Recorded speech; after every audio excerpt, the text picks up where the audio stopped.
Chapter 1 Invaders. Russ Evans, Pilot 3497, Rocket Squad Patrol 34, unsnapped his seatbelt and with a slight push floated up into the air inside the weightless ship. He stretched himself and yawned broadly. "Red, how soon do we eat?" he called. "Shut up! You'll wake the others," replied a low voice from the rear of the swift little patrol ship. "Say anything?" "Several million stars," replied Evans in a lower voice. "And—" his tone became suddenly severe. "Assistant Murphy, remember your manners when addressing your superior officer. I've a mind to report you." A flaming head of hair topping a grinning face poked around the edge of the door. "Lower your wavelength! Lower your wavelength! You may think you're a sun, but you're just a planetoid. But what I'd like to know, Chief Pilot Russ Evans, is why they locate a ship in a forlorn, out-of-the-way place like this, 750 million miles out of planetary plane. No ships ever come out here, no pirates, not a chance to help a wrecked ship. All we can do is sit here and watch the other fellows do the work." "Which is exactly why we're here. Watch and tell the other ships where to go and when. Is that chow ready?" asked Russ, looking at a small clock giving New York time. Tank should be on time. Come on and eat." Evans took one look at the telectroscope screen, then snapped it off. A tiny molecular towing unit in his hand, he pointed toward the door to the combined galley and lunchroom, and glided in the wake of Murphy. "How much fuel left?" he asked, as he glided into the dizzily spinning room. A cylindrical room, spinning at high speed, causing an artificial weight for the foods and materials in it, made eating of food a less difficult task. Expertly, he maneuvered himself to the guide rail near the center of the room, and caught the spiral. Breaking himself into motion, he soon glided down its length and landed on his feet. He bent and flexed his muscles, waiting for the now busied assistant to get to the floor and reply. "To gave us 2 pounds extra. Lord only knows why. Must expect us to clean up on some fleet. That makes 4-pound rolls left, untouched, and 2/3 of the original pound. We've been here 15 days, and have 6 more to go. The main driving power rolls have about the same amount left, and 3-pound rolls in each reserve bin," replied Red, holding a curiously moving coffee pot that strove to adjust itself to rapidly changing air velocities as it neared the center of the room. "Sounds like a fleet's power stock. Martian lead or the terrestrial isotope?" asked Evans, tasting warily a peculiar dish before him.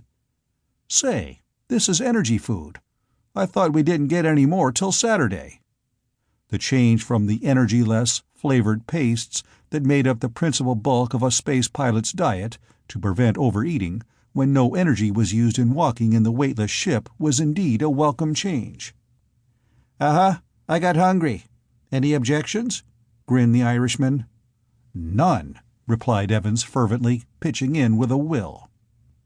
Seated at the controls once more, he snapped the little switch that caused the screen to glow with flashing, swirling colors as the telectroscope apparatus came to life. 1,000 tiny points of flame appeared scattered on a black field with a suddenness that made them seem to snap suddenly into being. Points, tiny dimensionless points of light, save one, a tiny disk of blue-white flame, old Sol from a distance of close to 1 billion miles and under slight reverse magnification. The skillful hands at the controls were turning adjustments now, and that disk of flame seemed to leap toward him with 100 light speeds, growing to a disk as large as a dime in an instant, while the myriad points of the star seemed to scatter like frightened chickens, fleeing from the growing sun out of the screen. Other points, heretofore invisible, appeared, grew, and rushed away. The sun shifted from the center of the screen, and a smaller, reddish-green disk came into view. A planet, its atmosphere coloring the light that left it toward the red. It rushed nearer, grew larger. Earth spread as it took the center of the screen. A world, a portion of a world, A continent, a fragment of a continent, as the magnification increased, boundlessly it seemed. Finally, New York spread across the screen. New York seen from the air, with a strange lack of perspective. The buildings did not seem all to slant toward some point, but to stand vertical, for, from a distance of 1 billion miles, the vision lines were practically parallel. Titanic shafts of glowing color in the early summer sun appeared.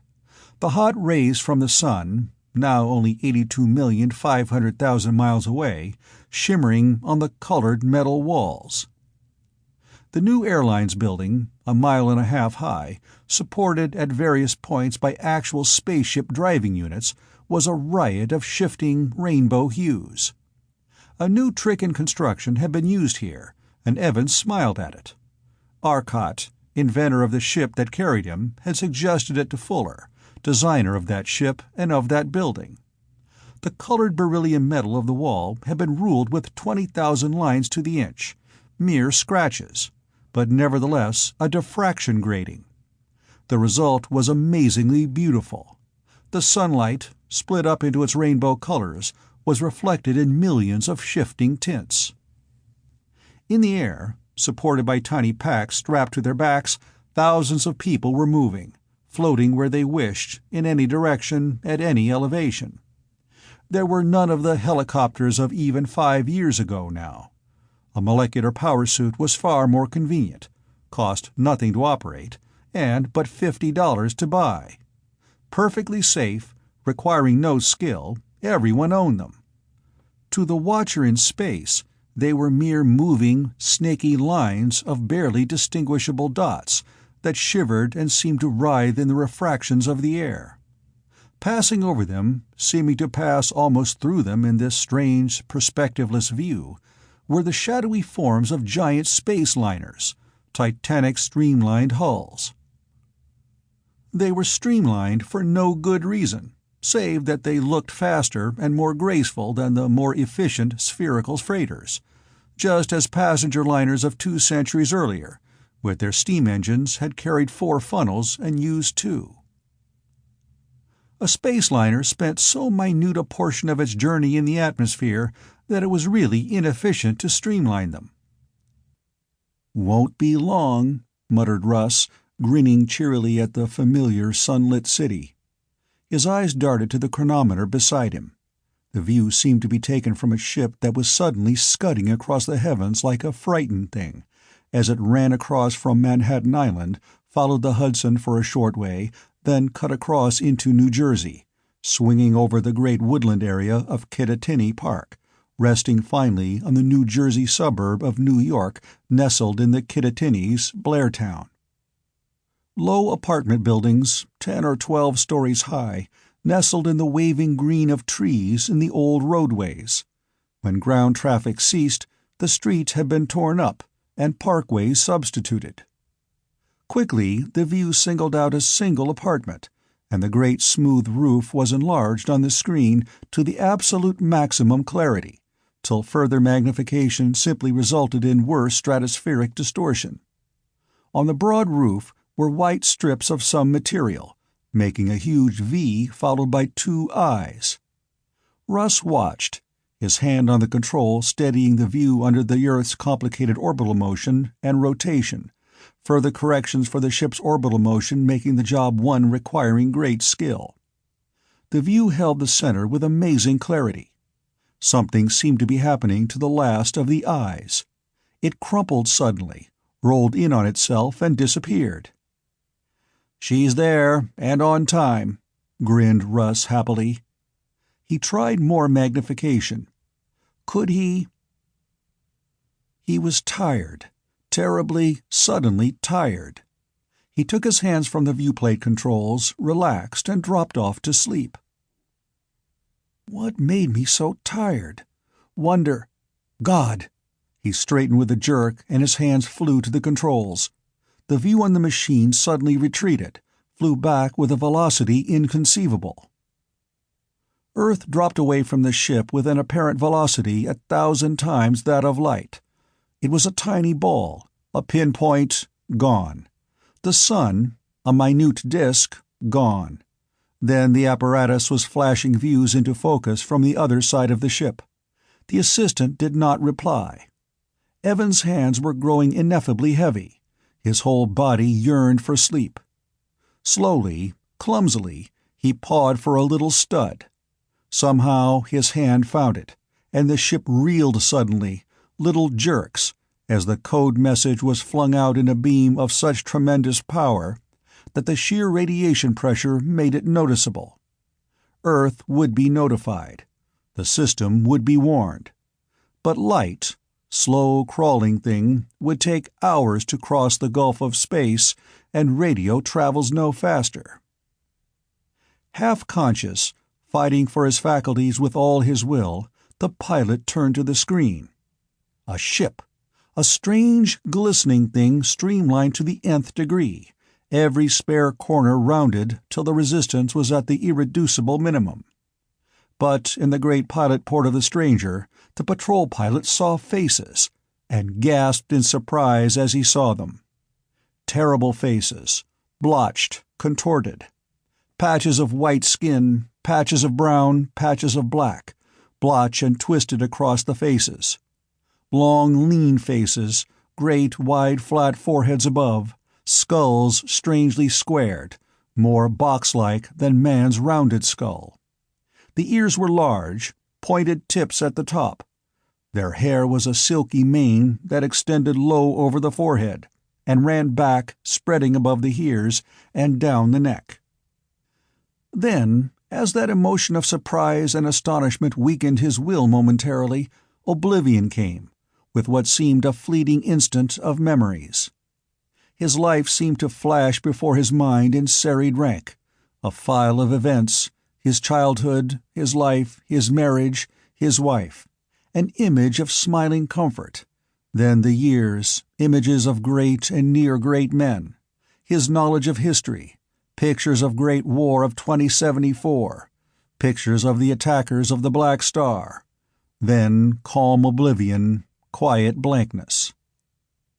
The long, silent ship that had hovered near him turned and pointed toward the pinhead of matter that glowed brilliantly in the flaming jewel box of the heavens.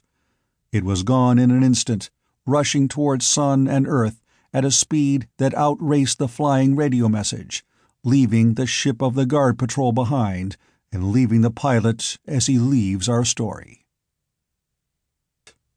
Chapter 2. Canine People. "And that," said Arcot between puffs, "will certainly be a great boon to the rocket patrol, you must admit. They don't like dueling with these space pirates using the molecular rays, and since molecular rays have such a tremendous commercial value, we can't prohibit the sale of ray apparatus. Now, if you will come into the workshop, Fuller, I'll give you a demonstration with friend Maury's help." The four friends rose, Maury, Wade, and Fuller following Arcot into his laboratory on the 37th floor of the Arcot Research Building. As they went, Arcot explained to Fuller the results and principles of the latest product of the ingenuity of the triumvirate, as Arcot, Maury, and Wade had come to be called in the news dispatches. "As you know, the molecular rays make all the molecules of any piece of matter they are turned upon move in the desired direction. Since they supply no new energy, but make the body they are turned upon supply its own, using the energy of its own random molecular motion of heat, they are practically impossible to stop. The energy necessary for molecular rays to take effect is so small that the usual type of filter lets enough of it pass. A ship equipped with filters is no better off when attacked than one without. The rays simply drove the front end into the rear, or vice versa, or tore it to pieces as the pirates desired. The rocket patrol could kill off the pirates, but they lost so many men in the process, it was a Pyrrhic victory. For some time, Maury and I have been working on something to stop the rays. Obviously, it can't be by means of any of the usual metallic energy absorption screens. We finally found a combination of rays, better frequencies, that did what we wanted. I have such an apparatus here. What we want you to do, of course, is the usual job of rearranging the stuff so that the apparatus can be made from dies and put into quantity production. As the official designer for the AAL, you ought to do that easily." Arcot grinned as Fuller looked in amazement at the apparatus Arcot had picked up from the bench in the workshop. "Don't get worried," laughed Maury. "That's got a lifting unit combined. Just a plain, ordinary molecular lift, such as you see by the hundreds out there." Maury pointed through the great window where thousands of those lift units were carrying men, women, and children through the air, lifting them hundreds, thousands of feet above the streets and through the doors of buildings. "Here's an ordinary molecular pistol. I'm going to put the suit on and rise about 5 feet off the floor. You can turn the pistol on me and see what impression it makes on the suit." Fuller took the molecular ray pistol while Wade helped Arcot into the suit. He looked at the pistol dubiously, pointing it at a heavy casting of iron resting in one corner of the room, and turned the ray at low concentration, then pressed the trigger button. The casting gave out a low, scrunching grind, and slid toward him with a lurch. Instantly, he shut off the power. "This isn't any ordinary pistol. It's got 7 or 8 times the ordinary power," he exclaimed. "Oh, yes, I forgot," Maury said. "Instead of the fuel battery that the early pistols used, this has a space distortion power coil. The pistol has as much power as the usual 839 power unit for commercial work." By the time Maury had explained the changes to Fuller, Arcot had the suit on, and was floating 5 or 6 feet in the air, like a grotesque captive balloon. "Ready, Fuller?" "I guess so, but I certainly hope that suit is all it is claimed to be. If it isn't, well, I'd rather not commit murder." "It'll work," said Arcot. "I'll bet my neck on that." Suddenly, he was surrounded by the faintest of auras, a strange, wavering blue light, like the hazy corona about a 400,000-volt power line. "Now try it." Fuller pointed the pistol at the floating man and pushed the trigger. The brilliant blue beam of the molecular ray and the low hum of the air, rushing in the path of the director beam, stabbed out toward Arcot. The faint aura about him was suddenly intensified 1,000,000 times, till he floated in a ball of blue-white fire. Scarcely visible, the air about him blazed with bluish incandescence of ionization. "Increase the power," suggested Maury. Fuller turned on more power. The blue halo was shot through with tiny violet sparks. The sharp odor of ozone in the air was stifling. The heat of wasted energy was making the room hotter. The power increased further, and the tiny sparks were waving streamers that laced across the surface of the blue fire. Little jets of electric flame reached out along the beam of the ray now. Finally, as full power of the molecular ray was reached, the entire halo was buried under a mass of writhing sparks that seemed to leap up into the air above the man's head, wavering up to extinction. The room was unbearably hot, despite the molecular ray coolers absorbing the heat of the air, and blowing cooled air into the room. Fuller snapped off the ray and put the pistol on the table beside him. The halo died and went out a moment later, and Arcot settled to the floor. "This particular suit will stand up against anything the ordinary commercial sets will give. The system now. Remember that the rays are short electrical waves. The easiest way to stop them is to interpose a wave of opposite phase and cause interference. Fine, but try to get in tune with an unknown wave when it is moving in relation to your center of control. It is impossible to do it before you yourself have been rayed out of existence. We must use some system that will automatically, instantly be out of phase. The Hall effect would naturally tend to make the frequency of a wave through a resisting medium change and lengthen. If we send out a spherical wavefront and have it lengthen rapidly as it proceeds, we will have a wavefront that is, at all points, different.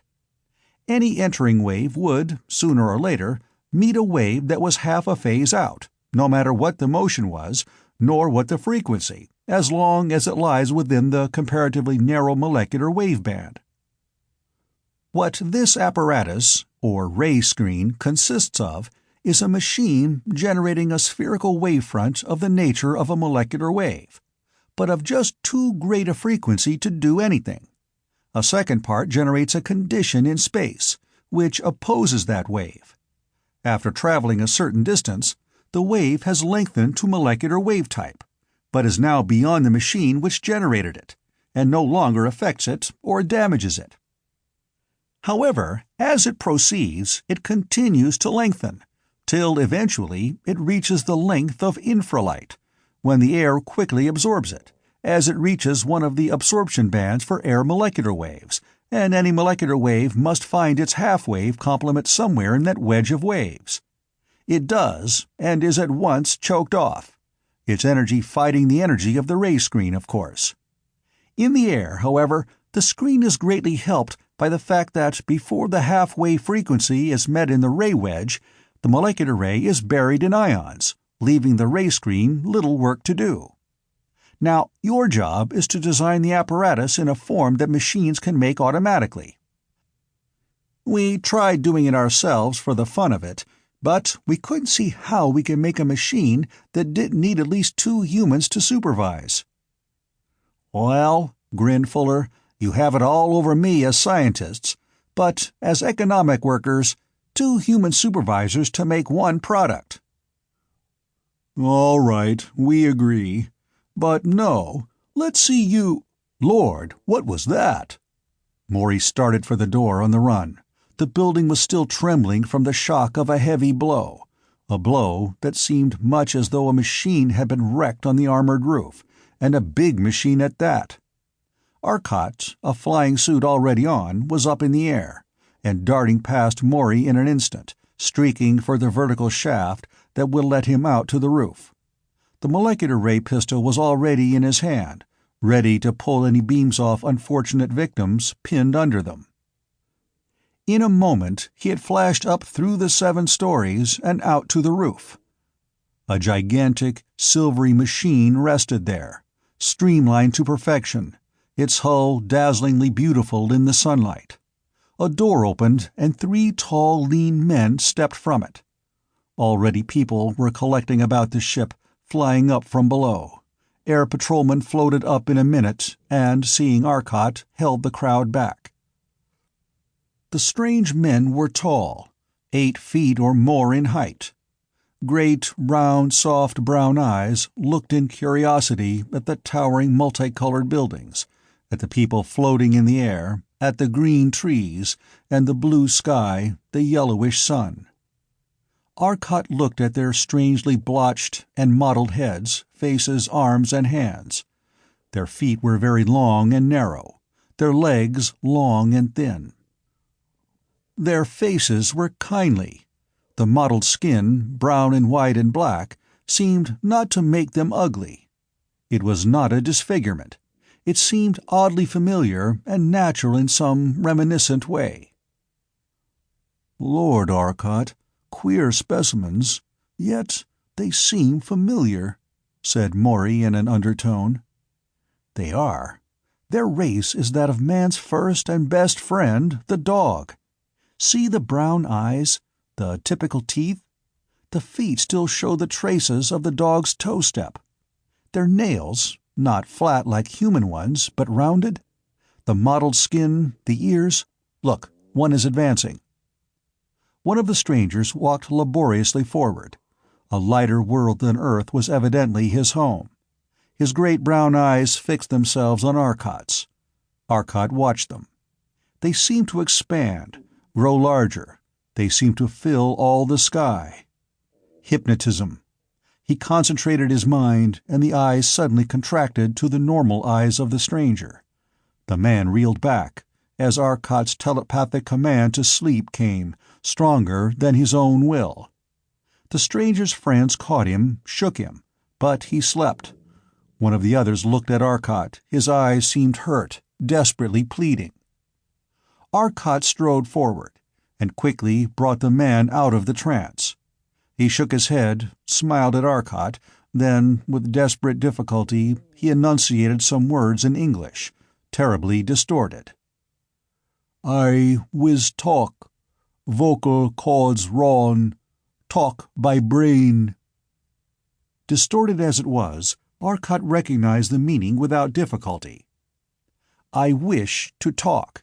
Vocal cords wrong. Talk by brain."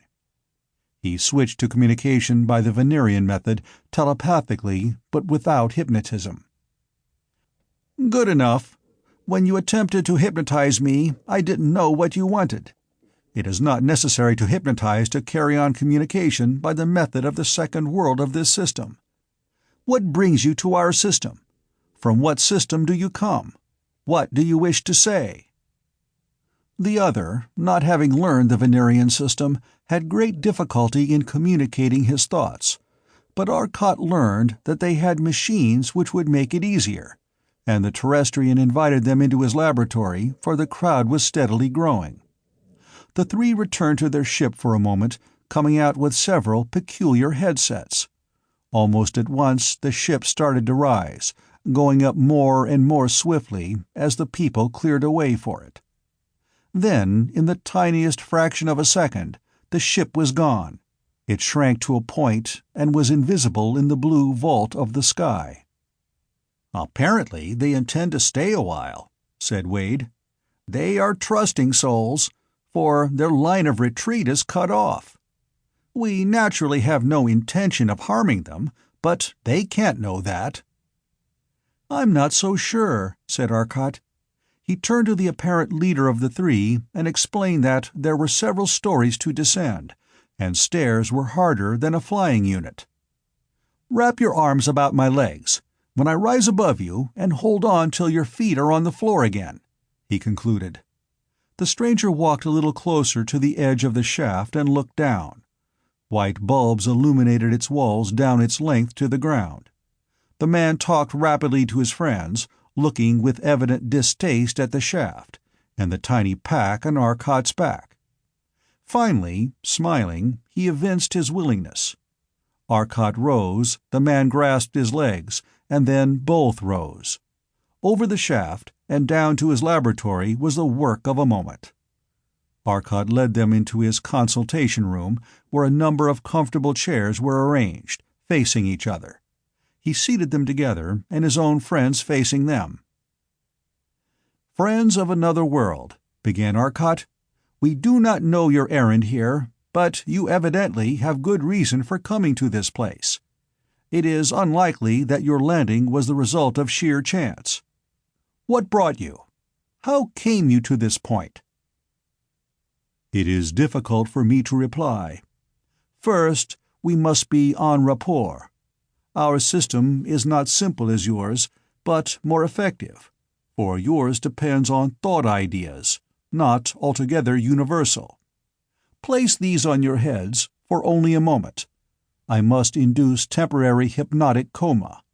Let one try first if you desire." The leader of the visitors held out one of the several headsets they had brought, cap-like things made of laminated metal apparently. Arcot hesitated, then, with a grin, slipped it on. "Relax," came a voice in Arcot's head, a low, droning voice, a voice of command. "Sleep," it added. Arcot felt himself floating down an infinite shaft, on some super-flying suit that did not pull at him with its straps, just floating down lightly, down and down and down. Suddenly, he reached the bottom, and found to his surprise that it led directly into the room again. He was back. "You are awake. Speak," came the voice. Arcot shook himself and looked about. A new voice spoke now, not the tonelessly melodious voice, but the voice of an individual, yet a mental voice. It was perfectly clear, and perfectly comprehensible. "We have traveled far to find you, and now we have business of the utmost import. Ask these others to let us treat them, for we must do what we can in the least possible time. I will explain when all can understand. I am Zesdon Fentis, first student of thought.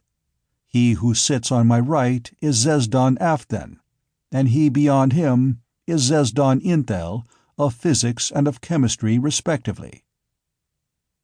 These men have something of the greatest importance to tell us, it seems. They want us all to hear, and they are in a hurry. The treatment isn't at all annoying. Try it. The man on the extreme right, as we face them, is Zesdan Fentis of thought. Zesdan apparently meaning something like professor, or first student of. Those next to him are Zesdan Afthen of physics and Zesdan Inthel of chemistry. Zesdan Afthen offered them the headsets, and in a moment everyone present was wearing one. The process of putting them en rapport took very little time, and shortly all were able to communicate with ease. Friends of Earth, we must tell our strange story quickly for the benefit of your world as well as ours, and others too. We cannot so much as annoy. We are helpless to combat them.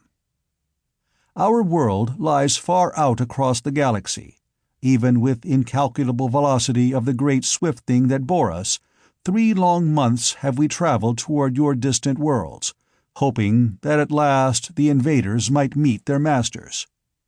We landed on this roof because we examined mentally the knowledge of a pilot of one of your patrol ships. His mind told us that here we would find the 3 greatest students of science of this solar system. So it was here we came for help. Our race has arisen, he continued, as you have so surely determined from the race you call canines. It was artificially produced by the ancient masters when their hour of need had come. We have lost the great science of the ancient ones, but we have developed a different science, a science of the mind. Dogs are far more psychic than are men. They would naturally tend to develop such a civilization, said Arcot judiciously. Chapter 3. 250,000 light-years. Our civilization, continued Zesdan Afthen, is built largely on the knowledge of the mind. We cannot have criminals, for the man who plots evil is surely found out by his thoughts. We cannot have lying politicians and unjust rulers. It is a peaceful civilization. The ancient masters feared and hated war with a mighty aversion. But they did not make our race cowards, merely peaceful intelligence.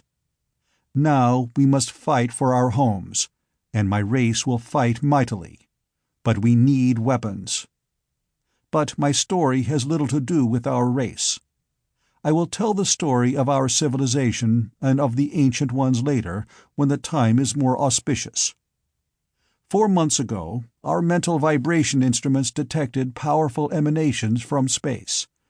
That could only mean that a new, highly intelligent race had suddenly appeared within 1 billion miles of our world.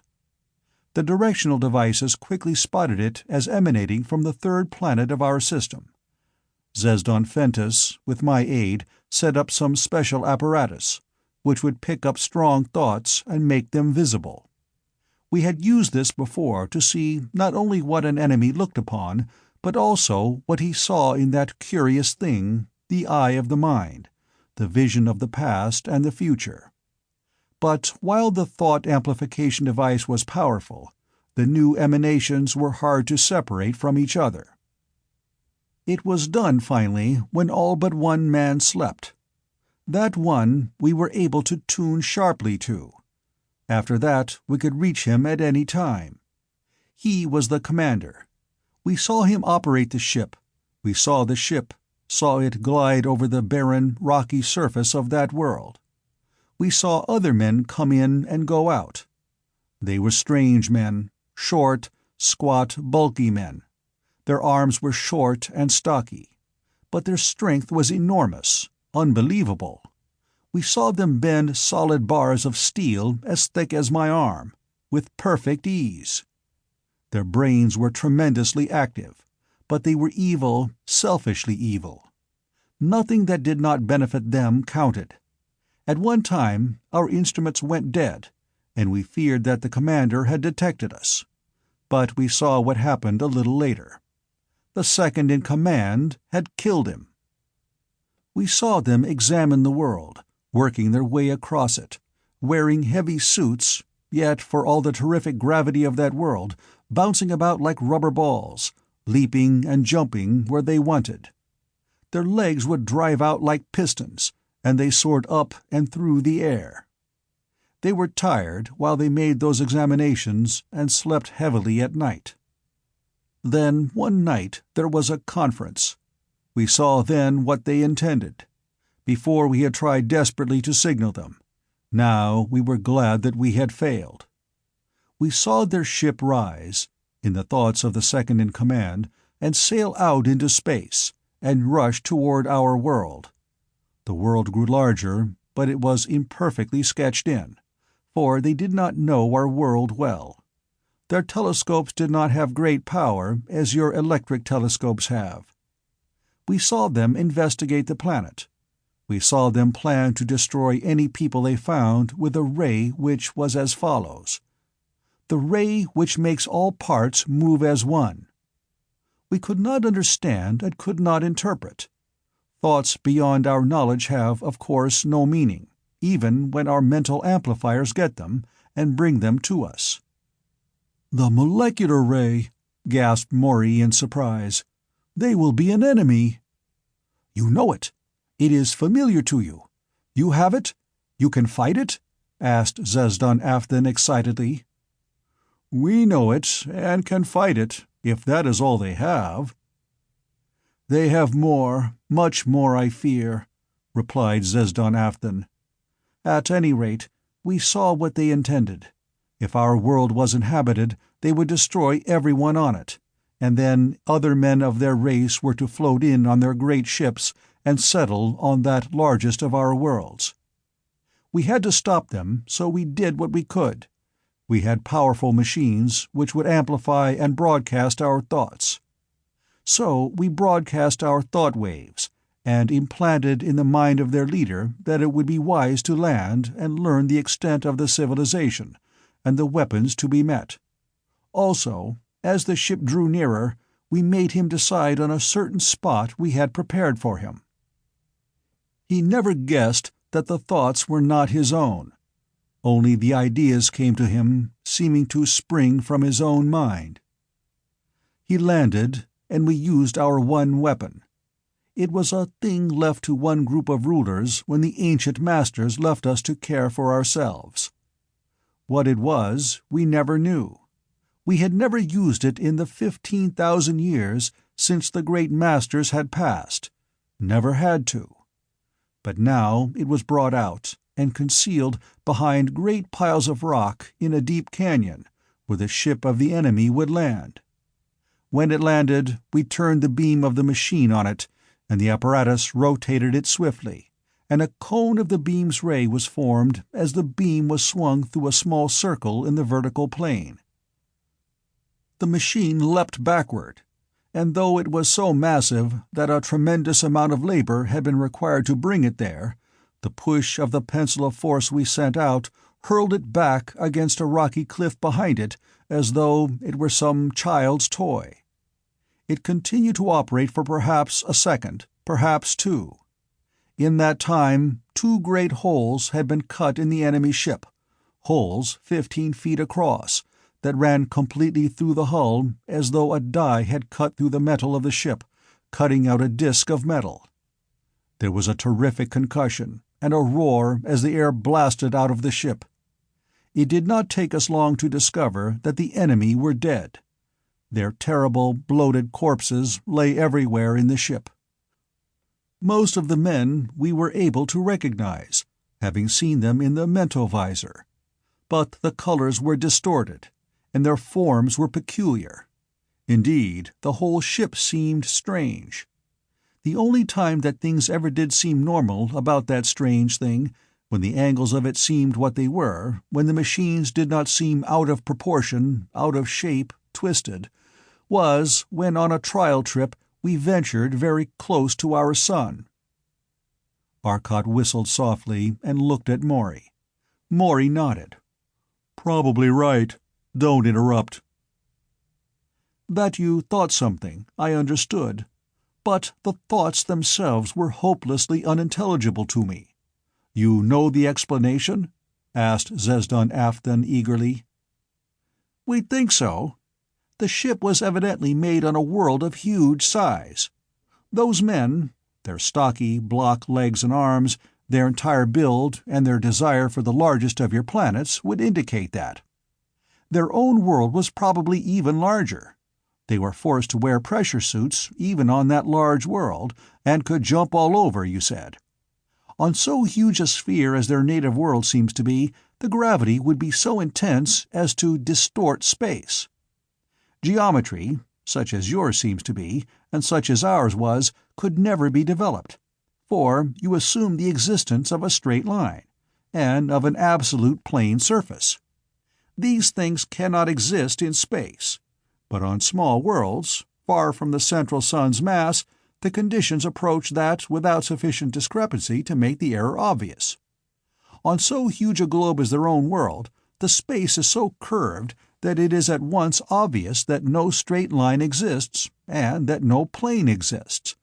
Their geometry would never be like ours. When you went close to your sun, the attraction was sufficient to curve space into a semblance of the natural conditions on their home planet. Then your senses and the ship met a compromise condition which made it seem more or less normal, not so obviously strange to you. But continue." Arcot looked at Afthan interestedly. "There were none left in their ship now, and we have been careful in locating the first hole, that it should not damage the propulsive machinery. The second hole was accidental, due to the shift of the machine. The machine itself was wrecked now, crushed by its own reaction. We forgot that any pencil of force powerful enough to do what we wanted would tear the machine from its moorings unless fastened with great steel bolts into the solid rock. The second hole had been far to the rear, and had, by ill luck, cut out a portion of the driving apparatus. We could not repair that, though we did succeed at last in lifting the great discs into place. We attempted to cut them and put them back in sections. Our finest saws and machines did not nick them. Their weight was unbelievable, and yet we finally succeeded in lifting the things into the wall of the ship. The actual missing material did not represent more than a tiny cut, perhaps as wide as one of your credit discs. You could slip the thin piece of metal in between them, but not so much as your finger. Those slots we welded tight with our best steel, letting a flap hang over on each side of the cut, and as the hot metal cooled, it was drawn against the shining walls with terrific force. The joints were perfectly airtight. The machines proper were repaired to the greatest possible extent. It was a heart-breaking task, for we must only guess at what machines should be connected together. Much damage had been done by the rushing air as it left, for it filled the machines too, and they were not designed to resist the terrific air pressure that was on them when the pressure in the ship escaped. Many of the machines had been burst open, and these we could repair when we had the necessary elements and knew their construction from the remnants, or could find unbroken duplicates in the stock rooms. Once we connected the wrong things. This will show you what we dealt with. They were the wrong poles. 2 generators connected together in the wrong way. There was a terrific crash when the switch was thrown, and huge sheets of electric flame leapt from one of them. 2 men were killed, incinerated in an instant. Even the odors one might expect were killed in that flash of heat. Everything, save the shining metal and clear glass within 10 feet of it, was instantly wiped out. And there was a fuse link that gave. The generator was ruined. One was left, and several small auxiliary generators. Eventually, we did the job. We made the machine work, and we are here. We have come to warn you, and to ask aid. Your system also has a large planet, slightly smaller than the largest of our system, but yet attractive. There are approximately 50,000 planetary systems in this universe, according to the records of the Invaders. Their world is not of this system. It is the world Thet, Sun Antsec, Universe Venon. Where that is, or even what it means, we do not know. Perhaps you understand. But they investigated your world, and its address, according to their records, was World 3769-848-2730-3. This, I believe, means Universe 3769, Sun 848-2730, World 3. They have been investigating this system now for nearly 3 centuries. It was close to 200 years ago that they visited your world, 200 years of your time. This is 2129, which makes it about the year 1929-30 that they floated around here investigating. Why haven't they done anything? Arcot asked him. They waited for an auspicious time. They are afraid now, for recently they visited your world, and were utterly amazed to find the unbelievable progress your people have made. They intend to make an immediate attack on all worlds known to be intelligently populated. They have made the mistake of letting one race learn too much. They cannot afford to let it happen again. There are only 21 inhabited worlds known, and their thousands of scouts have already investigated nearly all the central mass of this universe and much of the outer rings. They have established a base in this universe. Where, I do not know. That alone was never mentioned in the records.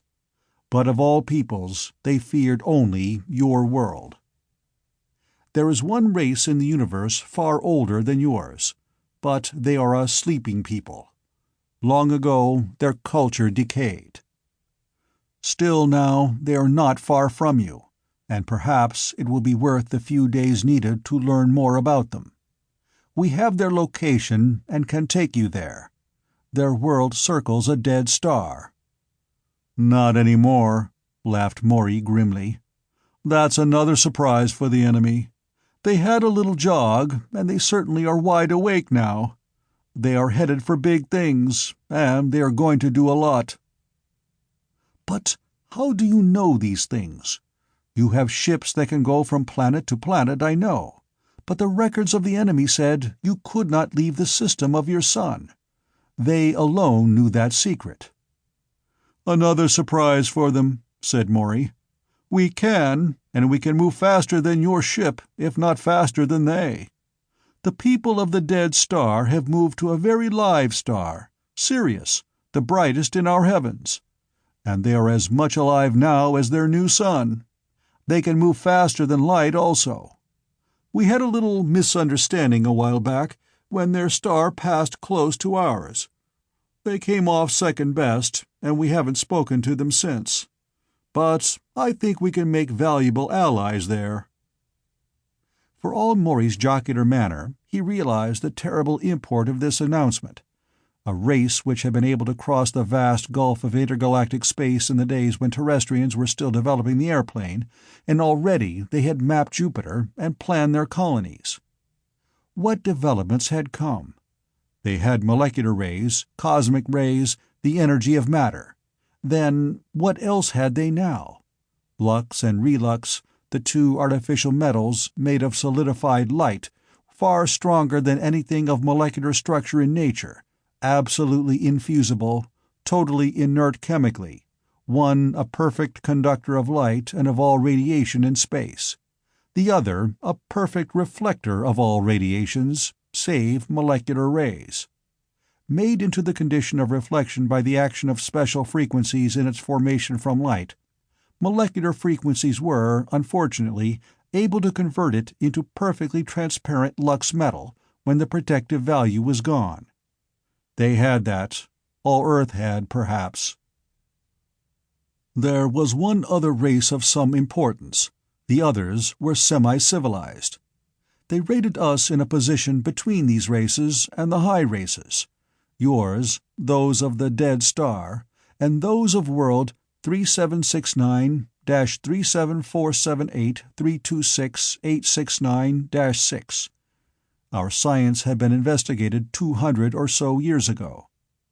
This other race was at a great distance from us, greater than yours, and apparently not feared as greatly as yours.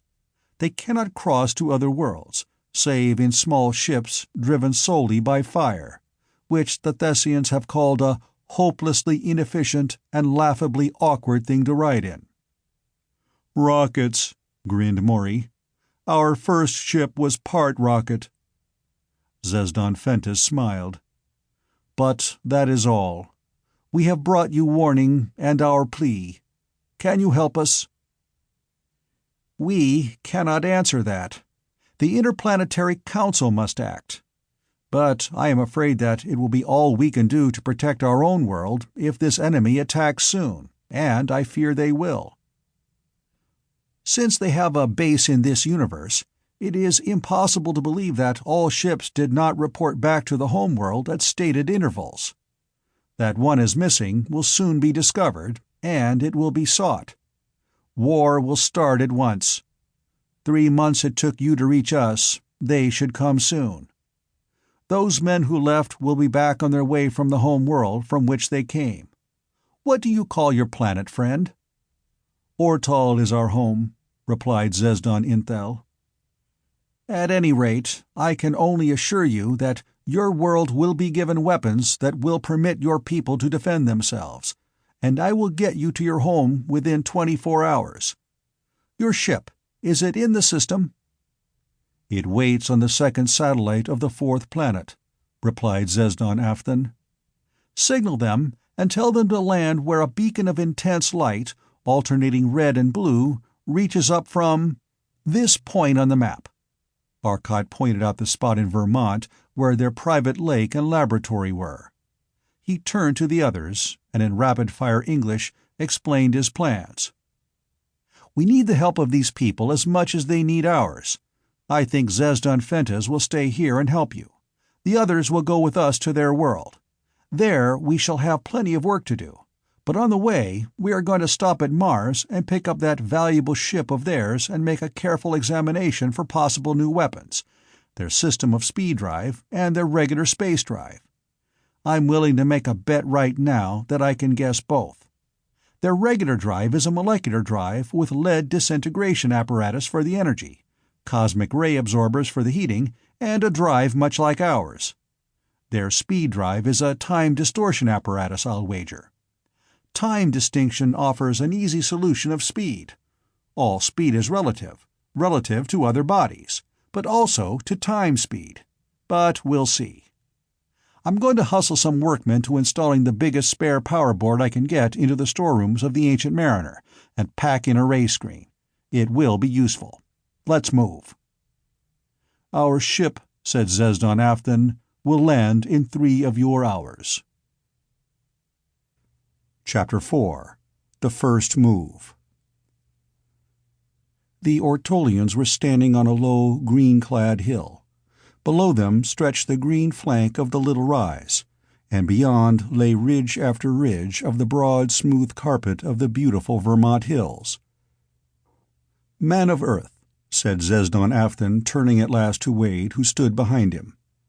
"It took us 3 months of constant flight at a speed unthinkable, through space dotted with the titanic gems of the outer dark, stars gleaming in red and blue and orange, some titanic lighthouses of our course, others dim pinpoints of glowing color. It was a scene of unspeakable grandeur, but it was so awesomely mighty in its scope, one was afraid, and his soul shriveled within him as he looked at those inconceivable masses floating forever alone in the silence of the inconceivable nothingness of eternal cold and eternal darkness. One was awed, suppressed by their sheer magnitude. A magnificent spectacle truly, but one no man could love. Now we are at rest on a tiny pinpoint of dust in a tiny bit of a tiny corner of an isolated universe, and the magnitude and stillness is gone. Only the chirpings of those strange birds as they seek rest in darkness, the soft gurgling of the little stream below, and the rustle of countless leaves break the silence with a satisfying existence, while the loneliness of that great star, your sun, is lost in its tintings of soft color, the fleeciness of the clouds, and the seeming companionship of green hills. The beauty of boundless space is awe-inspiring in its magnitude. The beauty of Earth is something man can love. Man of Earth, you have a home that you may well fight for with all the strength of your arms, all the forces of your brain, and all the energies of space that you can call forth to aid you. It is a wondrous world. Silently, he stood in the gathering dusk, as first Venus winked into being, then, one by one, the stars came into existence in the deepening color of the sky. Space is awesomely wonderful. This is lovable. He gazed long at the heavens of this world so strange, so beautiful to him, looking at the unfamiliar heavens, as star after star flashed into the constellations so familiar to terrestrians and to those Venerians who had been above the clouds of Venus' eternal shroud. But somewhere, off there in space, are other races, and far beyond the power of our eyes to see is the star that is the sun of my world, and around it circles that little globe that is home to me. What is happening there now? Does it still exist? Are there people still living on it? Oh, man of Earth, let us reach that world quickly. You cannot guess the pangs that attack me, for if it be destroyed, think, forever I am without home, without friends I knew. However kind your people may be to me, I would be forever lonely. I will not think of that. Only, it is time your ship was ready, is it not? I think we had better return, replied Wade softly, his English words rousing thoughts in his mind intelligible to the Ortolians. The three rose in the air on the molecular suits and drove quickly down toward the blue gem of the lake to the east, nestled among still other green hills. Lights were showing in the great shop, where the Ancient Mariner was being fitted with the ray shields and all possible weapons. Men streaming through her were hastily stocking her with vast quantities of foods, stocks of fuel, all the spare parts they could cram into her stockrooms. When the men arrived from the hilltop, the work was practically done, and Wade stepped up to Maury, busily checking off a list of required items. "Everything you ordered come through?" he asked. "Yes, thanks to the pull of a $2 billion private fortune. Who says credit units don't have their value? This expedition never would have gotten through if it hadn't been for that. But we have the main space distortion power bank and the new auxiliary coils full. 10 tons of lead aboard for fuel. There's one thing we are afraid of. If the enemy have a system of tubes that is able to handle more power than our last tube, we're sunk. These brilliant people that suggest using more tubes to a ray power bank forget the last tube has to handle the entire output of all the others, and modulate it correctly. If the enemy has a better tube, it will be too bad for us." Maury was frankly worried. "My end is all set, Maury. How soon will you be ready?" Arcot asked. "About 10-15 minutes." Maury lit a cigarette and watched as the last of the stuff was carried aboard. At last they were ready. The Ancient Mariner, originally built for intergalactic exploration, was kept in working condition. New apparatus had been incorporated in it as their research had led to improvements, and it was constantly in condition, ready for a trip. Many exploration trips to the nearer stars had already been made. The ship was backed out from the hangar now and rested on the great smooth landing field, its tremendous 250,000-ton mass of lux and relux sinking a great, smooth depression in the turf of the field. They were waiting now for the arrival of the Ortolian ship. Zesden Afton assured them it would be there in a few minutes. High in the sky came the whining whistle of an approaching ship, coming at terrific velocity. It came nearer the field, darting toward the ground at an unheard-of speed, flashing down at a speed of well over 3,000 miles an hour, and only in the last 50 feet slowed with a sickening deceleration. Even so, it landed with a crash of fully 200 miles of speed. Arcot gasped at the terrible landing the pilot had made, fully expecting to see the great hull dent somewhat, even though made of solid relux. And certainly the jar would kill every man on board. Yet the hull did not seem harmed by the crash, and even the ground under the ship was but slightly disturbed, though at a distance of some 30 feet the entire block of soil was crushed and cracked by the terrific impact of hundreds of thousands of tons striking with terrific energy. "Lord, it's a wonder they didn't kill themselves. I never saw such a rotten landing," exclaimed Maury with disgust. "Don't be too sure. I think they landed gently and at very low speed. Notice how little the soil directly under them was dented," replied Arcot, walking forward. "They have time control, as I suspected. Ask them. They drifted in gently. Their time rate was speeded up tremendously, so that what was hundreds of miles per hour to us was feet per minute to them. But come on, get the handlers to bring that junk up to the door. They are coming out." One of the tall, kindly-faced canine people was standing in the doorway now, the white light streaming out around him into the night, casting a grotesque shadow on the landing field, for all the floodlights bathing in it. Zesden Afton came up and spoke quickly to the man evidently in command of the ship. The entire party went into the ship, and the cream of their laboratory instruments was brought in.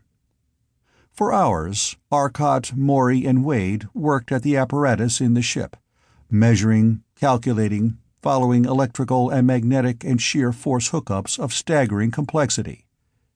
They were not trying to find the exact method of construction, only the principles involved, so that they could perform calculations of their own and duplicate the results of the enemy. Thus they would be far more thoroughly familiar with the machinery when done. Little attention was paid to the actual driving plant, for it was a molecular drive with the same type of lead fuel burner they used in their own ship. The tubes of the power bank were, however, a puzzle to them. They were made of relux, so that it was impossible to see the interior of the tube. To open one was to destroy it, but calculations made from readings of their instruments showed that they were more efficient and could readily carry nearly half again the load that the best terrestrian tubes could sustain. This meant the enemy could send heavier rays and heavier ray screens. But finally they returned to the Ancient Mariner, and as the Ortolian ship whined its way out to space, the Ancient Mariner started, rising faster and faster through the atmosphere till it was in the night of space. Then the molecular power was shut off. The ship suddenly seemed to writhe. Space was black and starless about them. Then sparkling, weirdly distorted stars, all before them. They were moving already. Almost before the Ortolians fully realized what was happening, a dozen stars had swung past the ship, driving on now at better than 5 light-years in every second. At this speed, approximately 14 hours would be needed to reach Ortal. "Now, Arcot, perhaps you will explain to me the secret of this ship," said Zesden Afton at last, turning from the great Lux pilot's window to Arcot seated in the pilot's chair. "I know that only the broadest principles will be intelligible to me, for I could not understand that ship we captured after almost 4 months of study. Yet it crept through space compared with this ship. Certainly no ship could outdistance this in a race. As a matter of fact, watch." Arcot pushed a little metal button along a slide to the extreme end. Again the ship seemed to writhe. Space was no longer black, but faintly gray, and beside them, on either side, floated 2 exact replicas of their ship. Zesden Afton stared. But in another moment, both were gone and space was black. Yet in but a few moments a grayness was showing, and light was appearing from all about, growing gradually in intensity. For 3 seconds Arcot continued thus. Then he pulled the metal button down the slide and flicked over another that he had pulled to cause the second change. The stars were again before them. Their colors changed beyond all recognition at that speed. But the orientation of the stars behind them had been familiar. Now an entirely different set of constellations showed. I merely opened the ship out to her maximum speed for a moment. I was able to see any large star 2,000 light-years in our path, and there were none. Small stars do not bother us, as I will explain. When I put on full power of the main power coils, I drove the ship up to a speed of 30 light-years a second. When I turned in the full power of the auxiliary coils as well, I doubled the power, and the speed was multiplied by 8. The result was that in the 4 seconds of racing, we made approximately 1,000 light-years. Zesden Afton gasped. 240 light-years per second! He paused in bewilderment. Suppose we had struck a small sun, a dark star, even a meteor at that speed. What would have been the result? Arcot smiled. The chances are excellent that we plowed through more than one meteor, more than one dark star, and more than one small sun. But this is the secret. The ship attains the speed only by going out of space. Nothing in space can attain the speed of light, save radiation. Nothing in normal space. But we alter space, make space along patterns we choose, and so distort it that the natural speed of radiation is enormously greater. In fact, we so change space that nothing can go slower than a speed we fix.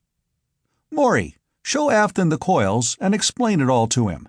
I've got to stay here. Maury rose and, diving through the weightless ship, went down to the power room, Zesden Afton following. Here, giant pots 5 feet high were in close-packed rows. The pots contained specially designed coils storing tremendous energy, the energy of 4 tons of disintegrated lead, in the only form that energy may be stored, as a strain or distortion in space. These charged coils distorted only the space within themselves, making a closed field entirely within themselves.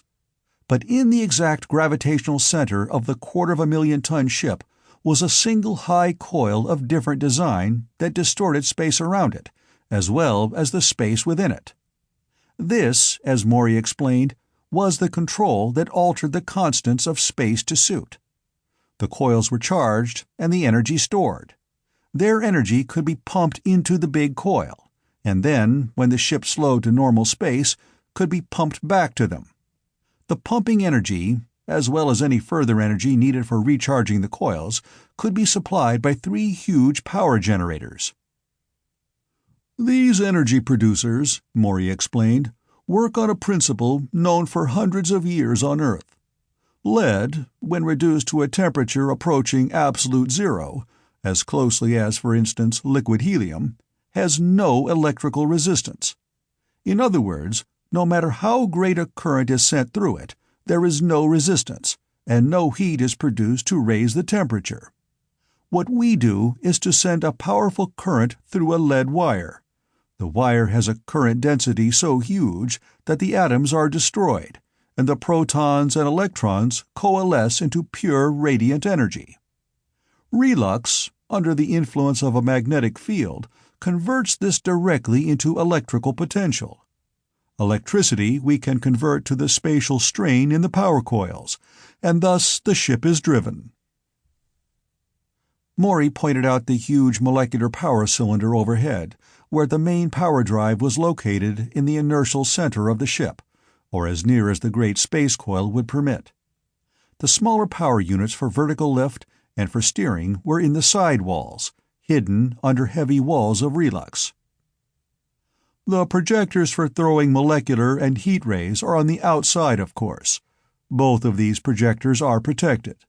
The walls of the ship are made of an outer wall of heavy lux metal, a vacuum between, and an inner wall of heavy relux. The lux is stronger than relux, and is therefore used for an outer shell. The inner shell of relux will reflect any dangerous rays and serve to hold the heat in the ship, since a perfect reflector is a perfect non-radiator. The vacuum wall is to protect the occupants of the ship against any undue heat. If we should get within the atmosphere of a sun, it would be disastrous if the physical conduction of heat were permitted.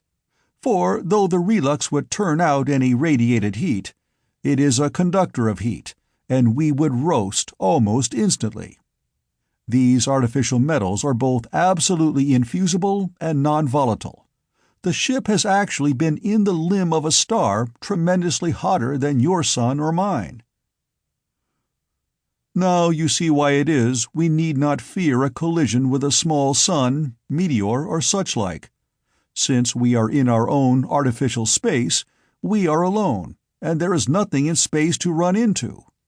But if we enter a huge sun, the terrific gravitational field of the mass of matter would be enough to pull the energy of our coil away from us. That actually happened the time we made our first intergalactic exploration. But it is almost impossible to fall into a large star. They're too brilliant. We won't be worrying about it, grinned Maury. But how did the ship we capture operate? Asked Zesdan Afton. It was a very ingenious system, very closely related to ours, really. We distort space and change the velocity characteristics. In other words, we distort the rate of motion through distant characteristics of normal space. The Thessian ships work on the principle of distorting the rate of progress through time instead of through space. Velocity is really units of travel through space per unit of travel through time. Now, if we make the time unit twice as great, and the units traveled through space are not changed, the velocity is twice as great. That is, if we are moving 5 light-years per second, make the second twice as long, and we are moving 10 light-years per double second. Make it 10,000 times as long, and we are traveling 50,000 light-years per 10,000 seconds. This is the principle, but there is a drawback.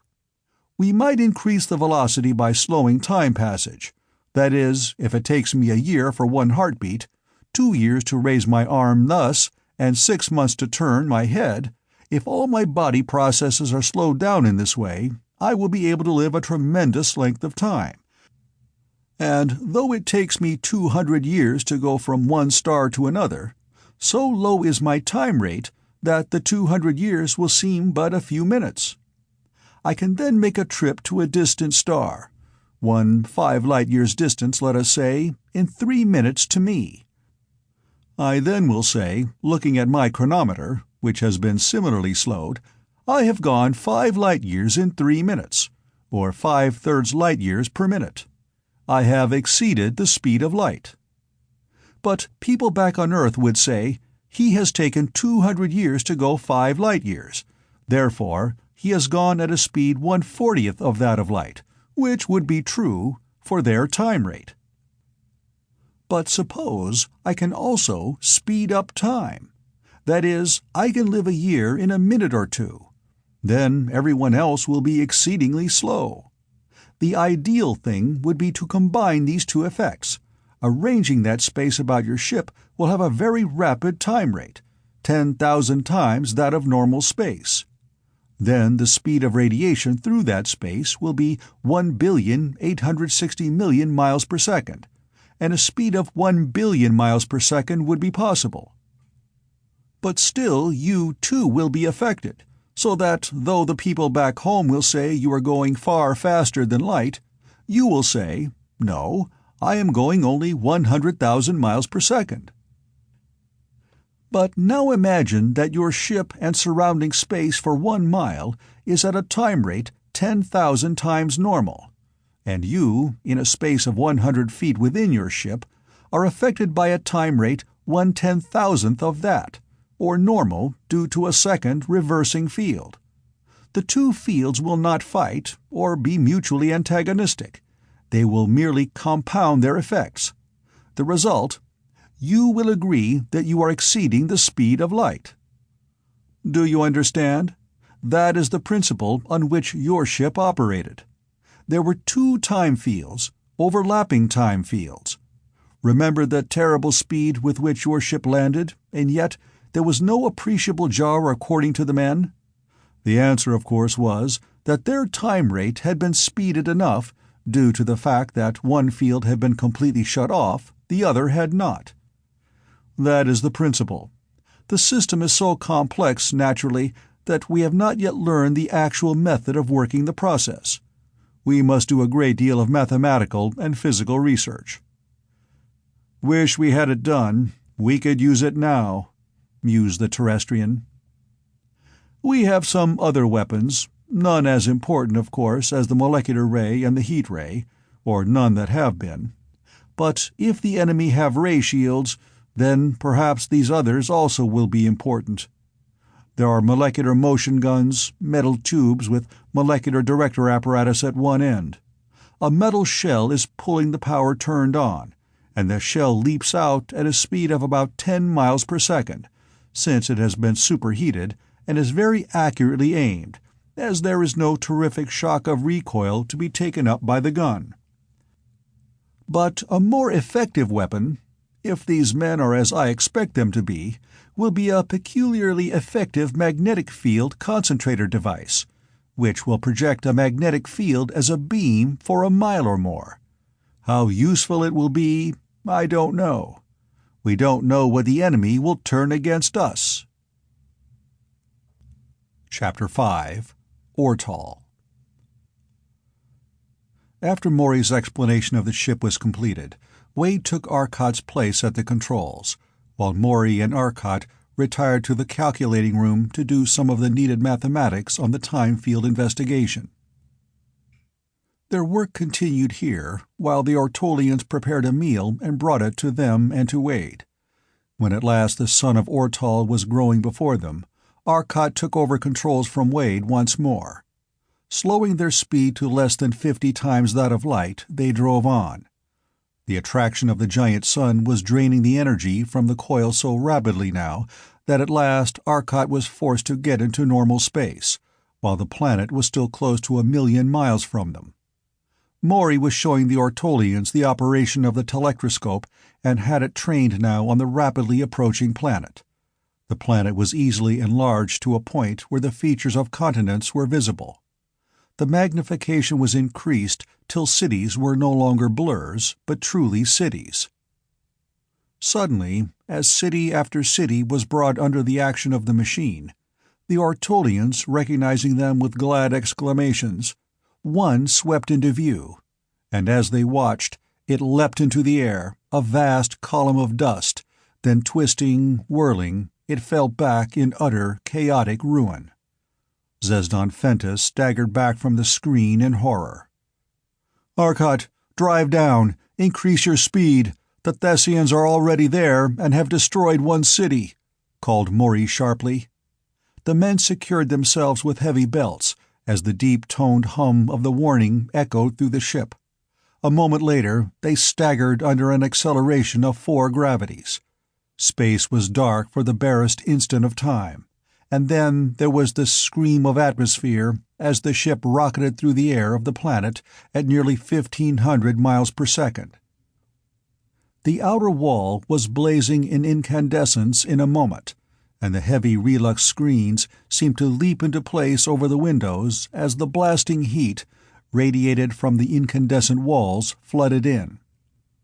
The millions of tons pressure of the air on the nose of the ship would have brought it to a stop in an instant, had it not been that the molecular drive was on at full power, driving the ship against the air resistance, and still losing.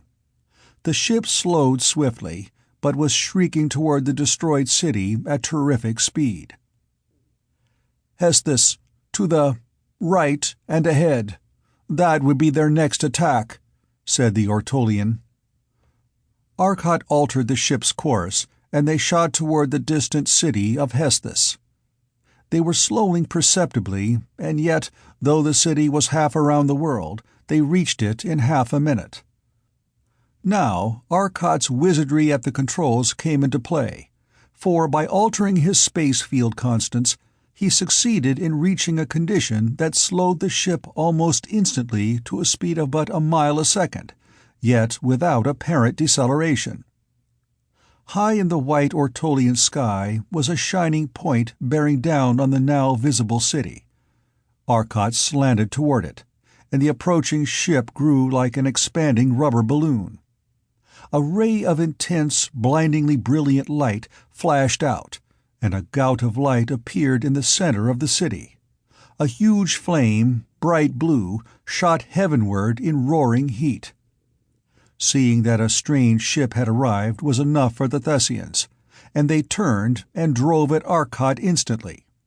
The Thessian ship was built for a heavy world, and for heavy acceleration in consequence, and as they had found from the captured ship, it was stronger than the Ancient Mariner. Now the Thessians were driving at Arcot with an acceleration and speed that convinced him dodging was useless. Suddenly, space was black around them, the sunlit world was gone. "Wonder what they thought of that," grinned Arcot. Wade smiled grimly. "It's not what they thought, but what they'll do that counts." Arcot came back to normal space, just in time to see the Thessian ship spin in a quick turn, under an acceleration that would have crushed a human to a pulp. Again the pilot dived at the terrestrian ship. Again it vanished. Twice more he tried these fruitless tactics, seeing the ship loom before him, bracing for the crash. Then it was gone instantaneously, and though he sailed through the spot he knew it to have occupied, it was not there. Yet an instant later, as he turned, it was floating, unharmed, exactly where his ship had passed. Rushing was useless. He stood and prepared to give battle. A molecular ray reached out, and disappeared in flaring ions on a shield utterly impenetrable in the ionizing atmosphere. Arcot meanwhile watched the instrument of his shield. The Thessian shield would have been impenetrable, but his shield, fed by less efficient tubes, was not, and he knew it. Already the terrific energy of the Thessian ray was noticeably heating the copper plates of the tube. The seal would break soon. Another ray reached out, a ray of flaring light. Arcot, watching through the eyes of his telectroscope viewplates, saw it for but an instant. Then the eyes were blasted and the screen went blank. "He won't do anything with that but burn out eyes," muttered the Terrestrian. He pushed a small button when his instruments told him the rays were off. Another scanner came into action and the viewplate was alive again. Arcot shot out a cosmic ray himself and swept the Thessian with it thoroughly. For the instant he needed, the enemy ship was blinded. Immediately the Ancient Mariner dove, and the automatic ray finders could no longer hold the rays on his ship. As soon as he was out of the deadly molecular ray, he shut off his screen and turned on all his molecular rays. The Thessian ship, their own ray on, had been unable to put up their screen, as Arcot was unable to use his ray with the enemy rays forcing him to cover with a shield. Almost at once, the relux covering of the Thessian ship shone with characteristic iridescence as it changed swiftly to lux metal. The molecular ray blinked out, and a ray screen flashed out instead. The Thessians were covering up. Their own rays were useless now. Though Arcot could not hope to destroy their ray shield, they could no longer attack his, for their rays were useless, and already they had lost so much of the protective relux that they would not be so foolhardy as to risk a second attack of the ray. Arcot continued to bathe the ship in energy, keeping their eyes closed. As long as he could hold his barrage on them, they could not damage him. "Maury, get into the power room. Strap onto the board. Throw all the power coil banks into the magnets. I may burn them out, but I have hopes." Arcot already had the generators going full power, charging the power coils. Maury dived. Almost simultaneously, the Thessians succeeded in the maneuver they had been attempting for some time. There were a dozen rays flaring wildly from the ship, searching blindly over the sky and ground, hoping to stumble on the enemy ship, while their own ship dived and twisted.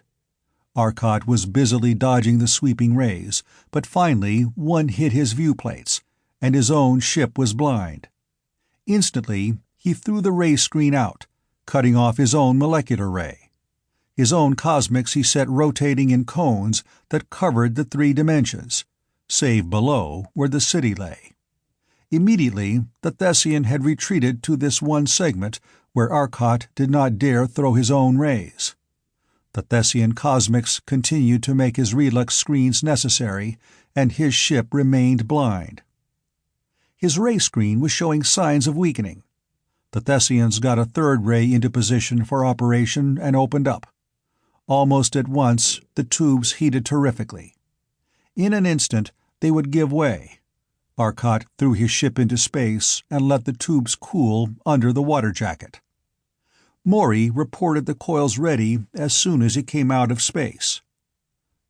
Arcot cut in the new set of eyes and put up his molecular ray screen again. Then he cut the energy back to the coils. Half a mile below, the enemy ship was vainly scurrying around an empty sky. Wade laughed at the strange resemblance to a puppy chasing its tail. The ancient mariner was utterly lost to them. "Well, here goes the last trick," said Arcot grimly. "If this doesn't work, they'll probably win, for their tubes are better than ours, and they can maneuver faster. By win, I mean force us to let them attack Ortal. They can't really attack us. Artificial space is a perfect defense." Arcot's molecular ray apprised the Thessians of his presence. Their screen flared up once more. Arcot was driving straight toward their ship as they turned. He snapped the relux screens in front of his eyes an instant before the enemy cosmics reached his ship. Immediately, the thud of 4 heavy relays rang through the ship. The 250,000-ton ship leapt forward under a terrific acceleration, and then, as the 4 relays cut out again, the acceleration was gone. The screen regained life as Arcot opened the shutters. Before them, still directly in their path, was the huge Thessian ship. But now its screen was down, the relux iridescent in decomposition. It was falling, helplessly falling to the rocky plateau 7 miles below. Its rays reached out even yet, and again the ancient mariner staggered under the terrific pull of some acceleration. The Thessian ship lurched upward, and a terrific concussion came, and the entire neighborhood of that projector disappeared in a flash of radiation.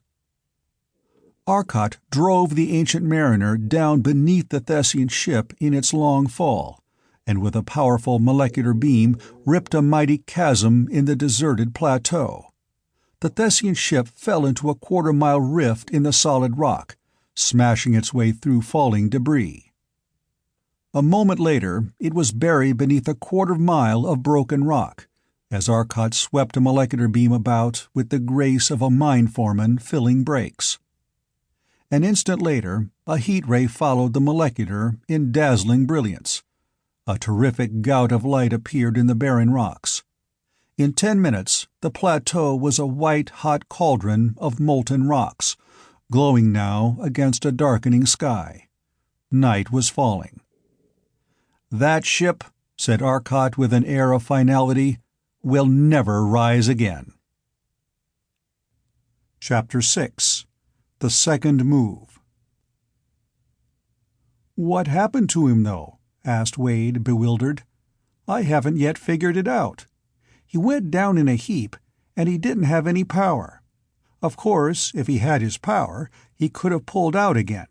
He could just melt and burn all the excess rock off, and he would be all set. But his rays all went dead. And why the explosion?" "The magnetic beam is the answer. In our boat, we have everything magnetically shielded, because of the enormous magnetic flux set up by the current flowing from the storage coils to the main coil.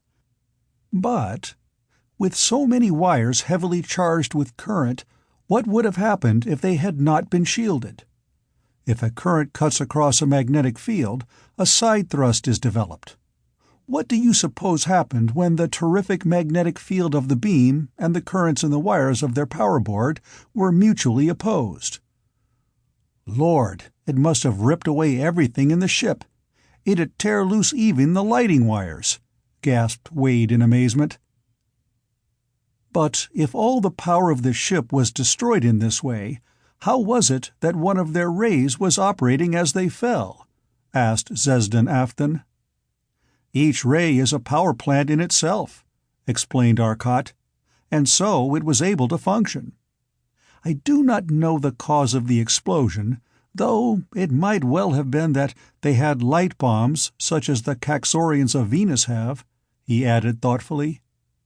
They landed, at Zesden's advice, in the city that their arrival had been able to save. This was Ortal's largest city, and their industrial capital. Here, too, was the university at which Afton taught.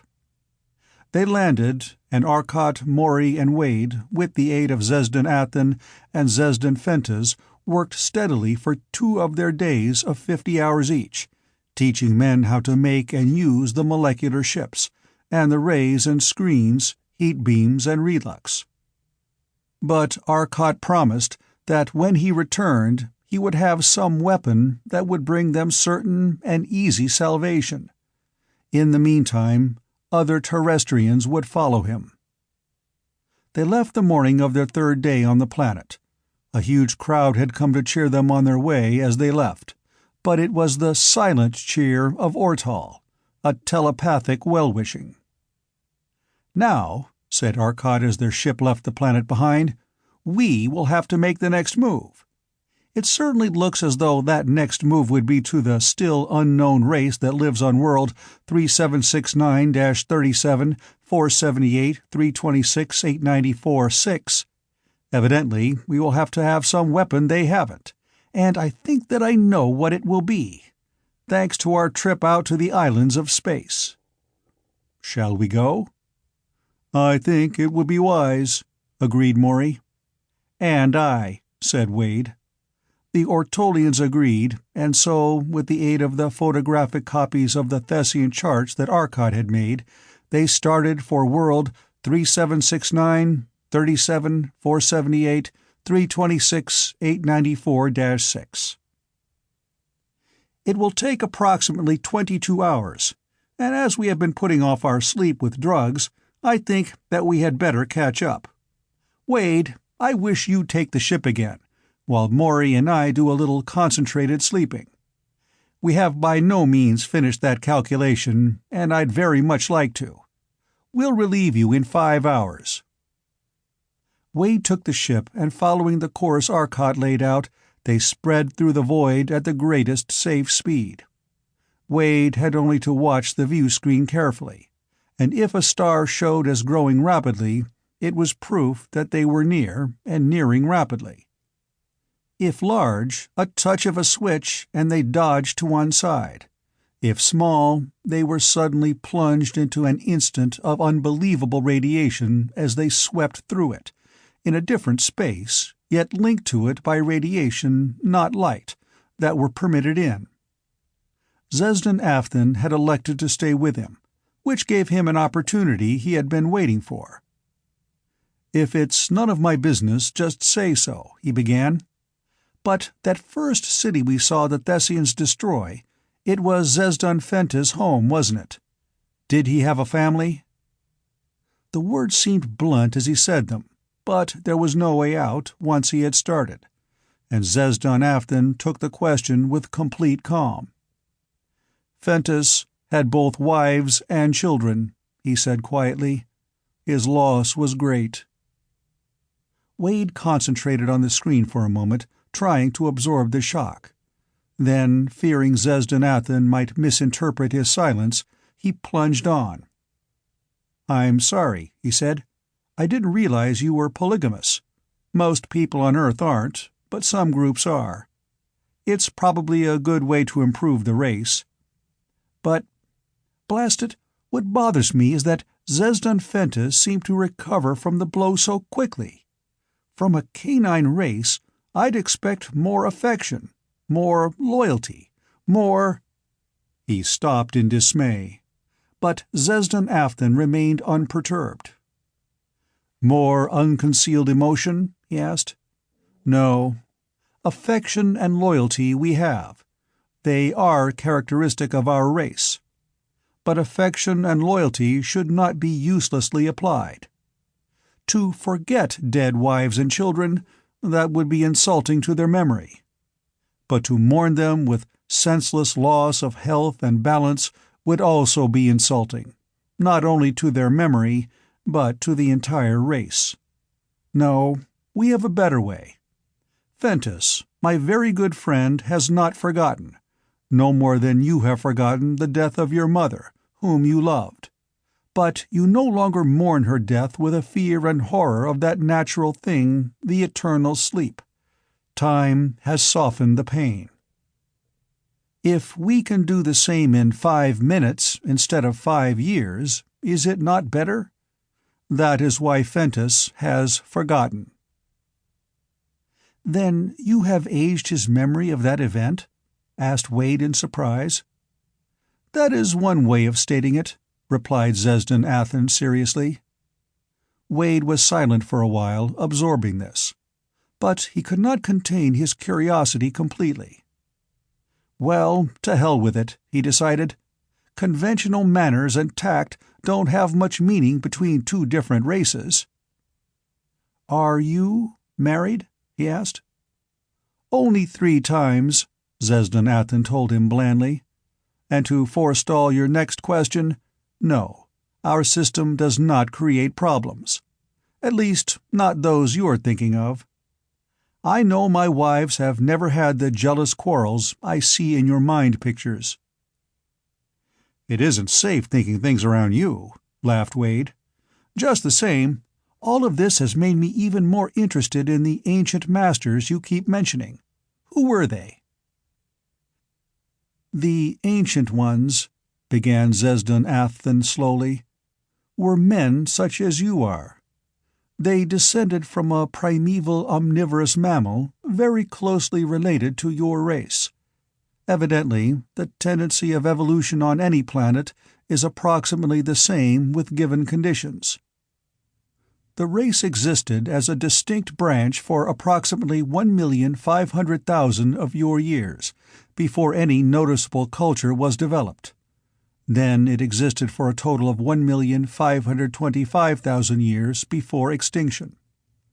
With culture and learning, they developed such marvelous means of killing themselves that in 25,000 years they succeeded perfectly.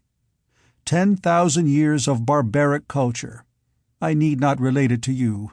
5,000 years of the medieval culture, then 5,000 years of developed science culture. They learned to fly through space and nearly populated 3 worlds. 2 were fully populated. 1 was still under colonization when the Great War broke out. An interplanetary war is not a long, drawn-out struggle. The science of any people so far advanced as to have interplanetary lines is too far developed to permit any long duration of war. Celto declared war and made the first move. They attacked and destroyed the largest city of Ortal of that time. Ortolian ships drove them off, and in turn attacked Celto's largest city. 20 million intelligences, 20 million lives, each with its aims, its hopes, its loves, and its strivings, gone in 4 days. The war continued to get more and more hateful, till it became evident that neither side would be pacified till the other was totally subjugated. So each laid his plans and laid them to wipe out the entire world of the other. Ortal developed a ray of light that made things not happen, explained Zesden Afton, his confused thoughts clearly indicating his own uncertainty. A ray which prevented things, which causes processes to stop. "The Negrian death ray!" he exclaimed as he suddenly recognized, in this crude and garbled description of its powers, the Negrian ray of anti-catalysis, a ray which tended to stop the processes of life's chemistry and bring instant, painless death. "Ah, you know it too?" asked the Ortolian eagerly. "Then you will understand what happened.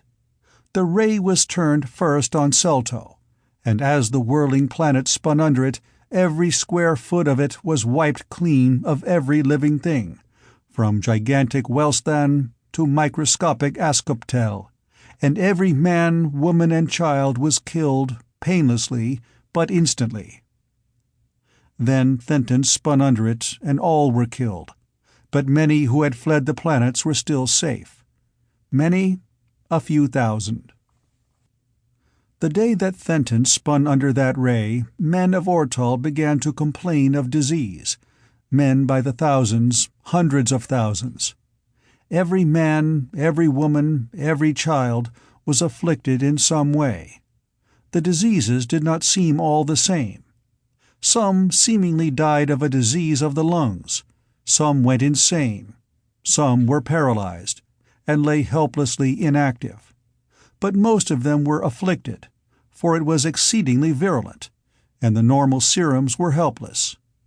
Before any quantity of new serum was made, all but a slender remnant had died, either of starvation through paralysis, none being left to care for them, or from the disease itself, while thousands who had gone mad were painlessly killed. The Celtonians came to Ortal, and the remaining Ortolians, with their aid, tried to rebuild the civilization. But what a sorry thing! The cities were gigantic, stinking, plague-ridden morgues, and the plague broke among those few remaining people. The Ortolians had done everything in their power with the serums, but too late. The Celtonians had been protected with it on landing, but even that was not enough. Again the wild fires of that loathsome disease broke out. Since first those men had developed from their hairy forebears, they had found their eternal friends were the dogs, and to them they turned in their last extremity, breeding them for intelligence, hairlessness, and resemblance to themselves. The deathless ones alone remained after 3 generations of my people, but with the aid of certain rays, the rays capable of penetrating lead for a short distance, and most other substances for considerable distances. X-rays, thought Wade. Great changes had been wrought. Already they had developed startling intelligence, and were able to understand the scheme of their masters. Their feet and hands were being modified rapidly, and their vocal apparatus was changing. Their jaws shortened, their chins developed, the nose retreated.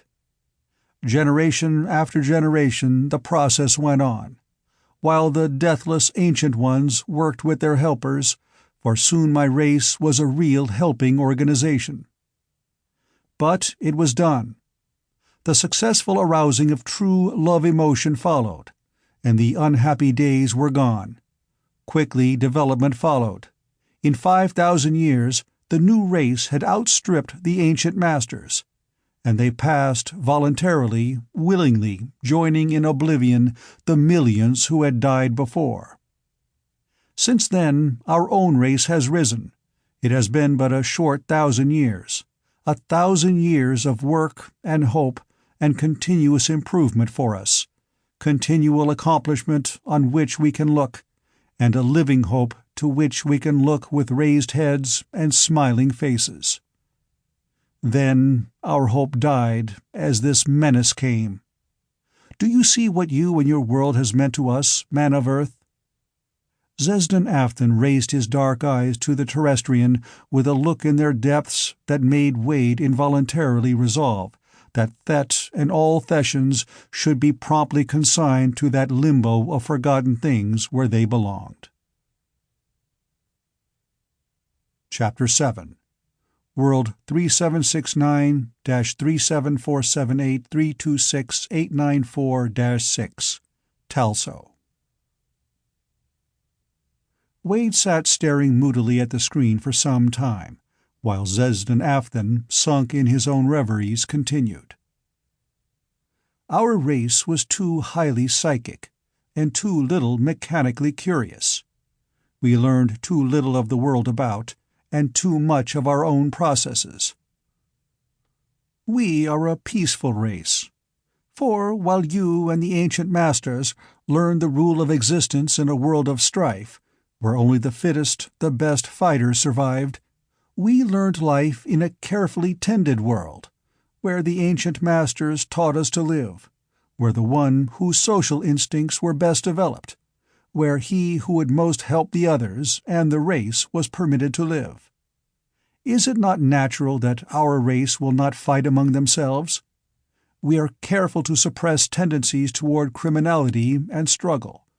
The criminal and the maniac, or those who are permanently incurable as determined by careful examination, are removed, as the leaders put it. Lethal gas.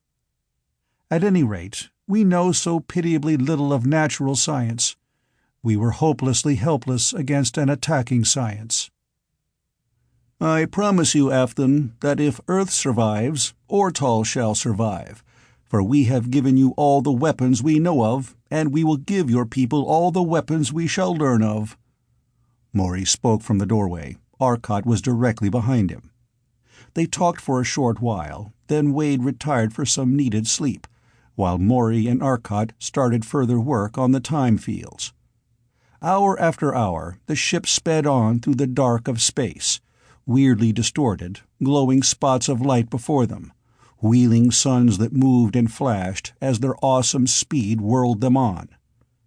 They had to move slower soon, as the changing stars showed them near the space marks of certain locating suns.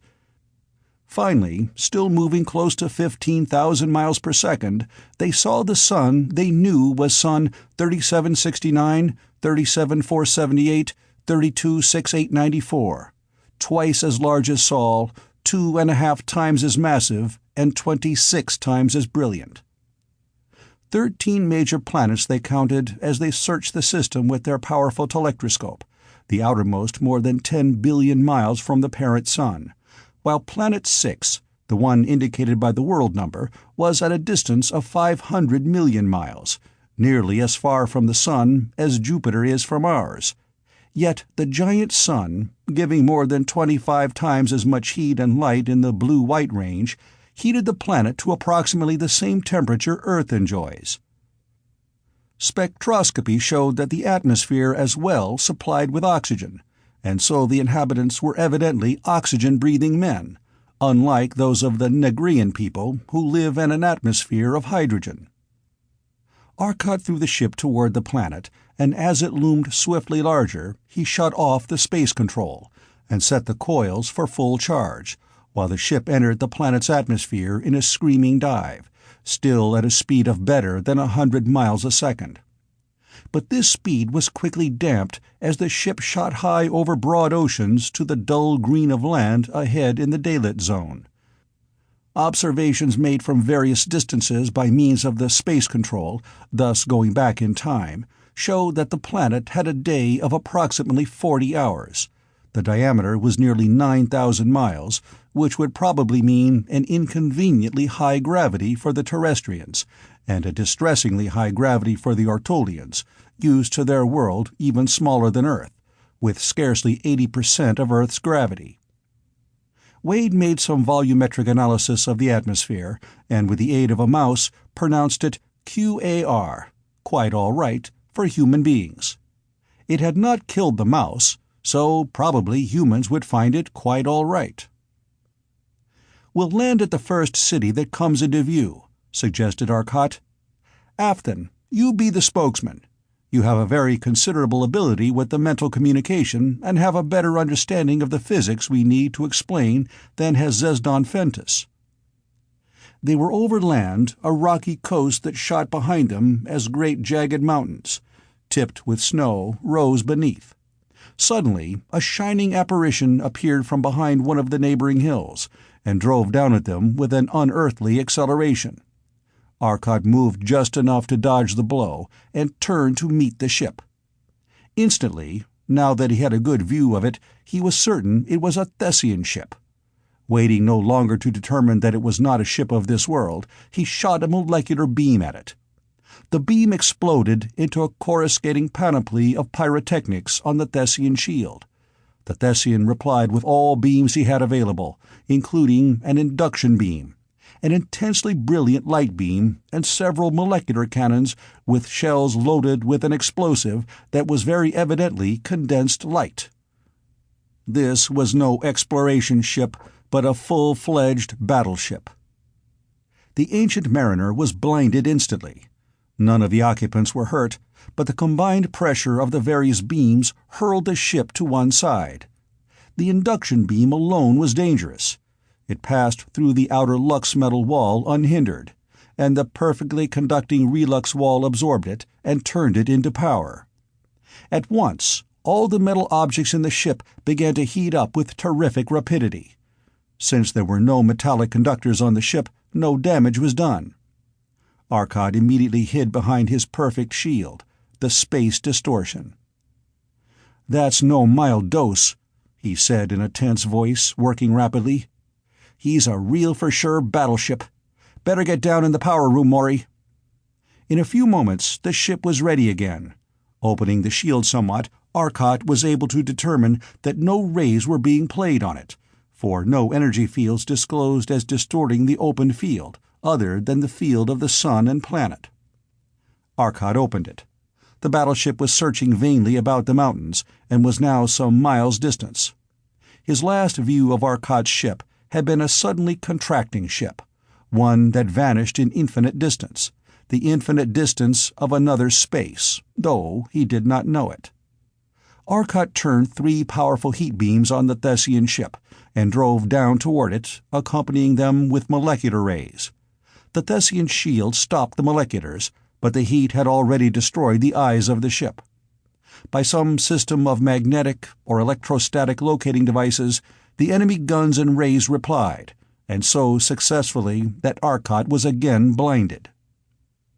He had again been driving in a line straight toward the enemy, and now he threw in the entire power of his huge magnetic field rays.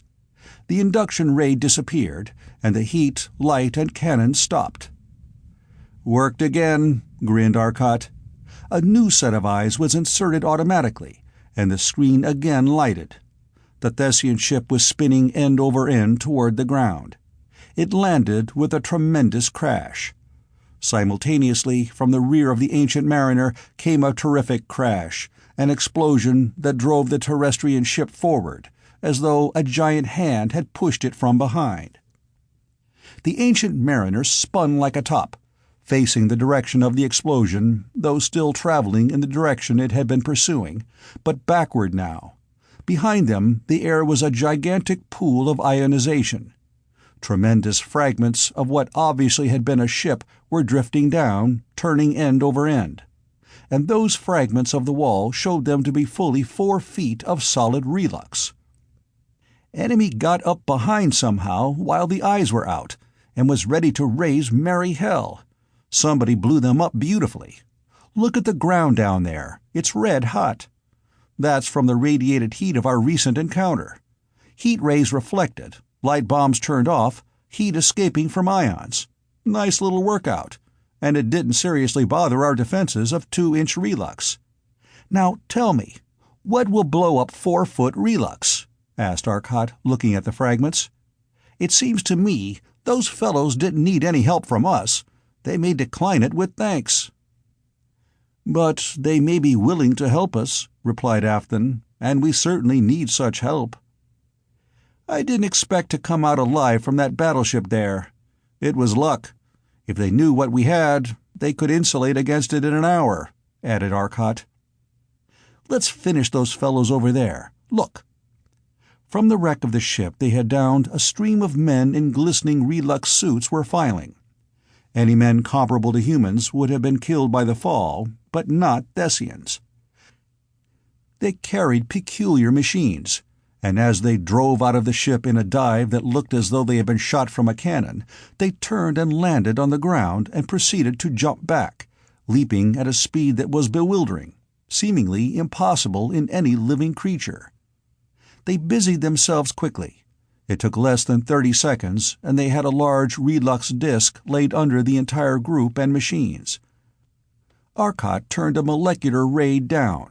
The rock and soil shot up all about them, even the ship shot up, to fall back into the great pit its ray had formed. But the ionization told of the ray shield over the little group of men. A heat ray reached down while the men still frantically worked at their stubby projectors. The relux disk now showed its purpose. In an instant, the soil about them was white-hot, bubbling lava. It was liquid, boiling furiously. But the deep relux disk simply floated on it.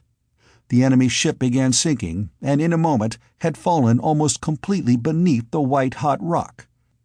A fountain of the melted lava sprung up, and under Arcot's skillful direction fell in a cloud of molten rock on the men working. The suits protected, and the white-hot stuff simply rolled off. But it was sinking their boat. Arcot continued hopefully. Meanwhile, a signaling machine was frantically calling for help and sending out information of their plight and position. Then all was instantly wiped out in a single terrific jolt of the magnetic beam. The machines jumped a little, despite their weight, and the ray shield apparatus slumped suddenly in blazing white heat. The interior mechanism fused. But the men were still active, and rapidly spreading from the spot, each protected by a ray shield pack. A brilliant stab of molecular ray shot at each from either of two of the Ancient Mariner's projectors, as Maury aided Arcot. Their little packs flared brilliantly for an instant under the thousands of horsepower of energy lashing at the screen, then flashed away, and the opalescent relux yielded a moment later, and the figure went twisting, hurtling away. Meanwhile, Wade was busy with the magnetic apparatus, destroying shield after shield, which either Arcot or Maury picked off. The fall from even so much as half a mile seemed not sufficient to seriously bother these supermen, for an instant later they would be up tearing away in great leaps on their own power as their molecular suits, blown out by the magnetic field, failed them. It was but a matter of minutes before the last had been chased down either by the rays or the ship. Then, circling back, Arcot slowly settled beside the enemy ship. "Wait!" called Arcot sharply as Maury started for the door. "Don't go out yet. The friends who wrecked that little sweetheart who crept up behind will probably show up. Wait and see what happens." Hardly had he spoken when a strange apparition rose from behind a rock scarcely a quarter of a mile away. Immediately, Arcot intensified the vision screen covering him. He seemed to leap near. There was one man, and he held what was obviously a sword by the blade above his head, waving it from side to side. There they are, whatever they are. Intelligent, all right. What more universally obvious peace sign than a primitive weapon such as a knife held in reverse position? You go with Zesden Afton. Try holding a carving knife by the blade. Maury grinned as he got into his power suit on Wade's OK of the atmosphere. "They may mistake me for the cook out looking for dinner, and I wouldn't risk my dignity that way. I'll take the baseball bat and hold it wrong way instead." Nevertheless, as he stepped from the ship, with Afton close behind, he held the long knife by the blade, and Afton, very awkwardly operating his still rather unfamiliar power suit, followed. Into the intensely blue sunlight the men stepped.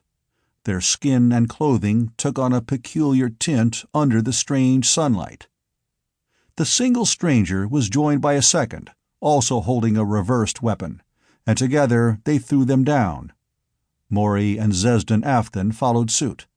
The two parties advanced toward each other.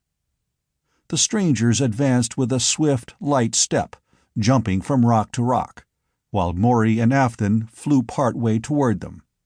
The men of this world were totally unlike any intelligent race Maury had conceived of.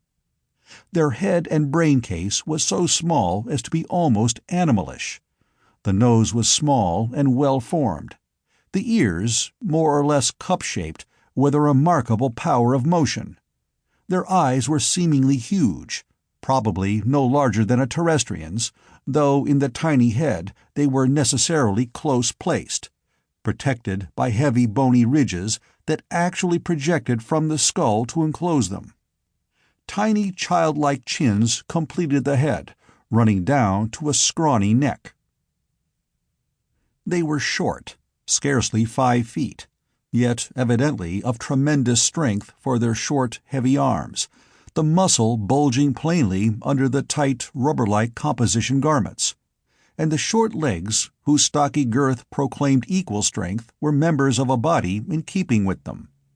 The deep, broad chest, wide, square shoulders, heavy, broad hips, combined with the tiny head, seemed to indicate a perfect incarnation of brainless, brute strength.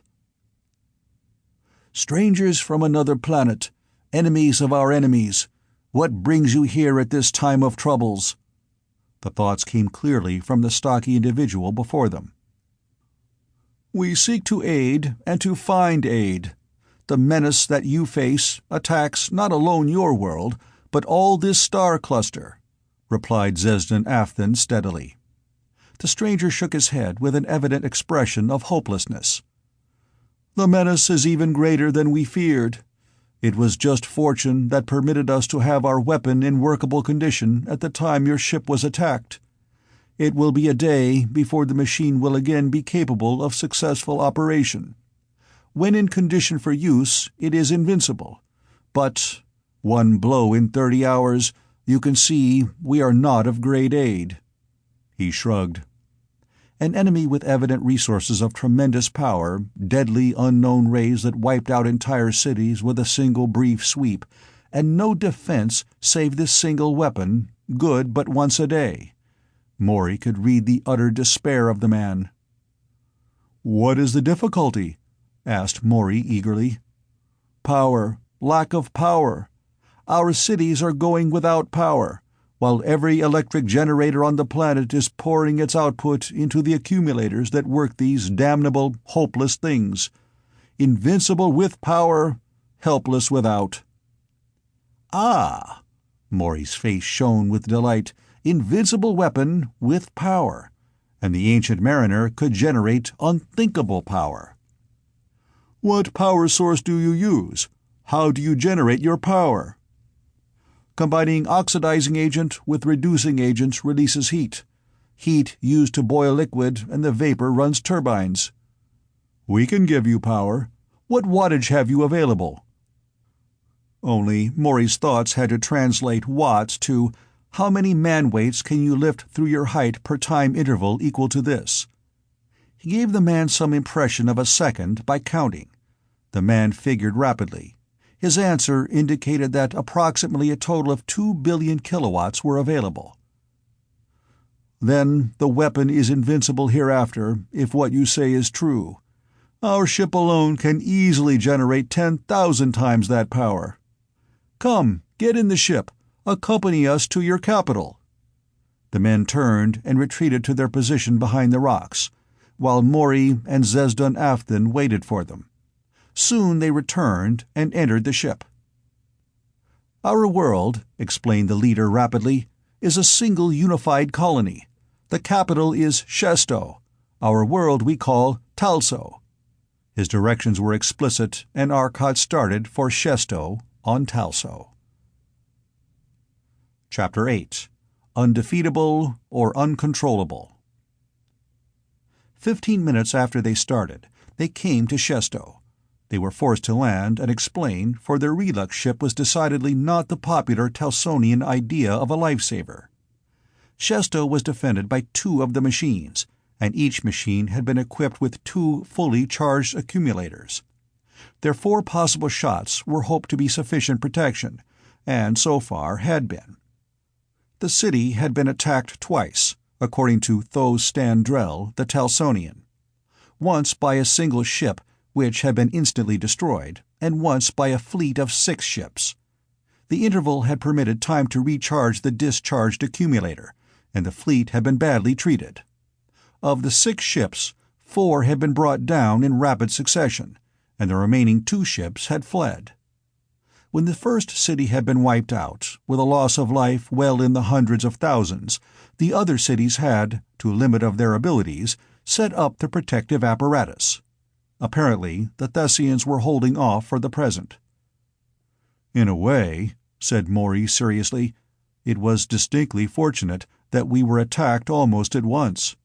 Their instantaneous system of destruction would have worked for the one shot needed to send the Ancient Mariner to eternal blazes."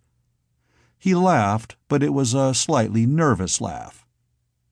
The terrestrial ship landed in a great grassy court, and out of respect for the park-like smoothness of the turf, Arcot left the ship on its power units, suspended a bit above the surface. Then he, Maury, and the Talsonian left the ship. Zesdon Afton was left with the ship, and with Wade in charge, for if some difficulties were encountered, Wade would be able to help them with the ship, and Zesdon Afton, with the tremendous power of his thought locating apparatus, was busy seeking out the Thessian stronghold. A party of men of Talso met the Terrestrians outside the ship.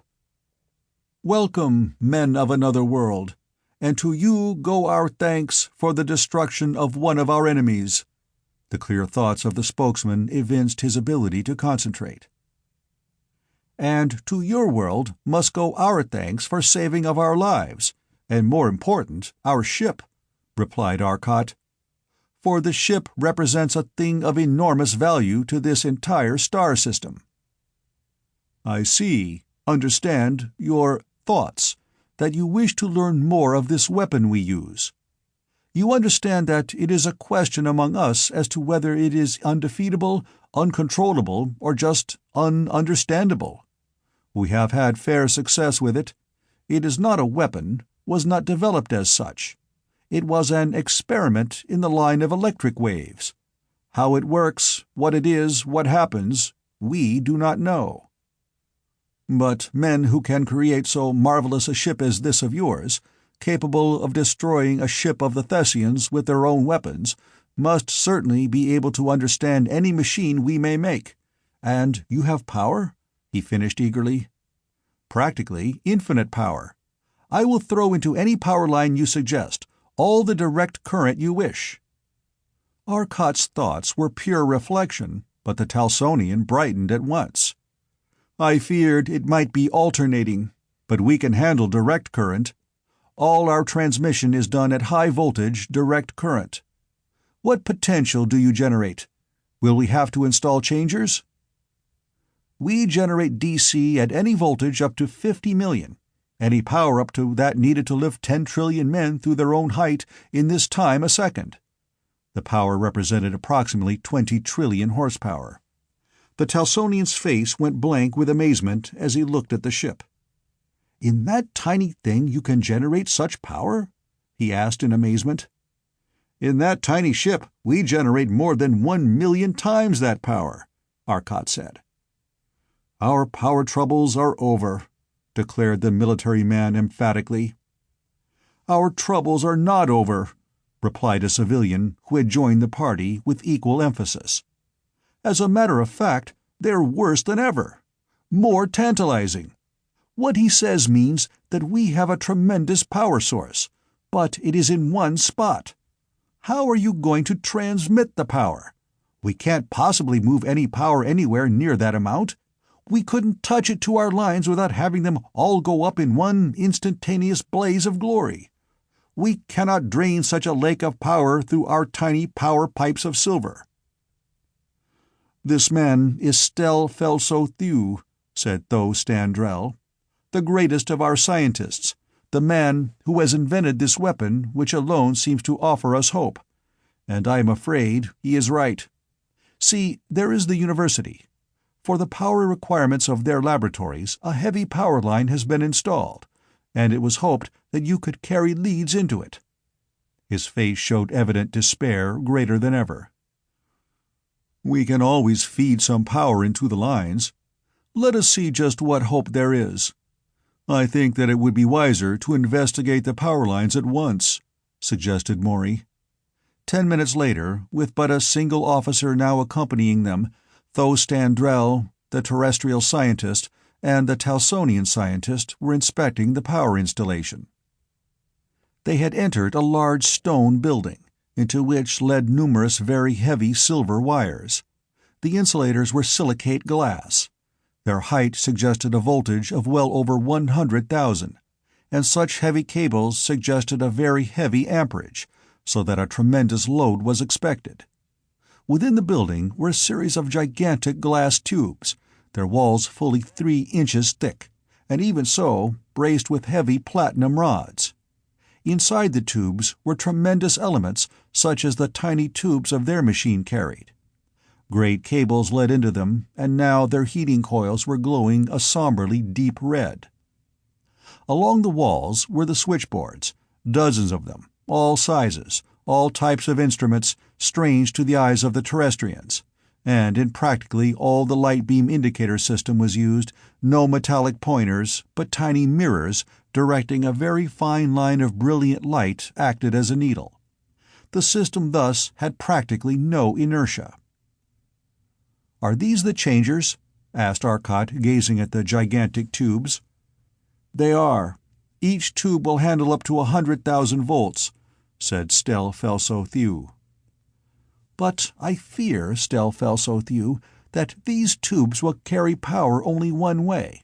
That is, it would be impossible for power to be pumped from here into the powerhouse, though the process can be reversed," pointed out Arcot. "Radio tubes work only one way, which is why they can act as rectifiers. The same was true of these tubes. They could carry power one way only." "True of tubes in general," replied the Talsonian. "And I see by that you know the entire theory of our tubes, which is rather abstruse." "We use them on the ship in special form," interrupted Arcot. "Then I will only say that the college here has a very complete electric power plant of its own. On special occasions, the power generated here is needed by the city, and so we arrange the tubes with switches which could reverse the flow. At present, they are operating to pour power into the city. If your ship can generate such tremendous power, I suspect that it would be wiser to eliminate the tubes from the circuit, for they put certain restrictions on the line. The main power plant in the city has tube banks capable of handling anything the line would. I suggest that your voltage be set at the maximum that the line will carry without breakdown, and the amperage can be made as high as possible without heat loss." "Good enough. The line to the city power will stand what pressure?" "It is good for the maximum of these tubes," replied the Talsonian. "Then get into communication with the city plant and tell them to prepare for every work unit they can carry. I'll get the generator." Arcot turned and flew on his power suit to the ship. In a few moments he was back, a molecular pistol in one hand and suspended in front of him on nothing but a ray of ionized air, to all appearances a cylindrical apparatus with a small cubical base. The cylinder was about 4 feet long, and the cubical box about 18 inches on a side. "What is that, and what supports it?" asked the Talsonian scientists in surprise. "The thing is supported by a ray which directs the molecules of a small bar in the top clamp, driving it up," explained Maury. "And that is the generator." "That? Why, it is hardly as big as a man!" exclaimed the Talsonian. "Nevertheless, it can generate 1 billion horsepower. But you couldn't get the power away if you did generate it." He turned toward Arcot and called to him, "Arcot, set it down and let her rip on about 500,000 horsepower for a second or so. Air arc. Won't hurt it. She's made of lux and relux." Arcot grinned and set it on the ground. "Make an awful hole in the ground." "Oh, go ahead. It will satisfy this fellow, I think," replied Maury. Arcot pulled a very thin lux metal cord from his pocket and attached one end of a long loop to one tiny switch, and the other end to a second. Then he adjusted 3 small dials. The wire in hand, he retreated to a distance of nearly 200 feet, while Maury warned the Talsonians back. Arcot pulled one end of his cord. Instantly, a terrific roar nearly deafened the men. A solid sheet of blinding flame reached in a flaming cone into the air for nearly 50 feet. The screeching roar continued for a moment, then the heat was so intense that Arcot could stand no more, and pulled the cord. The flame died instantly, though a slight ionization clung briefly. In a moment it had cooled to white, and was cooling slowly through orange, deep red, red. The grass for 30 feet about was gone. The soil for 10 feet about was molten, boiling. The machine itself was in a little crater, half sunk in boiling rock. The Talsonians stared in amazement. Then a sort of sigh escaped them, and they started forward. Arcot raised his molecular pistol. A blue-green ray reached out, and the rock suddenly was black. It settled swiftly down, and a slight depression was the only evidence of the terrific action. Arcot walked over the now cool rock, cooled by the action of the molecular ray. In driving the molecules downward, the work was done by the heat of these molecules. The machine was frozen in the solid lava. "Brilliant idea, Maury," said Arcot disgustedly. "It'll be a nice job breaking it loose." Maury stuck the lux metal bar in the top clamp, walked off some distance, and snapped on the power. The rock immediately about the machine was molten again. A touch of the molecular pistol to the lux metal bar, and the machine jumped free of the molten rock. Maury shut off the power. The machine was perfectly clean and extremely hot. "And your ship is made of that stuff?" exclaimed the Talsonian scientist. "What will destroy it?" "Your weapon, apparently." "But do you believe that we have power enough?" asked Maury with a smile. "No, it's entirely too much. Can you tone that condensed lightning bolt down to a workable level?" Chapter 9. The Irresistible and the Immovable. The generator Arcot had brought was one of the 2 spare generators used for laboratory work. He took it now into the substation, and directed the Talsonian students and the scientist in the task of connecting it into the lines. Though they knew where it belonged, he knew how it belonged. Then the Terrestrian turned on the power, and gradually increased it until the power authorities were afraid of breakdowns. The accumulators were charged in the city, and the power was being shipped to other cities whose accumulators were not completely charged. But after giving simple operating instructions to the students, Arcot and Maury went with Stelfelso-Theou to his laboratory. "Here," Stelfelso-Theou explained, "is the original apparatus. All these other machines you see are but replicas of this. How it works, why it works, even what it does, I am not sure of. Perhaps you will understand it. The thing is fully charged now, for it is in part one of the defenses of the city. Examine it now, and then I will show its power." Arcot looked it over in silence, following the great silver leads with keen interest. Finally he straightened, and returned to the Talsonian. In a moment Maury joined them. The Talsonian then threw a switch, and an intense ionization appeared within the tube. Then a minute spot of light was visible within the sphere of light.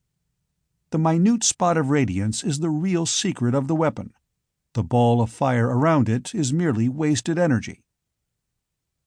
Now I will bring it out of the tube. There were 3 dials on the control panel from which he worked, and now he adjusted one of these. The ball of fire moved steadily toward the glass wall of the tube, and with a crash the glass exploded inward. It had been highly evacuated. Instantly the tiny ball of fire about the point of light expanded to a large globe. It is now in the outer air. We make the thing in an evacuated glass tube, but as they are cheap, it is not an expensive procedure. The ball will last in its present condition for approximately 3 hours.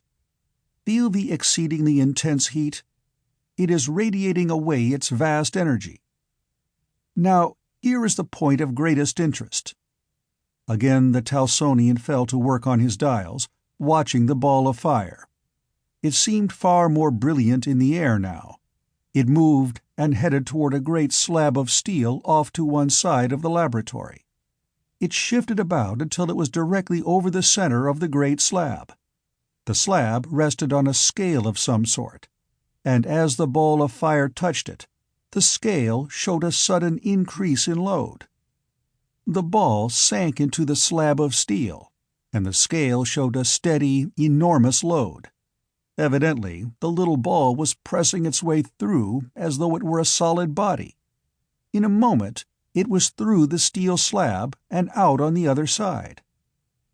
It will pass through any body with equal ease.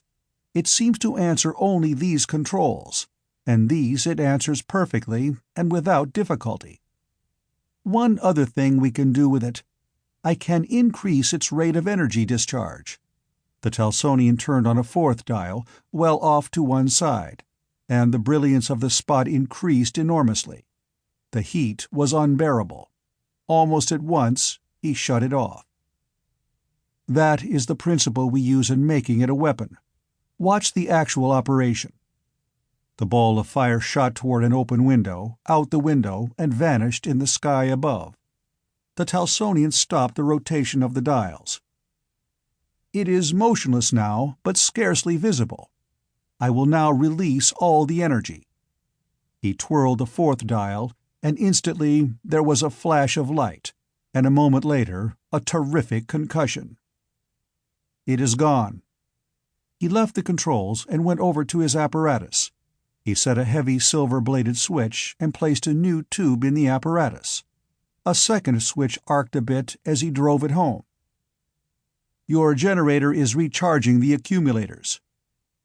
Stelfelso-Theou took the back plate of the control panel off, and the Terrestrians looked at the control with interest.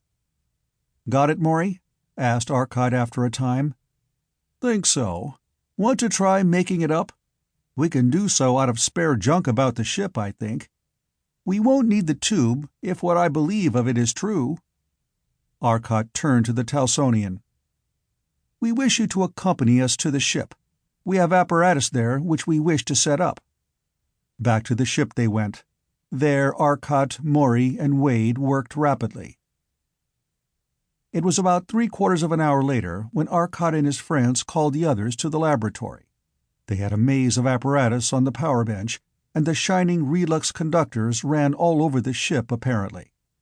One huge bar ran into the power room itself, and plugged into the huge power coil power supply. They were still working at it, but looked up as the others entered.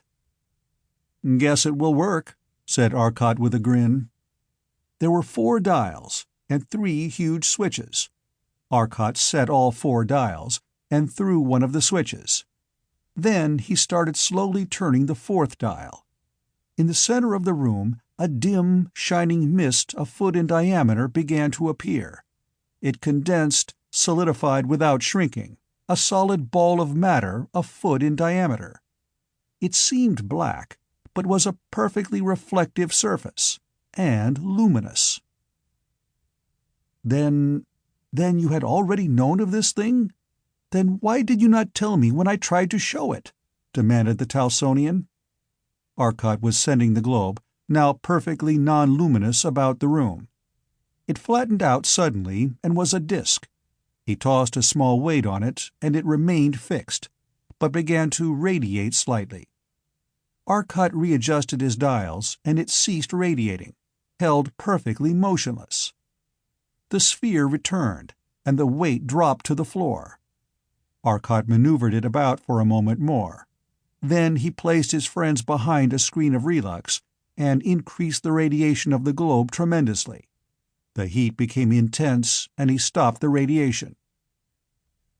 "No, Stelfelso-Theou, we do not have this on our world," Arcot said. "You do not have it? You look at my apparatus 15 minutes, then work for an hour, and you have apparatus far more effective than ours, which required years of development," exclaimed the Telsonian. But it was not wholly new to me. This ship is driven by curving space into peculiar coordinates. Even so, we didn't do such a hot job, did we, Maury?" "No, we should have—" "What? It was not a good job?" interrupted the Telsonian. You succeeded in creating it in air, in making it stop radiating, in making a ball a foot in diameter, made it change to a disk, made it carry a load. What do you want?" "We want the full possibilities, the only thing that can save us in this war," Maury said. "What you learned how to do was the reverse of the process we learned. How you did it is a wonder, but you did. Very well. Matter is energy. Does your physics know that?" asked Arcot. "It does. Matter contains vast energy," replied the Talsonian. "Matter has mass, and energy because of that. Mass is energy. Energy in any known form is a field of force in space. So, matter is ordinarily a combination of magnetic, electrostatic, and gravitational fields. Your apparatus combined the three and put them together. The result was matter. You created matter. We can destroy it, but we cannot create it. What we ordinarily call matter is just a marker, a sign that there are those energy fields. Each bit is surrounded by a gravitational field. The bit is just the marker of that gravitational field. But that seems to be wrong. This artificial matter of yours seems also a sort of knot, for you make all three fields, combine them, and have the matter, but not very apparently like normal matter. Normal matter also holds the fields that make it. The artificial matter is surrounded by the right fields, but it is evidently not able to hold the fields, as normal matter does. That was why your matter continually disintegrated to ordinary energy. The energy was not bound properly. But the reason why it would blow up so was obvious. It did not take much to destroy the slight hold that the artificial matter had on its field, and then it instantly proceeded to release all its energy at once. And as you poured millions of horsepower into it all day to fill it, it naturally raised merry hell when it let loose." Arcot was speaking eagerly, excitedly. "But here is the great fact, the important thing. It is artificially created in a given place. It is made, and exists at the point determined by these three coordinated dials. It is not natural, and can exist only where it is made and nowhere else. Obvious, but important. It cannot exist save at the point designated. Then, if that point moves along a line, the artificial matter must follow that moving point and be always at that point. Suppose now that a slab of steel is on that line. The point moves to it, through it. To exist, that artificial matter must follow it through the steel. If not, it is destroyed. Then the steel is attempting to destroy the artificial matter. If the matter has sufficient energy, it will force the steel out of the way and penetrate. The same is true of any other matter, lux, metal, or relux, it will penetrate. To continue in existence, it must. And it has great energy, and will expend every erg of that energy of existence to continue existence. It is, as long as its energy holds out, absolutely irresistible. But similarly, if it is at a given point, it must stay there, and will expend every erg staying there. It is then immovable. It is either irresistible in motion or immovable in static condition. It is the irresistible and the immovable. What happens if the irresistible meets the immovable? It can only fight with its energy of existence, and the more energetic prevails. Chapter 10. Improvements and Calculations. "It is still incredible, but you have done it. It is certainly successful," said the Telsonian scientist with conviction. Arcot shook his head. "Far from it. We have not realized 1,000th part of the tremendous possibilities of this invention. We must work and calculate and then invent. Think of the possibilities as a shield. Naturally, if we can make the matter, we should be able to control its properties in any way we like.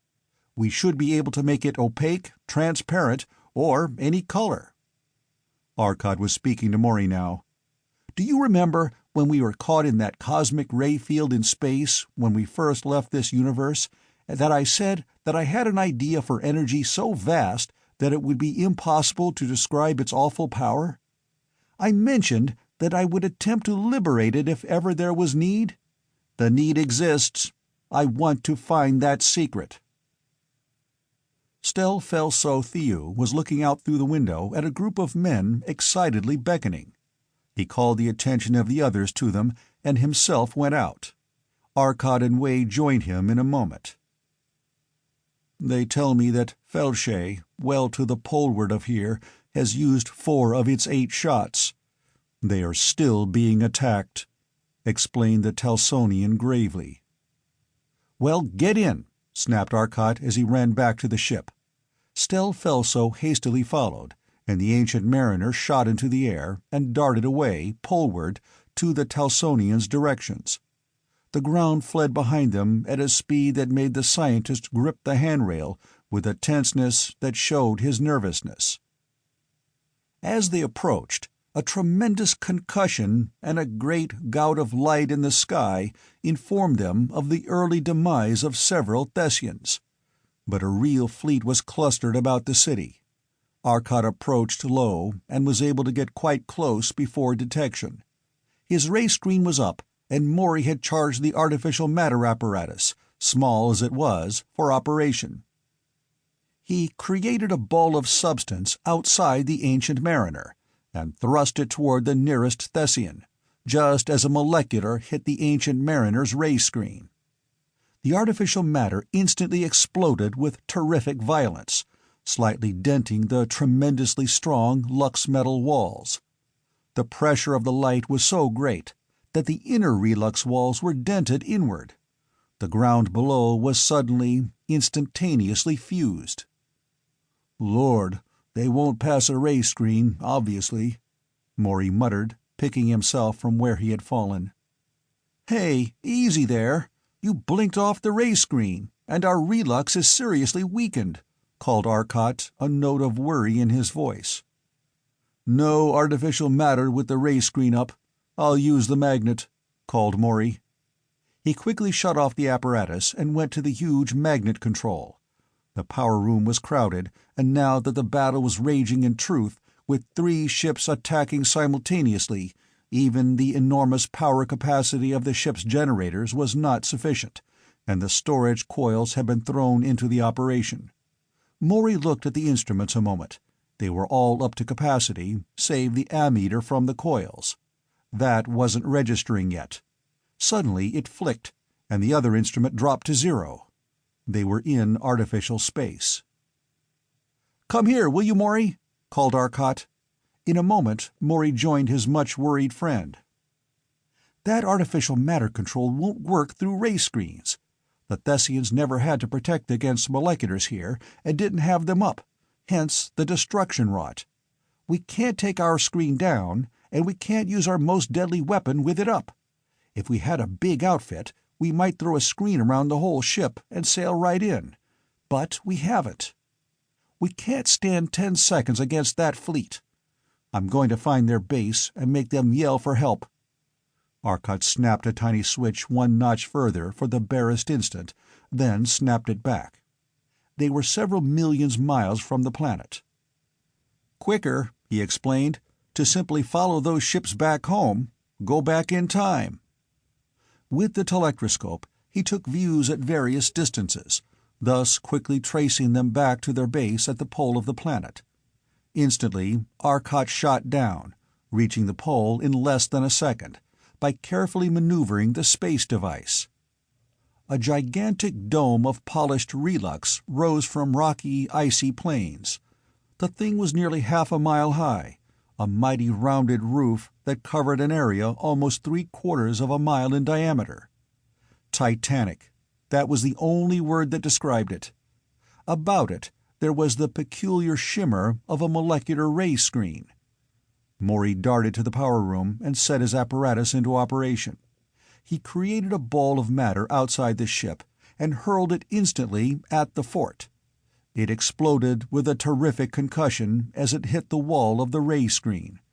Almost instantly, a second one followed. The concussion was terrifically violent, the ground about was fused, and the ray screen was opened for a moment. Arcot threw all his moleculars on the screen, as Maury sent bomb after bomb at it. The coil supplied the energy, cracked the rock beneath. Each energy release disrupted the ray screen for a moment, and the concentrated fury of the molecular beams poured through the open screen and struck the relux behind. It glowed opalescent now in a spot 20 feet across, but the relux was tremendously thick. 30 bombs Maury hurled, while they held their position without difficulty, pouring their bombs and rays at the fort. Arcot threw the ship into space, moved, and reappeared suddenly nearly 300 yards further on. A snap of the eyes, and he saw that the fleet was approaching now. He went again into space and retreated. Discretion was the better part of valor, but his plan had worked.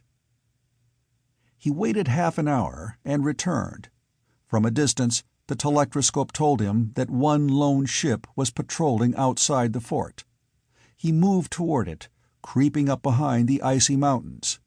His magnetic beam reached out. The ship lurched and fell. The magnetic beam reached out toward the fort, from which a molecular ray had flashed already, tearing up the icy waste which had concealed him.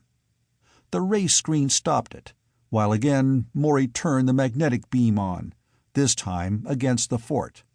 The ray remained on. Arcot retreated hastily. "They found the secret all right. No use, Maury. Come on up," called the pilot. "They evidently put magnetic shielding around the apparatus. That means the magnetic beam is no good to us anymore. They will certainly warn every other base and have them install similar protection." "Why didn't you try the magnetic ray on our first attack?" asked Zesdan Afthan. "If it had worked, their sending apparatus would have been destroyed, and no message could have been sent to call their attackers off Felshay. By forcing them to recall their fleet, I got results I couldn't get by attacking the fleet," Arcot said.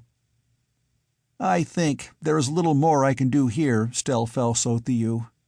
I will take you to Shesto, and there make final arrangements till my return, with apparatus capable of overthrowing your enemies. If you wish to accompany me, you may." He glanced around at the others of his party.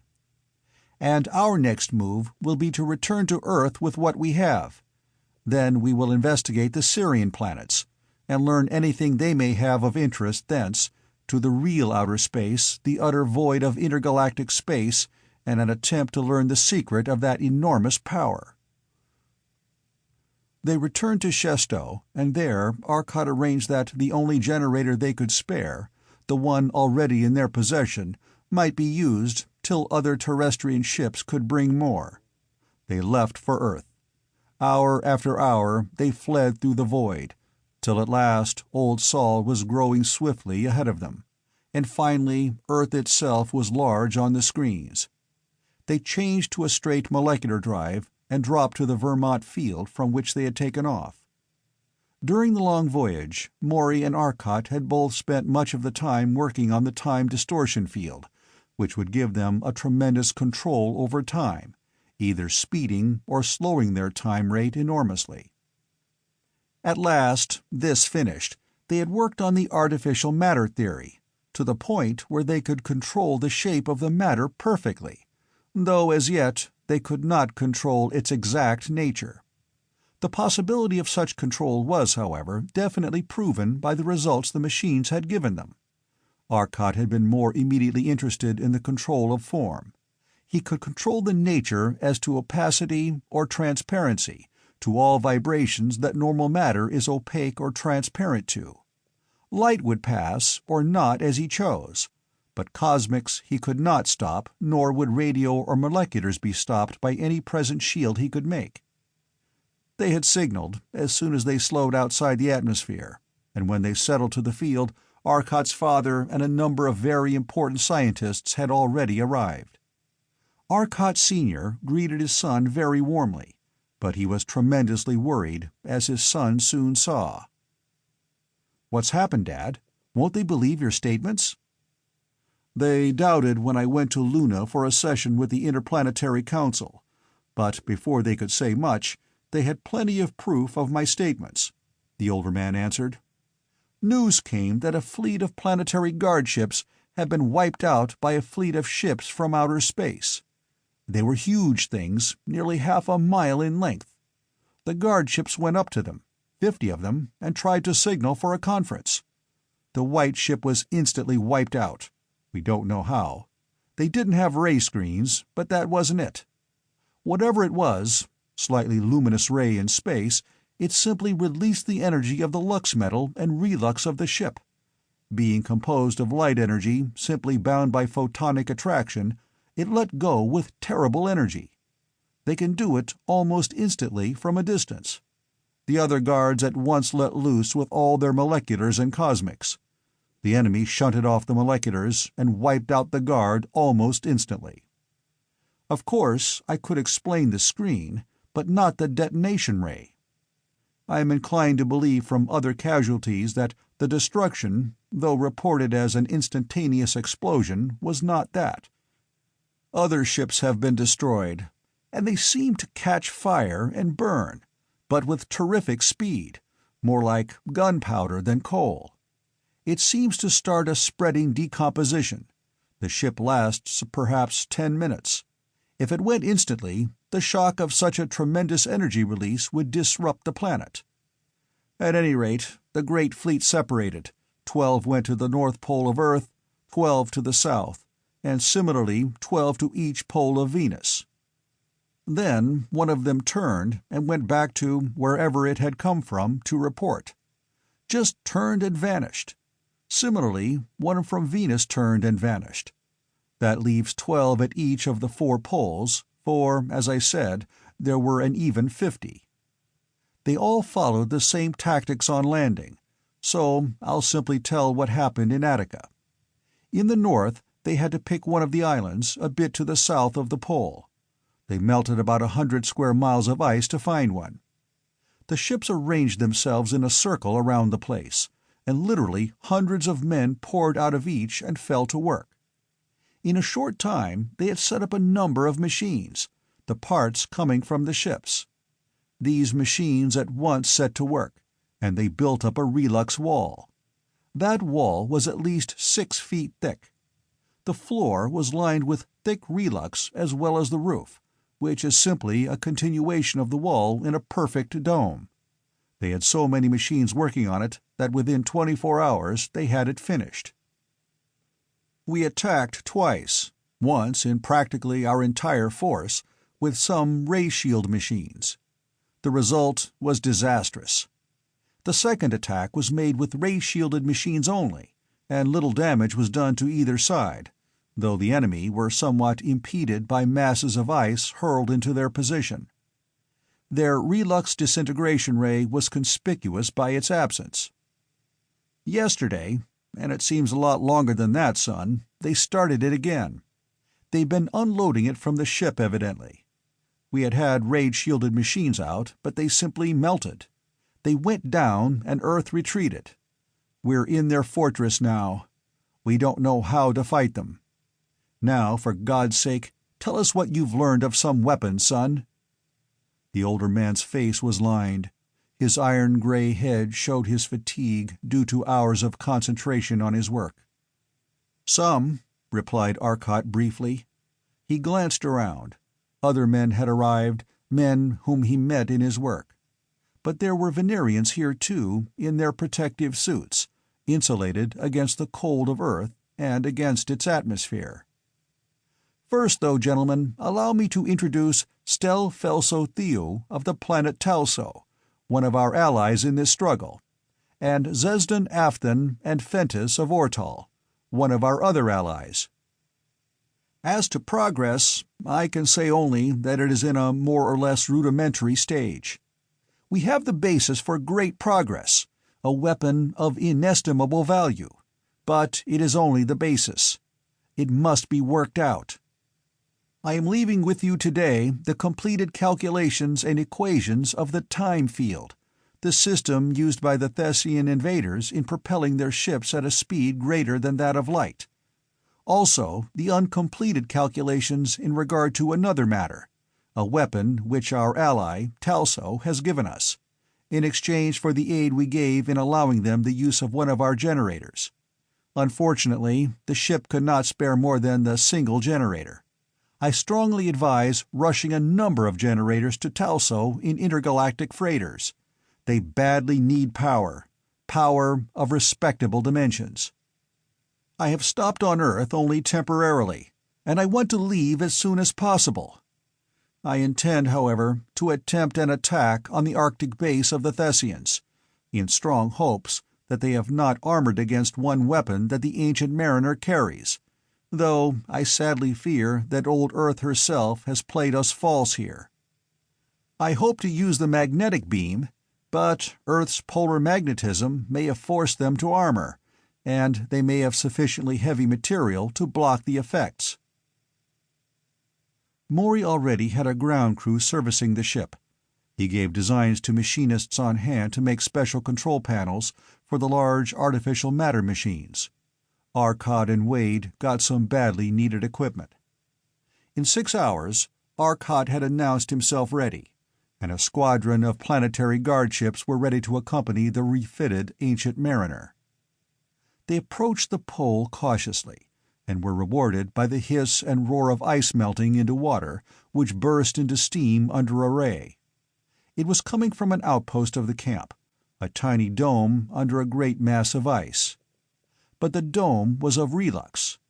A molecular reached down from a guard ship, and the guard ship crumbled suddenly as dozens of moleculars from the points hit it. "They know how to fight this kind of a war. That's their biggest advantage," muttered Arcot. Wade merely swore. "Ray screens! No moleculars!" snapped Arcot into the transmitter. He was not their leader, but they saw his wisdom, and the squadron commander repeated the advice as an order. In the meantime, another ship had fallen. The dome had its screen up, allowing the multitudes of hidden stations outside to fight for it. Something to remember when Terrestrians have to retire to forts. They will, too, before this war is over. That way, the main fort doesn't have to lower its ray screen to fight," commented Arcot. He was watching intensely as a tiny ship swung away from one of the larger machines, and a tremendously powerful molecular started biting at the fort's ray screen. The ship seemed nothing but a flying ray projector, which was what it was. As they had hoped, the deadly new ray stabbed out from somewhere on the side of the fort. It was not within the fort. "Which means," pointed out Maury, "that they can't make stuff to stand that. Probably the projector would be vulnerable." But a barrage of heat rays which immediately followed had no apparent effect. The little radio-controlled molecular beam projector lay on the rock under the melted ice, blazing incandescent with the rapidly released energy of the relux. "Now, to try the real test we came here for." Maury clambered back to the power room and turned on the controls of the magnetic beam. The ship was aligned, and then he threw the last switch. The great mass of the machine jerked violently and plunged forward as the beam attracted the magnetic core of the Earth. Maury could not see it, but almost instantly the shimmer of the molecular screen on the fort died out. The deadly ray sprang out from the Thessian projector and went dead. Frantically, the Thessians tried weapon after weapon, and found them dead almost as soon as they were turned on, which was the natural result in the terrific magnetic field. And these men had iron bones. Their very bones were attracted by the beam. They plunged upward toward the ship as the beam touched them, but accustomed to the enormous gravitation accelerations of an enormous world, most of them were not killed. "Ah!" exclaimed Arcot. He picked up the transmitter and spoke again to the squadron commander. "Squadron Commander Thornton, what relux thickness does your ship carry?" "1 1/4", replied the surprised voice of the commander. "Any of the other ships carry heavier?" "Yes, the special solar investigator carries 5 inches. What shall we do?" "Tell him to lower his screen, and let loose at once on all operating forts. His relux will stand for the time needed to shut them down for their own screens, unless some genius decides to fight it out. As soon as the other ships can lower their screens, tell them to do so, and tell them to join in. I'll be able to help then. My relux has been burned, and I'm afraid to lower the screen. It's mighty thin already." The squadron commander was smiling joyously as he relayed the advice as a command. Almost at once, a single ship, blunt, and almost perfect cylinder, lowered its screen. In an instant, the opalescence of the transformation showed on it, but its dozen ray projectors were at work. Fort after fort glowed opalescent, then flashed into protective ionization of screening. Quickly, other ships lowered their screens and joined in. In a moment more, the forts had been forced to raise their screens for protection. A disk of artificial matter 10 feet across suddenly appeared beside the Ancient Mariner. It advanced with terrific speed, struck the great dome of the fort, and the dome caved, bent still more, but would not puncture. The disk retreated, became a sharp cone, and drove in again. This time the point smashed through the relux, and made a small hole. The cone seemed to change gradually, melting into a cylinder of 20-foot diameter, and the hole simply expanded. It continued to expand as the cylinder became a huge disk, 100 feet across, set in the wall. Suddenly it simply dissolved. There was a terrific roar, and a mighty column of white rushed out of the gaping hole. Figures of Thessians caught by the terrific current came rocketing out. The inside was at last visible. The terrific pressure was hurling the outside line of ships about like thistledown. The Ancient Mariner reeled back under the tremendous blast of expanding gas. The snow that fell to the boiling water below was not water in toto. Some was carbon dioxide, and some oxygen chilled in the expansion of the gas. It was snowing within the dome. The falling forms of Thessians were robbed of the life-giving air pressure to which they were accustomed. But all this was visible for but an instant. Then a small, thin sheet of artificial matter formed beside the fort and advanced on the dome. Like a knife cutting open an orange, it simply went around the dome's edge, and the great dome lifted like the lid of a teapot under the enormous gas pressure remaining, then dropped under its own weight. The artificial matter was again a huge disk. It settled over the exact center of the dome, and went down. The dome caved in. It was crushed under a load utterly inestimable. Then the great disk, like some monstrous tamper, tamped the entire works of the Thessians into the bedrock of the island.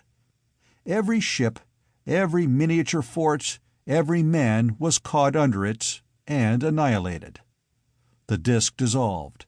A terrific barrage of heat beams played over the island, and the rock melted, flowed over the ruins, and left only the spumes of steam from the Arctic ice rising from a red-hot mass of rock, contained a boiling pool. The Battle of the Arctic was done. Chapter 11. Right Off the Magnet. Squadron Commander Thornton speaking. Squadron 73B of Planetary Guard will follow orders from Dr. Arcot directly. Heading south to Antarctica at maximum speed, droned the communicator. Under the official tone of command was a note of suppressed rage and determination. And the squadron commander wishes Dr. Arcot every success in wiping out Antarctica as thoroughly and completely as he destroyed the Arctic base. The flight of ships headed south at a speed that heated them white in the air, thin as it was at the 100-mile altitude, yet going higher would have taken unnecessary time, and the white heat meant no discomfort. They reached Antarctica in about 10 minutes. The Thessian ships were just entering through great locks in the walls of the dome. At first sight of the terrestrial ships they turned and shot toward the guard ships. Their screens were down, for, armored as they were with very heavy relux, they expected to be able to overcome the terrestrial thin relux before theirs was seriously impaired. "Ships will put up screens," Arcot spoke sharply. A new plan had occurred to him. The moleculars of the Thessians struck glowing screens, and no damage was done. "Ships, in order of number, will lower screen for 30 seconds, and concentrate all moleculars on one ship, the leader. Solar Investigator will not join in action." The flagship of the squadron lowered its screen, and a tremendous bombardment of rays struck the leading ship practically in one point. The relux glowed, and the opalescence shifted with bewildering, confusing colors. Then the terrestrial ship's screen was up before the Thessians could concentrate on the one unprotected ship. Immediately, another terrestrial ship opened its screen and bombarded the same ship. 2 others followed, and then it was forced to use its screen. But suddenly, a terrestrial ship crashed. Its straining screen had been overworked, and it failed. Arcot's magnetic beam went into action. The Thessian ray did not go out. It flickered, dimmed, but was apparently as deadly as ever. "Shielded. Right off the magnet, Maury. That is one asset we lose." Arcot, protected in space, was thinking swiftly. Moleculars, useless. They had to keep their own screens up. Artificial matter, bound in by their own molecular screen. And the magnet had failed them against the protected mechanism of the dome. The ships were not as yet protected, but the dome was. "Guess the only place we'd be safe is under the ground. Way under," commented Wade dryly. "Under the ground? Wade, you're a genius!" Arcot gave a shout of joy and told Wade to take over the ship. "Take the ship back into normal space. Head for the hill over behind the dome and drop behind it. It's solid rock, and even their rays will take a moment or so to move it. As soon as you get there, drop to the ground and turn off the screen. No, here, I'll do it. You just take it there, land on the ground, and shut off the screen. I promise the rest." Arcot dived for the artificial matter room. The ship was suddenly in normal space, its screen up. The dogfight had been ended. The terrestrial ships had been completely defeated. The Ancient Mariner's appearance was a signal for all the moleculars in sight. 10 huge ships, half a dozen small forts, and now the unshielded dome joined in. Their screen tubes heated up violently in the brief moment it took to dive behind the hill. A tube fused and blew out. Automatic devices shunted it, another tube took the load, and heated. But their screen was full of holes before they were safe for the moment behind the hill. Instantly, Wade dropped the defective screen.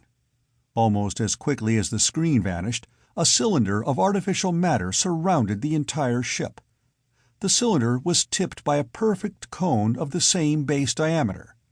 The entire system settled into the solid rock. The rock above cracked and filled in behind them. The ship was suddenly pushed by the base of the cylinder behind them, and drove on through the rock, the cone parting the hard granite ahead. They went perhaps half a mile, then stopped. In the light of the ship's windows, they could see the faint mistiness of the inconceivably hard, artificial matter. And beyond the slick, polished surface of the rock, it was pushing aside. The cone shape was still there. There was a terrific roar behind them. The rock above cracked, shifted, and moved about. "Raying the spot where we went down," Arcot grinned happily. The cone and cylinder merged, shifted together, and became a sphere. The sphere elongated upward, and the Ancient Mariner turned in it, till it too pointed upward.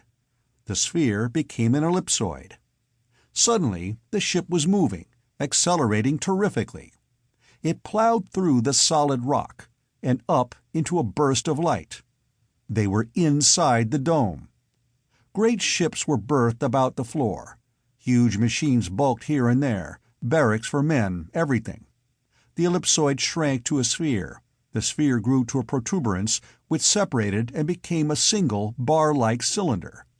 The cylinder turned and drove through the great dome wall.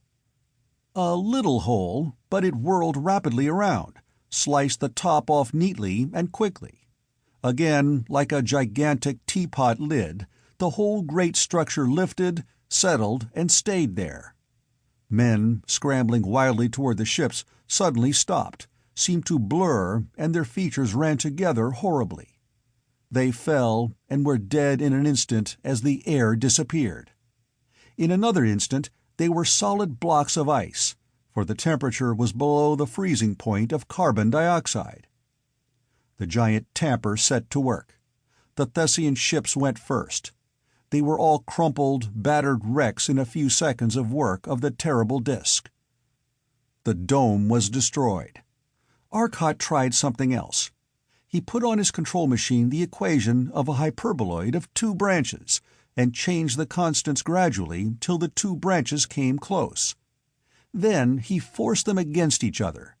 Instantly they fought terribly for existence. A tremendous blast of light and heat exploded into being. The energy of 2 tons of lead attempted to maintain those two branches. It was not, fortunately, explosive, and it took place over a relux floor. Most of the energy escaped into space. The vast flood of light was visible on Venus, despite the clouds. But it fused most of Antarctica. It destroyed the last traces of the camp in Antarctica. "Well, the squadron was wiped out, I see." Arcot's voice was flat as he spoke. "The squadron, 20 ships, 400 men." "Yes, but so is the Arctic camp, and the Antarctic camp as well," replied Wade. "What next, Arcot? Shall we go out to the intergalactic space at once?" asked Maury, coming up from the power room. "No, we'll go back to Vermont and have the time field stuff I ordered installed, then go to Sirius and see what they have. They moved their planets from the gravitational field of Negra, their dead black star, to the field of Sirius, and I'd like to know how they did it. Then Intergalactia." He started the ship toward Vermont, while Maury got into communication with the field and gave them a brief report. Chapter 12. Sirius. They landed about half an hour later, and Arcot simply went into the cottage and slept, with the aid of a light soporific. Maury and Wade directed the disposition of the machines, but Dr. Arcot Sr. really finished the job. The machines would be installed in less than 10 hours, for the complete plans Arcot and Maury had made, with the modern machines for translating plans to metal and lux, had made the actual construction quick, while the large crew of men employed required but little time. When Arcot and his friends awoke, the machines were ready. "Well, Dad, you have the plans for all the machines we have. I expect to be back in 2 weeks. In the meantime, you might set up a number of ships with very heavy relux walls that will stand raised for a while, and equip them with the rudimentary artificial matter machines you have, and go ahead with the work on the calculations. Thet will land other machines here, or on the moon. Probably they will attempt to ray the whole Earth. They won't have concentration of ray enough to move the planet, or to seriously chill it. But life is a different matter. It's sensitive. It is quite apt to let go, even under a mild ray. I think that a few exceedingly powerful ray screen stations might be set up, and the heaviside layer used to transmit the vibrations entirely around the Earth. You can see the idea easily enough, if you think it worthwhile, or better, if you can convince the thick-headed politicians of the Interplanetary Defense Commission that it is. Beyond that, I'll see you in about 2 weeks." Arcot turned and entered the ship. "I'll line up for Sirius and let go." Arcot turned the ship now, for Earth was well behind, and lined it on Sirius, bright in the utter black of space. He pushed his control to 1/2, and the space closed in about them. Arcot held it there while the chronometer moved through 6.5 seconds. Sirius was at a distance almost planetary in its magnitude from them. Controlling directly now, he brought the ship closer, till a planet loomed large before them. A large world, its rocky continents, its rolling oceans and jagged valleys, white under the enormous energy flood from the gigantic star of Sirius, 26 times more brilliant than the sun they had left. "But, Arcot, hadn't you better take it easy?" Wade asked.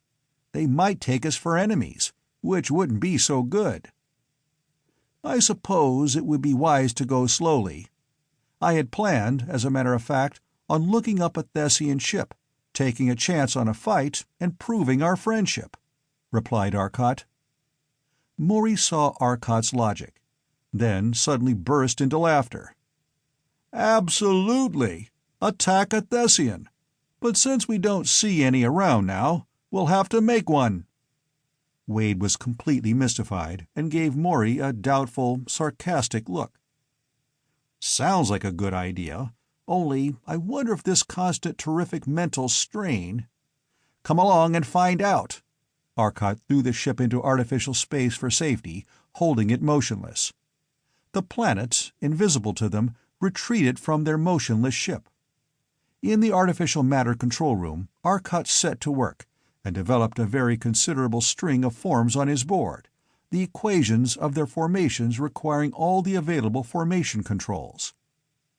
"Now," said Arcot at last, "you stay here, Maury, and when I give the signal, create the thing back of the nearest range of hills, raise it, and send it toward us."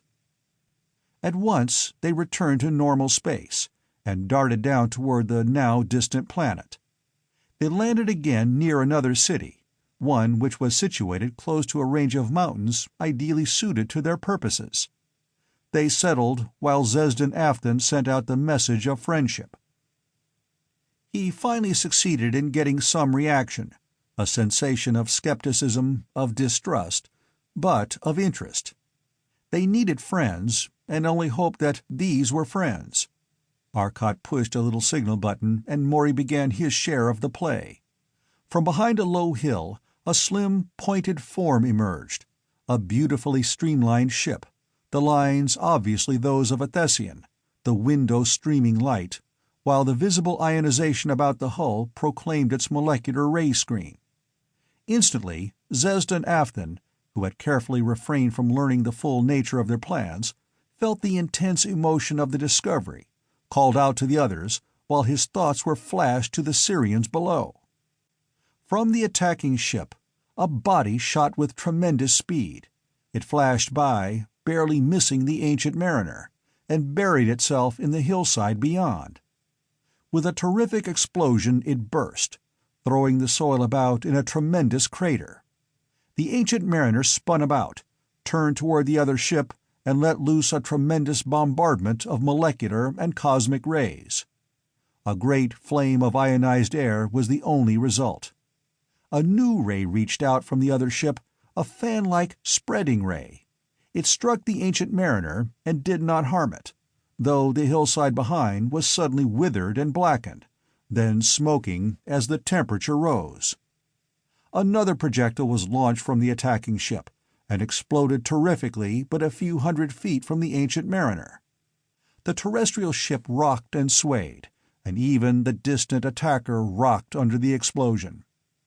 A projectile, glowing white, leapt from the Earth ship. It darted toward the enemy ship, seemed to barely touch it, then burst into terrific flames that spread, eating the whole ship, spreading glowing flame. In an instant, the blazing ship slumped, started to fall, then seemingly evaporated, and before it touched the ground was completely gone. Zesden Afton's mind was genuine, and it was easily obvious to the Syrians that the winning ship was friendly, for, with all its frightful armament, it had downed a ship obviously of Thet. Though not exactly like the others, it had the all-too-familiar lines. "They welcome us now," said Zesden Afton's mental message to his companions. "Tell them we'll be there, with bells on," or thoughts to that effect. grinned Arcot. Maury had appeared in the doorway, smiling broadly. "How was the show?" he asked. "Terrible. Why didn't you let it fall and break open?" "What would happen to the wreckage as we moved?" he asked sarcastically. "I thought it was a darn good demonstration." "It was convincing," laughed Arcot. "They want us now." The great ship circled down, landing gently just outside of the city.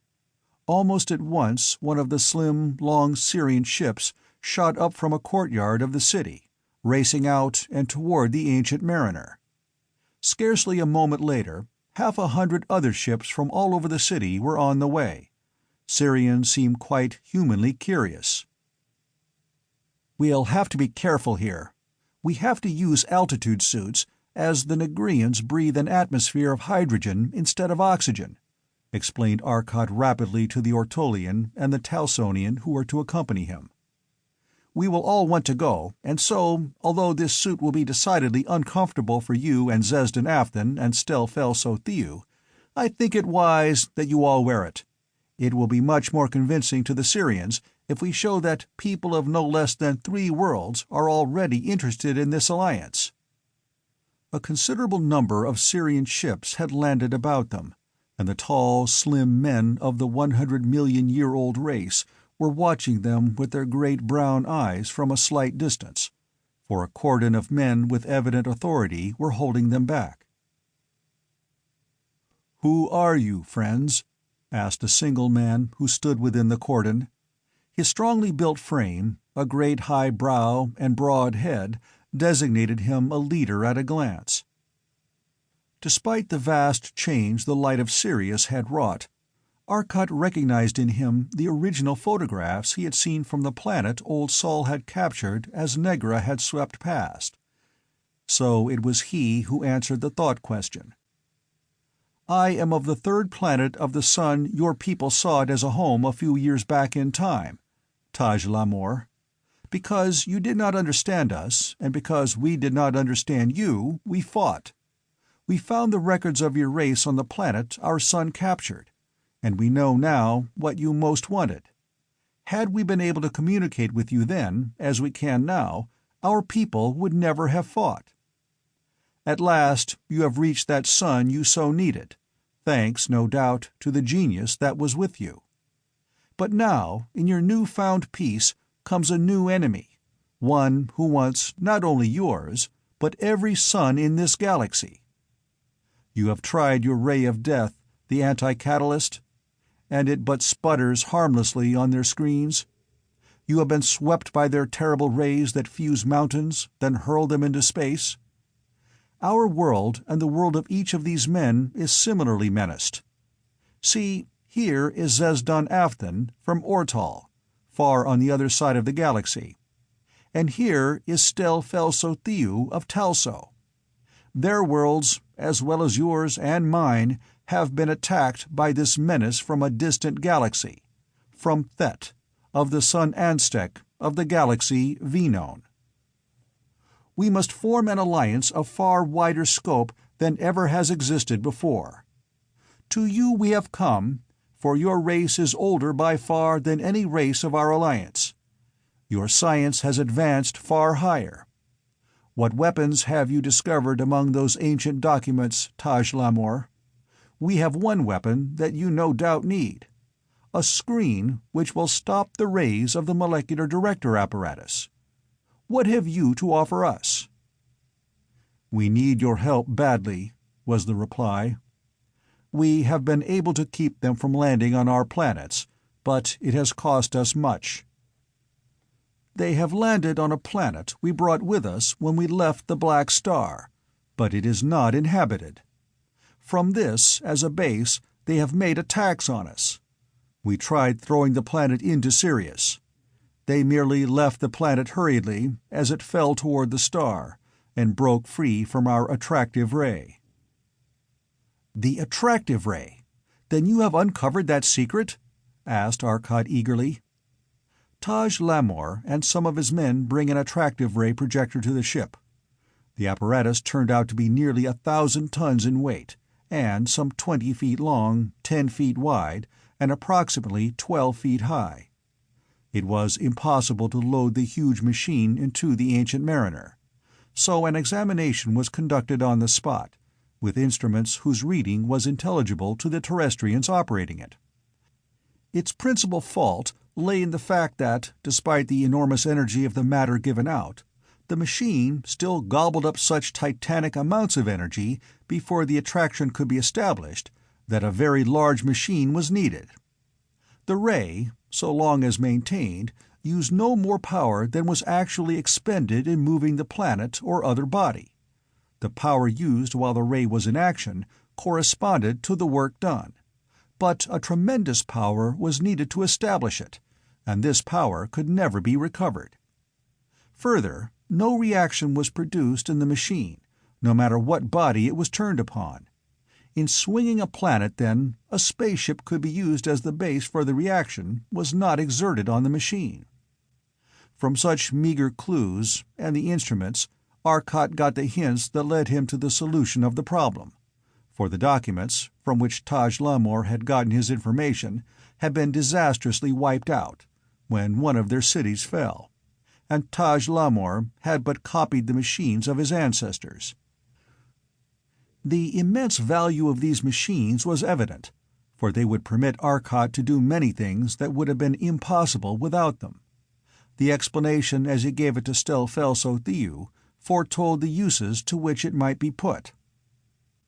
As a weapon, he pointed out, its most serious fault is that it takes a considerable time to pump in the power needed. It has here practically the same fault which the artificial matter had on your world. As I see it, the ray is actually a directed gravitational field. Now, here is one thing that makes it more interesting and more useful. It seems to defy the laws of mechanics. It acts, but there is no apparent reaction. A small ship can swing a world. Remember, the field that generates the attraction is an integral, interwoven part of the mesh of space. It is created by something outside of itself. Like the artificial matter, it exists there, and there alone. There is reaction on the attractive field, but it is created in space at that given point, and the reaction is taken by all space. No wonder it won't move. The work considerations are fairly obvious.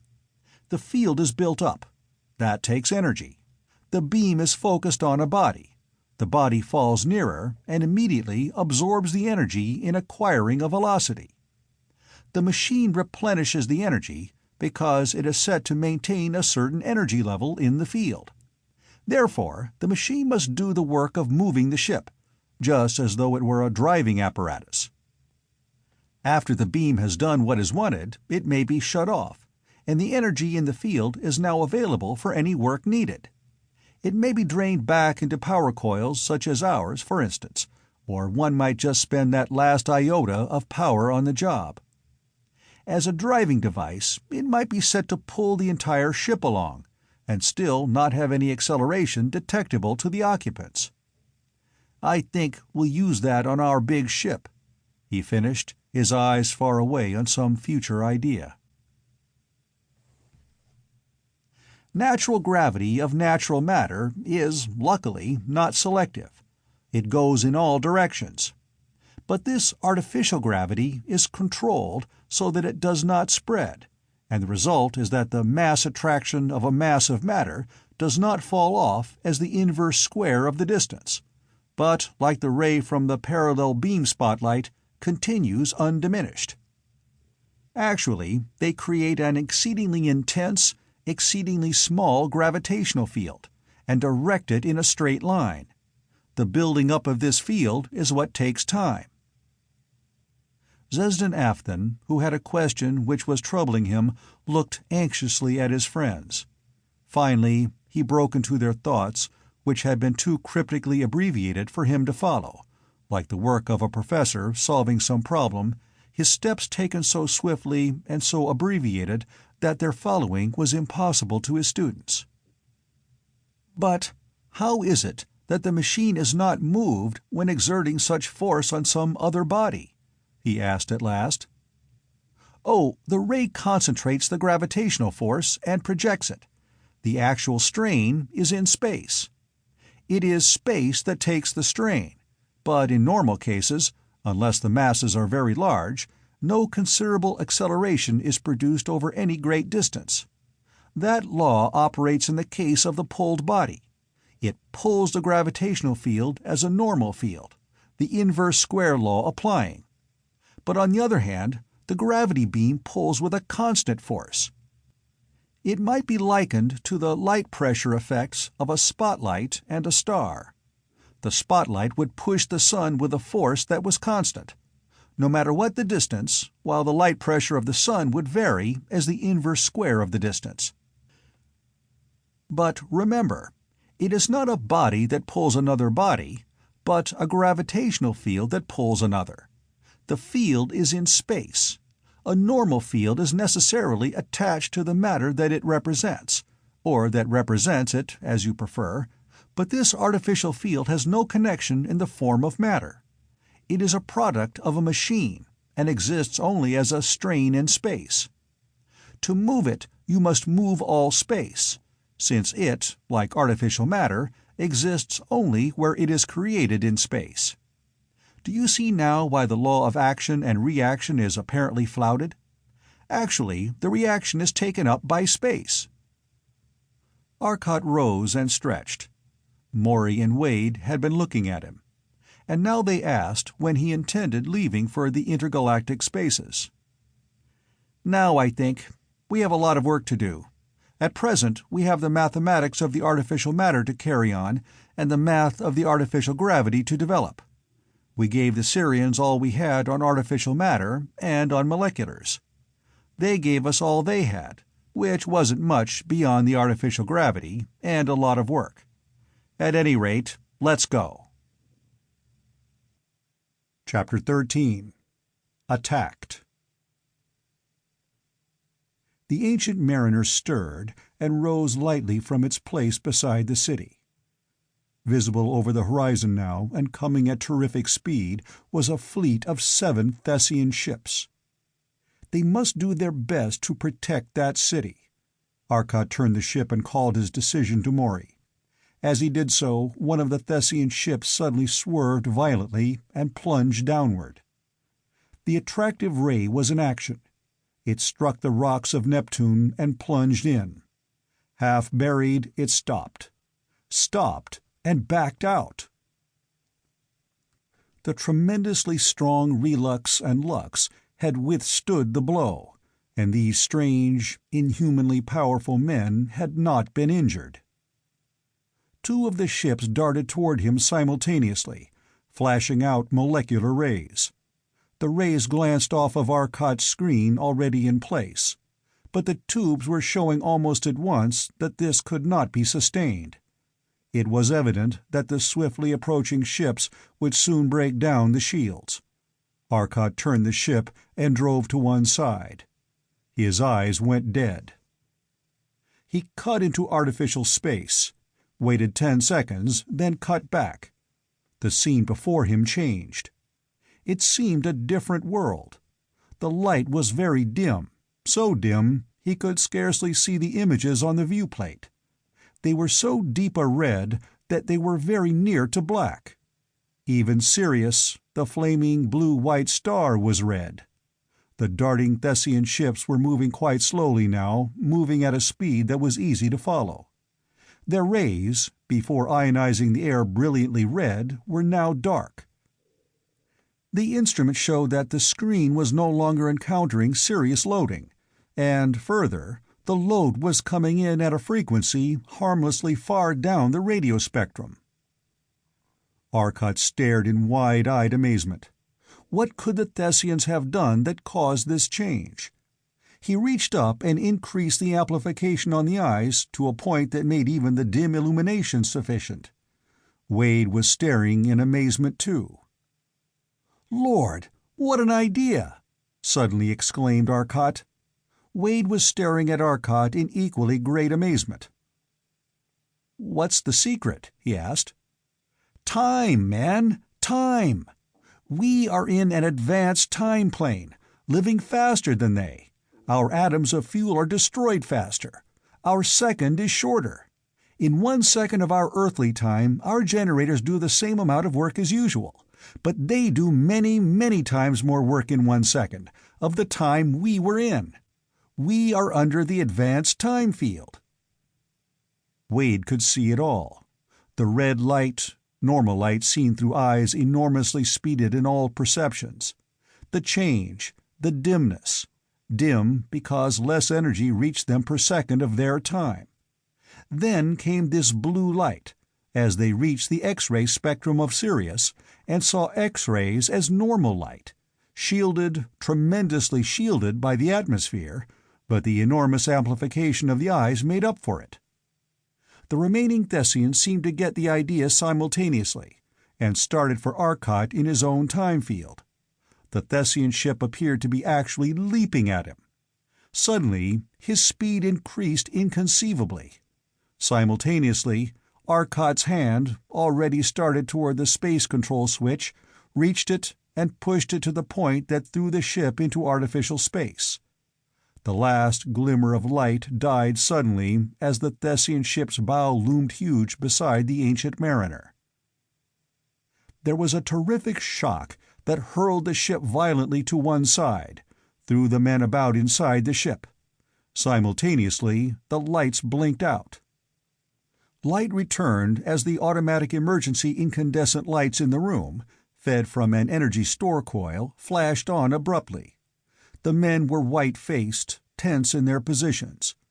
Swiftly, Morey was looking over the indicators on his remote reading panel, while Arcot stared at the few dials before the actual control board.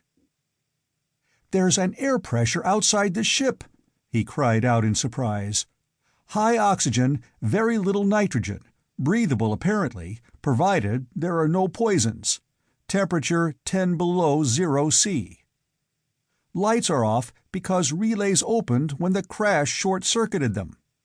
Morey and the entire group were suddenly shaking. "Nervous shock," commented Zesdan Afton. "It will be an hour or more before we will be in condition to work." "Can't wait," replied Arcot testily, his nerves on edge too. "Morey, make some good strong coffee if you can, and we'll waste a little air on some smokes." Morey rose and went to the door that led through the main passage to the galley. "Heck of a job, no wait at all," he muttered. "There is air in the passage, anyway."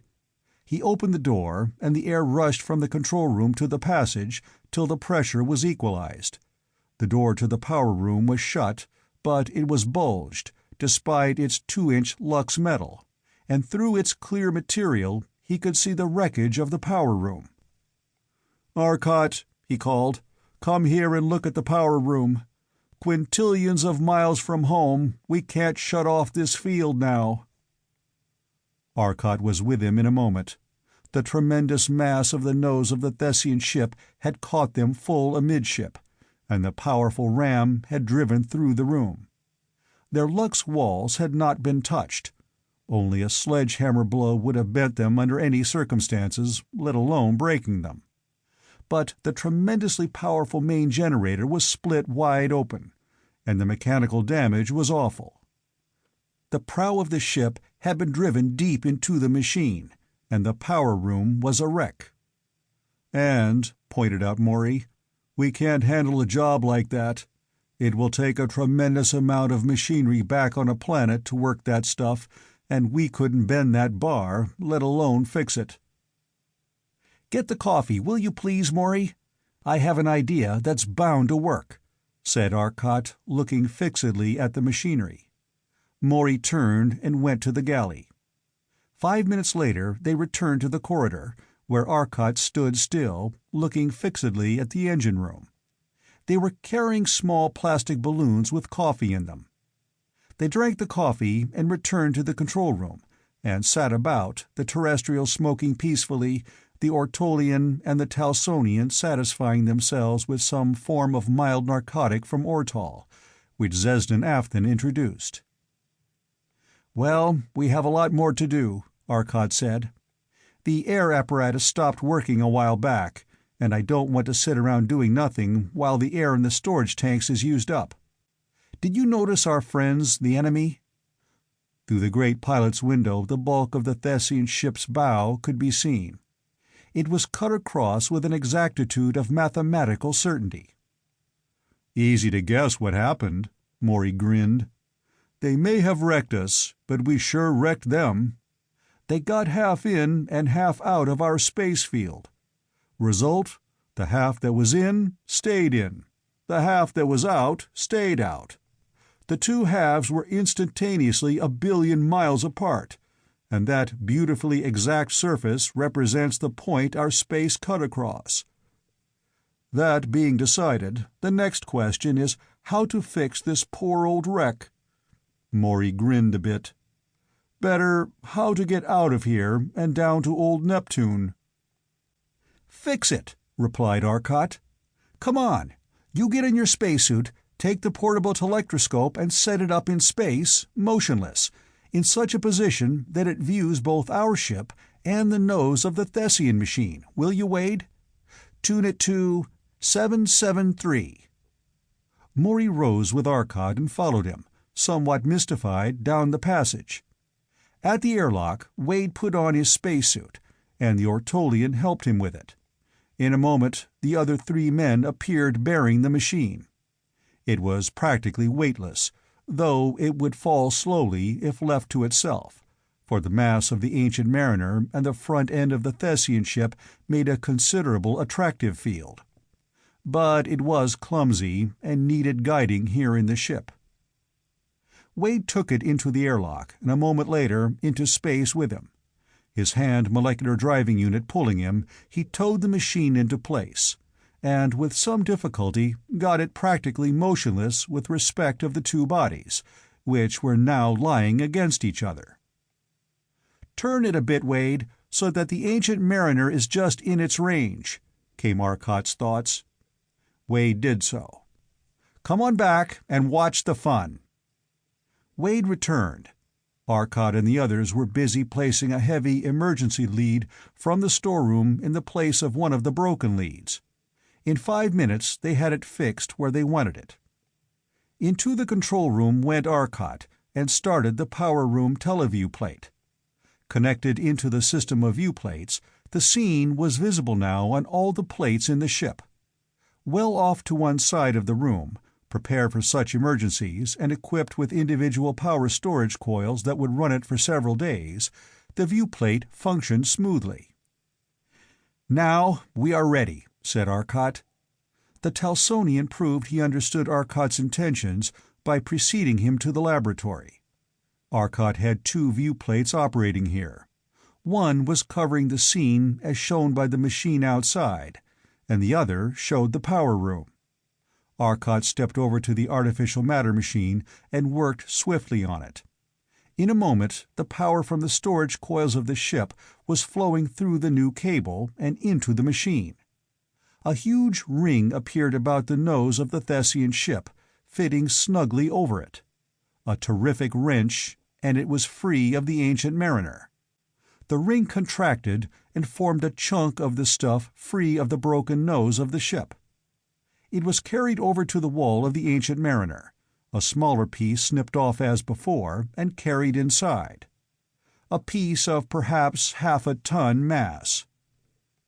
"I hope they use the good stuff," grinned Arcot. The piece was deposited on the floor of the ship, and a disk formed of artificial matter plugged the hole in its side.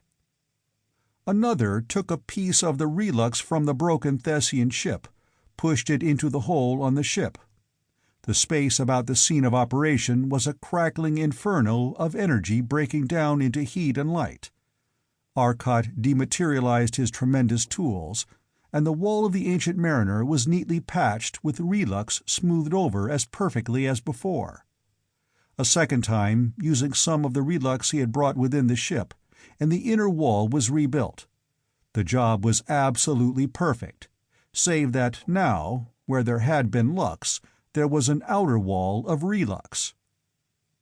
The main generator was crumpled up and torn out.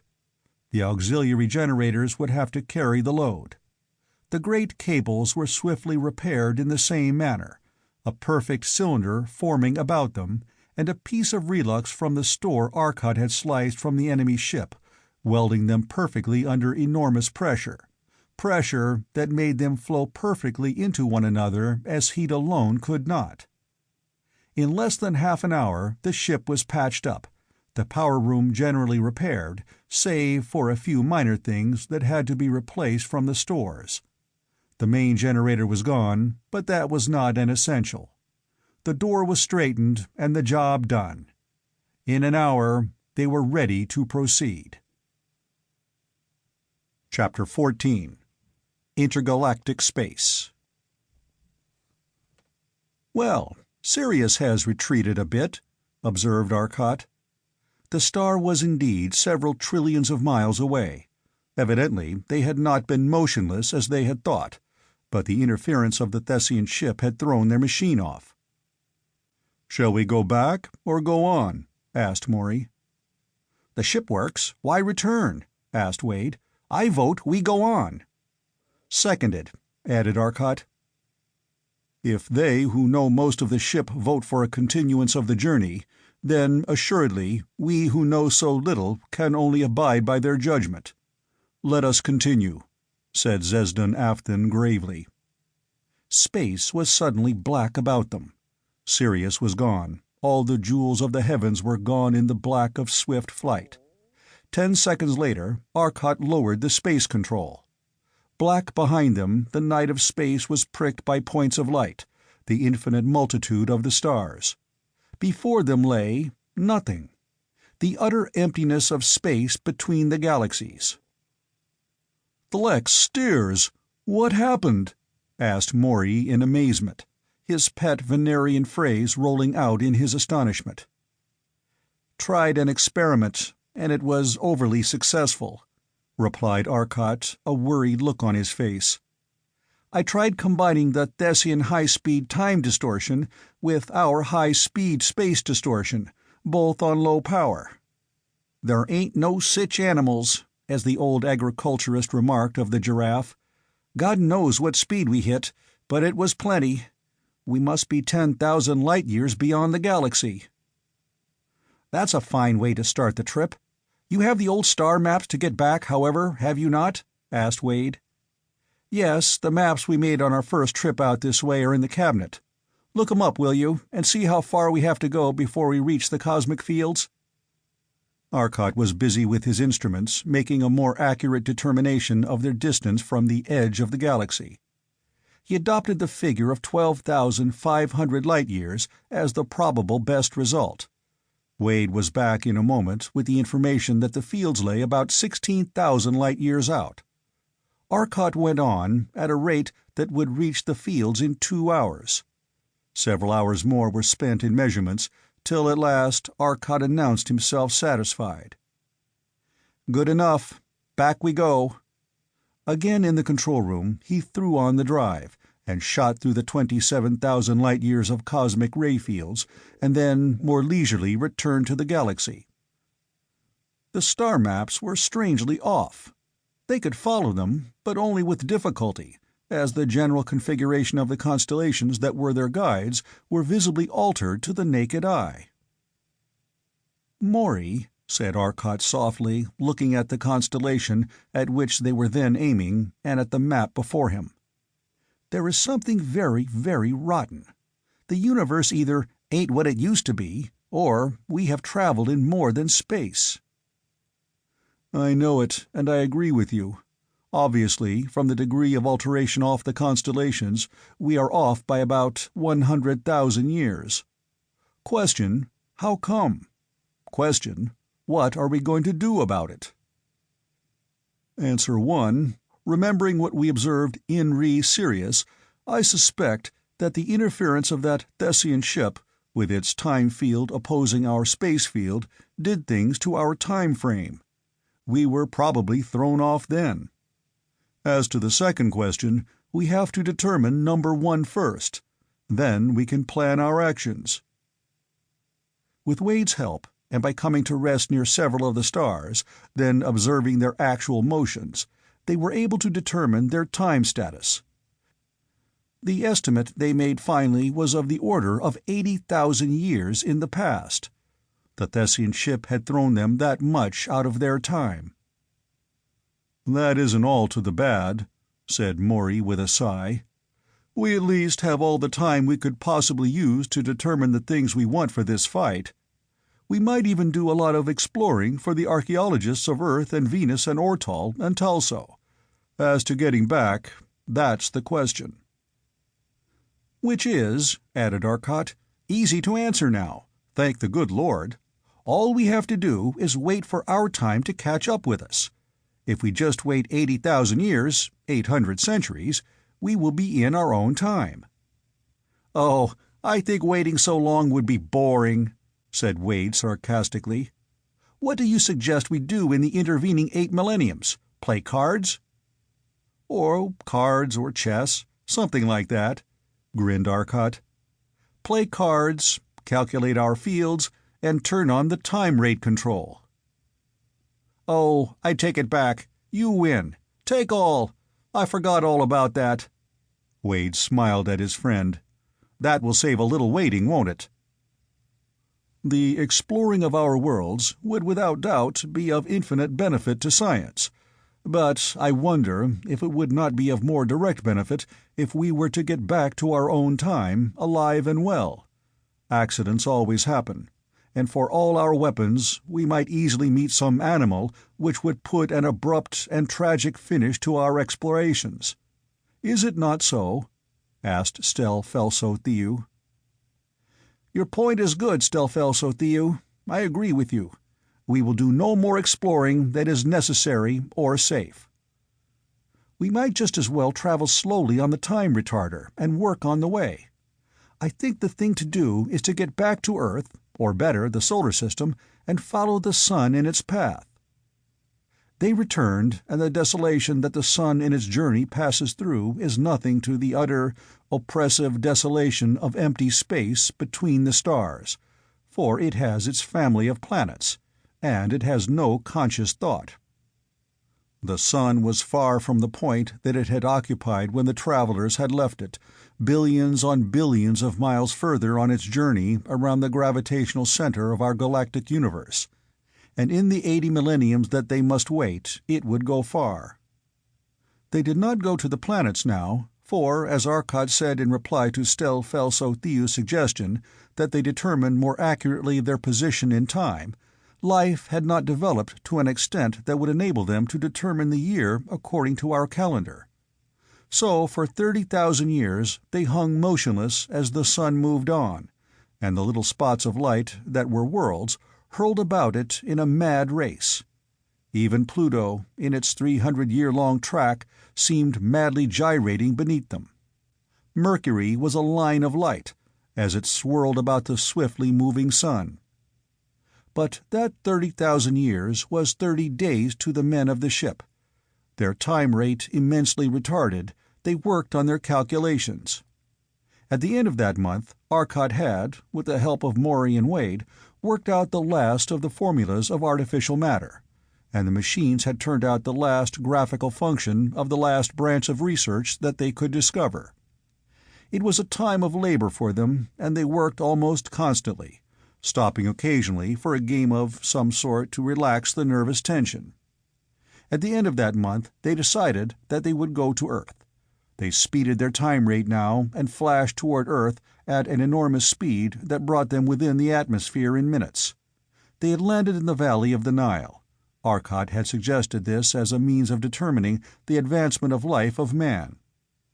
Man had evidently established some of his earliest civilizations in this valley, where water and sun for his food plants were assured. "Look, there are men here!" exclaimed Wade. Indeed, below them were villages, of crude huts made of timber and stone and mud. Rubble-work walls, for they needed little shelter here, and the people were but savages. "Shall we land?" asked Arcot, his voice a bit unsteady with suppressed excitement. "Of course," replied Maury, without turning from his station at the window. Below them now, less than half a mile down on the patchwork of the Nile Valley, men were standing, staring up, collecting in little groups, gesticulating toward the strange thing that had materialized in the air above them. "Does everyone agree that we land?" asked Arcot. There were no dissenting voices, and the ship sank gently toward a road below and to the left. A little knot of watchers broke, and they fled in terror as the great machine approached, crying out to their friends, casting affrighted glances at the huge, shining monster behind them. Without a jar, the mighty weight of the ship touched the soil of its native planet, touched it 50 millenniums before it was made, 500 centuries before it left.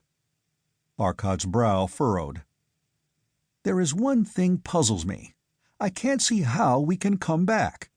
Don't you see, Maury, we have disturbed the lives of those people. We have affected history. This must be written into the history that exists. This seems to banish the idea of free thought. We have changed history, yet history is that which is already done. Had I never been born, but I was already. I existed 58,000 years before I was born. Let's go out and think about that later. We'll go to a psych hospital. If we don't stop thinking about problems of space and time for a little while, we need some kind of relaxation." "I suggest that we take our weapons with us. These men may have weapons of chemical nature, such as poisons injected into the flesh on small sticks hurled either by a spring device or by pneumatic pressure of the lungs," said Stel Felso-Thew as he rose from his seat, unstrapping himself. "Arrows and blowguns we call 'em. But it's a good idea, Stel Felso, and I think we will," replied Arcot. "Let's not all go out at once, and the first group to go out goes out on foot, so they won't be scared off by our flying around." Arcot, Wade, Zesden Afton, and Stel Felso-Thew went out. The natives had retreated to a respectful distance, and were now standing about, looking on, chattering to themselves. They were edging nearer. "Growing bold," grinned Wade.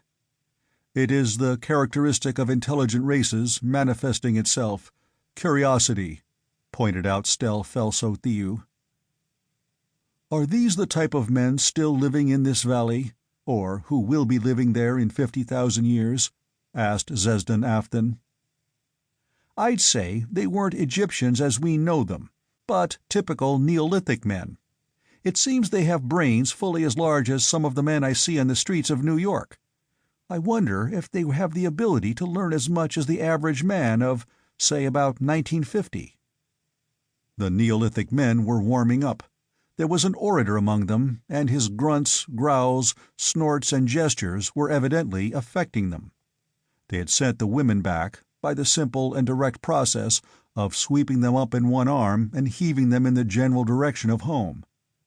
The men were brandishing polished stone knives and axes, various instruments of war and peace. One favorite seemed to be a large club. "Let's forestall trouble," suggested Arcot. He drew his ray pistol and turned it on the ground directly in front of them, and about halfway between them and the Neoliths. A streak of the soil about 2 feet wide flashed into intense radiation under the impact of millions on millions of horsepower of radiant energy. Further, it was fused to a depth of 20 feet or more, and intensely hot still deeper. The Neoliths took a single look at it, then turned and raced for home. "Didn't like our looks. Let's go back."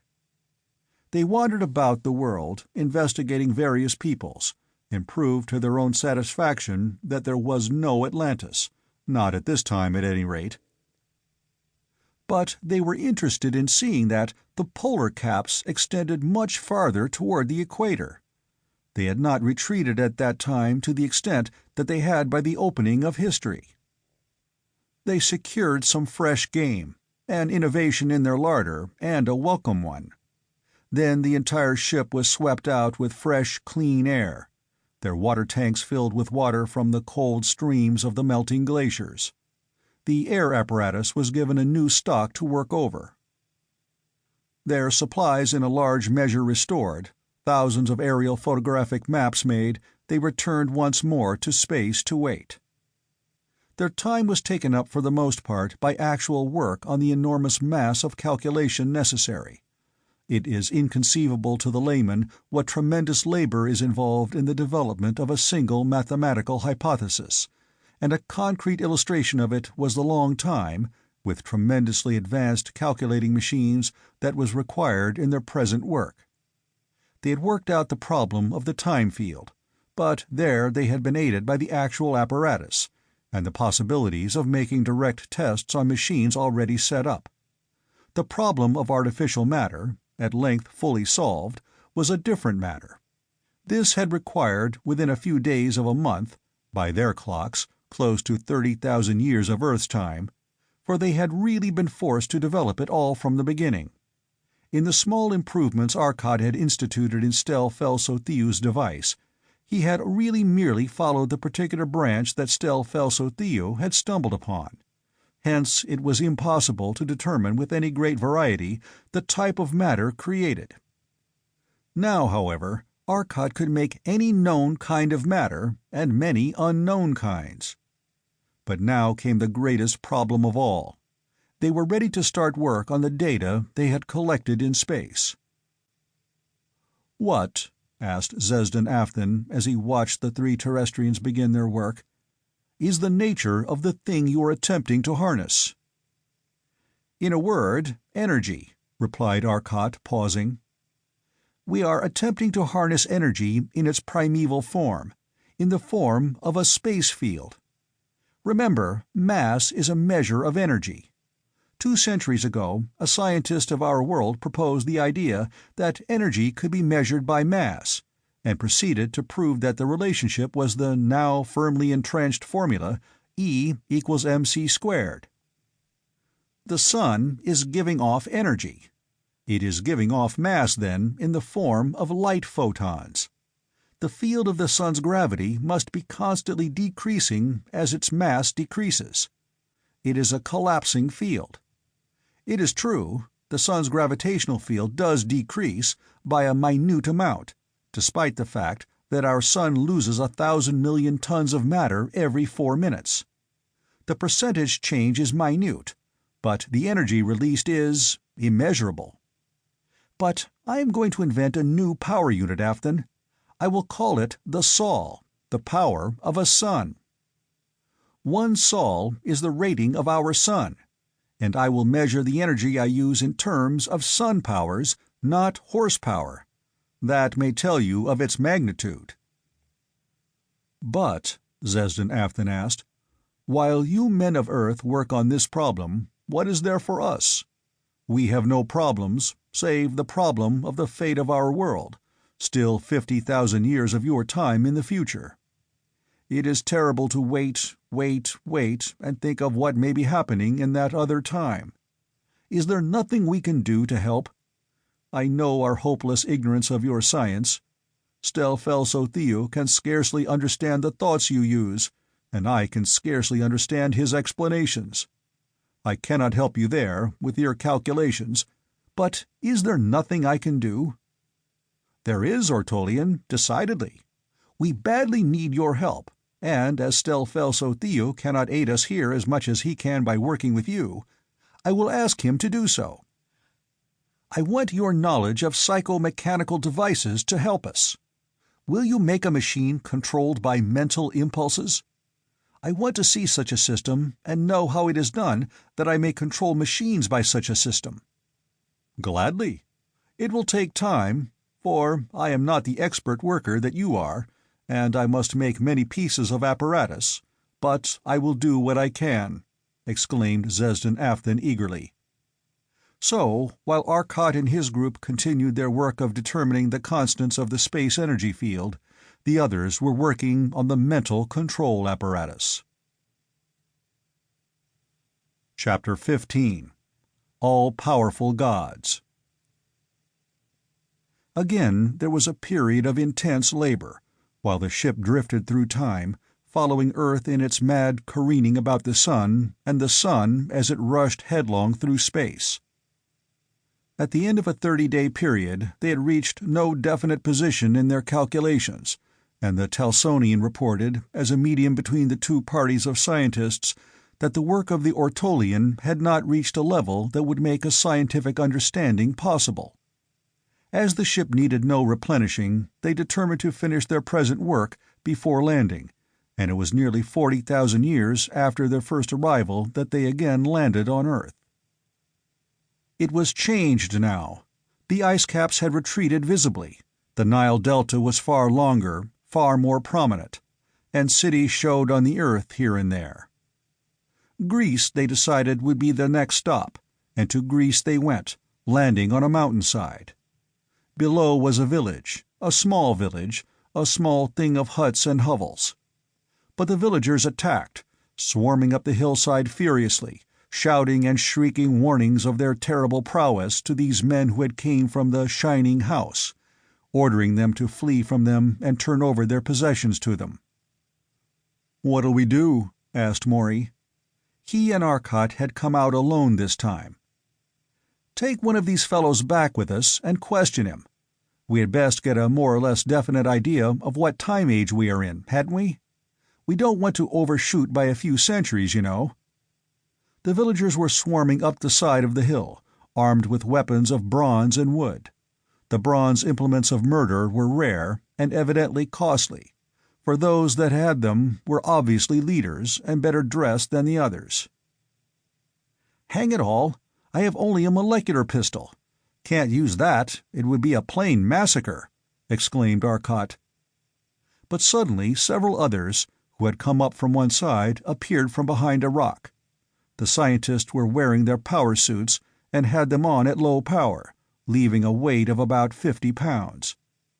Maury, with his normal weight well over 200, jumped far to one side of a clumsy rush of a peasant, leapt back, and caught him from behind. Lifting the smaller man above his head, he hurled him at two others following. The three went down in a heap.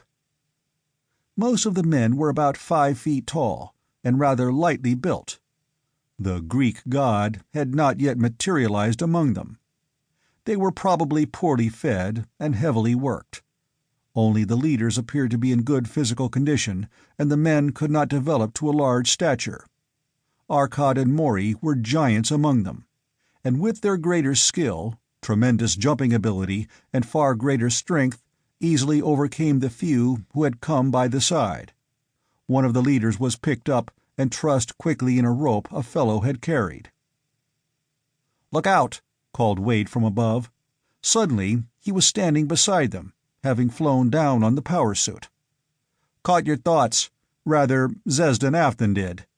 He handed Arcot a ray pistol. The rest of the Greeks were near now, crying in amazement, and running more slowly.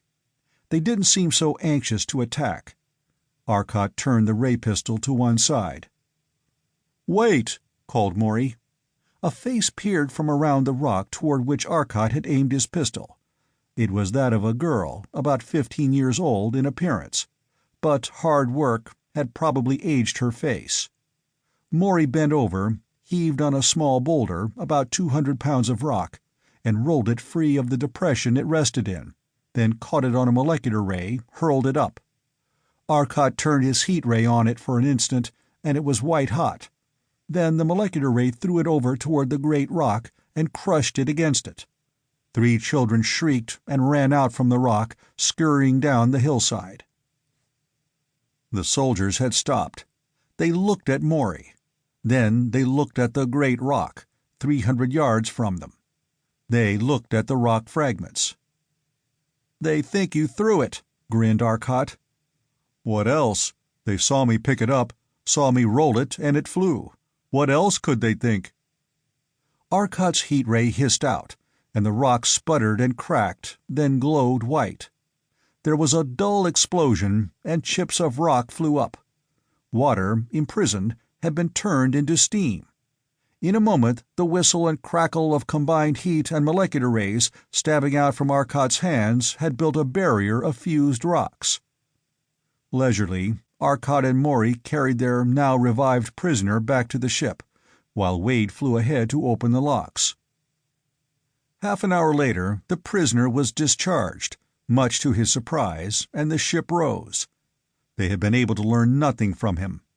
Even the Greek gods, Zeus, Hermes, Apollo, all the later Greek gods, were unknown, or so greatly changed that Arcot could not recognize them. "Well," he said at length, "it seems all we know is that they came before any historical Greeks we know of. That puts them back quite a bit, but I don't know how far. Shall we go see the Egyptians?" They tried Egypt, a few moments across the Mediterranean, landing close to the mouth of the Nile. The people of a village nearby immediately set out after them. Better prepared this time, Arcot flew out to meet them, with Zesden Afthan and Stel Felso Thew. Surely, he felt, the sight of the strange men would be no more terrifying than the ship or the men flying. And that did not seem to deter their attack. Apparently, the proverb that discretion is the better part of valor had not been invented. Arcot landed near the head of the column, and cut off 2 or 3 men from the rest with the aid of his ray pistol. Zesden Afthan quickly searched his mind, and with Arcot's aid they determined he did not know any of the gods that Arcot suggested. Finally, they had to return to the ship, disappointed. They had had the slight satisfaction of finding that the sun god was Rals. The later Egyptian Ra might well have been an evolved form of that name. They restocked the ship, fresh game and fruits again appearing on the menu, then once again they launched forth into space to wait for their own time. "It seems to me that we must have produced some effect by our visit," said Arcot, shaking his head solemnly. "We did, Arcot," replied Maury softly. "We left an impress in history, an impress that still is, and an impress that affected countless thousands.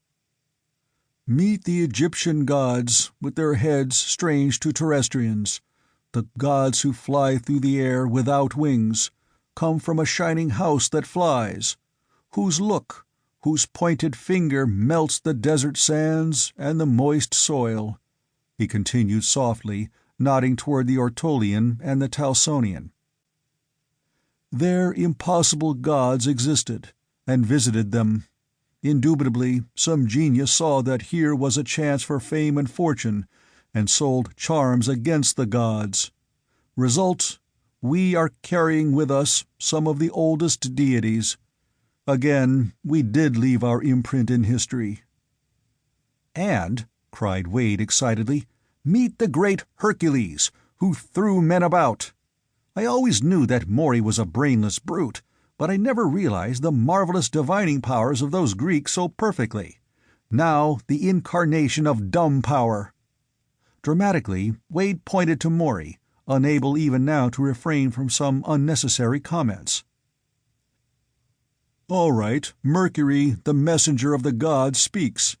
The little flaps on Wade's flying shoes must indeed have looked like the winged shoes of legend. Wade was Mercury, too brainless for anything but carrying the words of wisdom uttered by others.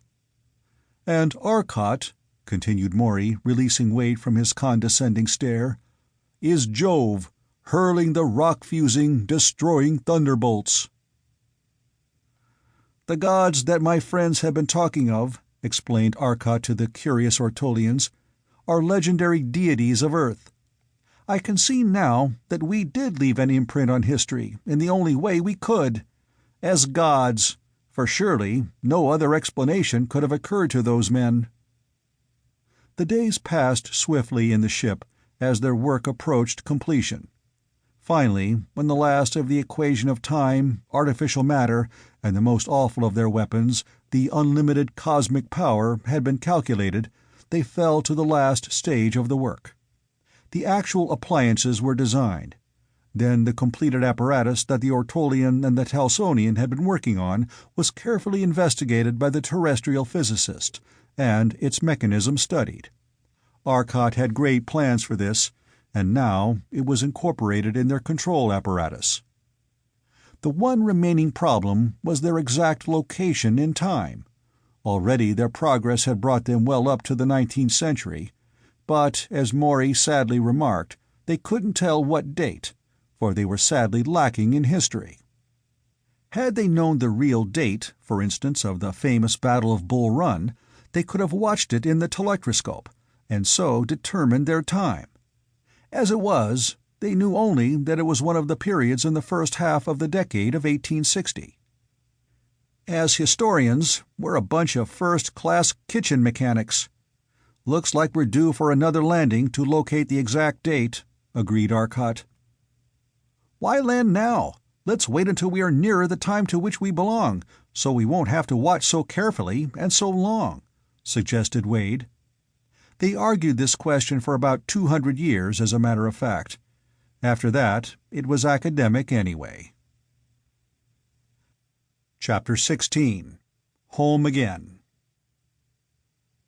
They were getting very near their own time, Arcot felt. Indeed, they must already exist on Earth. "One thing that puzzles me," he commented, "is what would happen if we were to go down now and see ourselves?" "Either we can't, or we don't want to do it," pointed out Morey, "because we didn't." "I think the answer is that nothing can exist 2 times at the same time rate," said Arcot. "As long as we were in a different time rate, we could exist at 2 times. When we tried to exist simultaneously, we could not, and we were forced to slip through time to a time wherein we either did not exist or wherein we had not yet been. Since we were nearer the time when we last existed in normal time than we were to the time of our birth, we went to the time we left. I suspect that we will find we have just left Earth. Shall we investigate?" "Absolutely, Arcot, and here's hoping we didn't overshoot the mark by much." As Morey intimated, had they gone much beyond the time they left Earth, they might find conditions very serious indeed. But now they went at once toward Earth on the time control. As they neared, they looked anxiously for signs of the invasion. Arcot spotted the only evident signs, however: 2 large spheres, tiny points in appearance on the telectroscope screen, were circling Earth, one at about 1,000 miles, moving from east to west, the other about 1,200 miles, moving from north to south. "It seems the enemy have retreated to space to do their fighting. I wonder how long we were away." As they swept down at a speed greater than light, they were invisible till Arcot slowed down near the atmosphere. Instantly, half a dozen fast ships darted toward them, but the ship was very evidently unlike the Thessian ships, and no attack was made. First, the occupants would have an opportunity to prove their friendliness. "Terrestrians Arcot, Morey, and Wade reporting back from exploration in space with 2 friends. All have been on Earth with us previously," said Arcot into the radio vision apparatus. "Very well, Dr. Arcot. You are going to New York or Vermont?" asked the patrol commander. "Vermont." "Yes, sir. I'll see that you aren't stopped again." And thanks to the message thus sent ahead, they were not, and in less than half an hour they landed once more in Vermont, on the field from which they had started. The group of scientists who had been here on their last call had gone, which seemed natural enough to them, who had been working for 3 months in the interval of their trip, but to Dr. Arcot Sr., as he saw them, it was a misfortune. "Now, I never will get straight all you'll have ready, and I didn't expect you back till next week. The men have all gone back to their laboratories, since that permits of better work on the part of each, but we can call them here in half an hour. I'm sure they'll want to come. What did you learn, son, or haven't you done any calculating on your data as yet?" "We learned plenty, and I feel quite sure that a hint of what we have would bring all those learning hounds around us pretty quickly, Dad," laughed Arcot Jr. "And believe it or not, we've been calculating on this stuff for 3 months since we left yesterday." "What?" "Yes, it's true. We were on our time field and turned on the space control, and a Thessian ship picked that moment to run into us.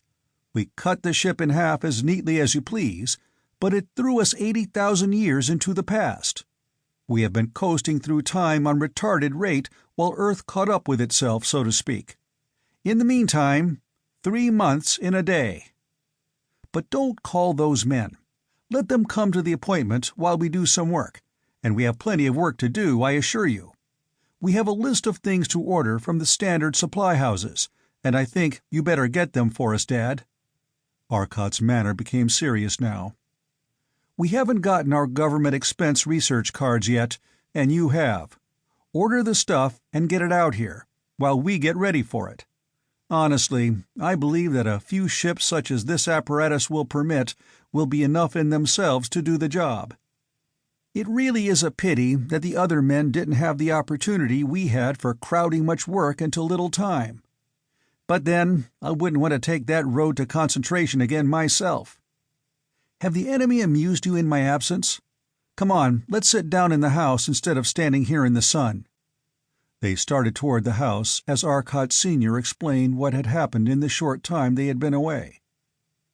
"There is a friend of yours here, whom you haven't seen in some time, son. He came with some allies." As they entered the house, they could hear the boards creak under some heavy weight that moved across the floor, soundlessly and in light of motion in itself. A shadow fell across the hall floor, and in the doorway a tremendously powerfully built figure stood. He seemed to overflow the doorway, nearly 6.5 feet tall and fully as wide as the door. His rugged, bronzed face was smiling pleasantly, and his deep-set eyes seemed to flash. A living force flowed from them. "Torlos! By the 9 planets! Torlos of Nansal!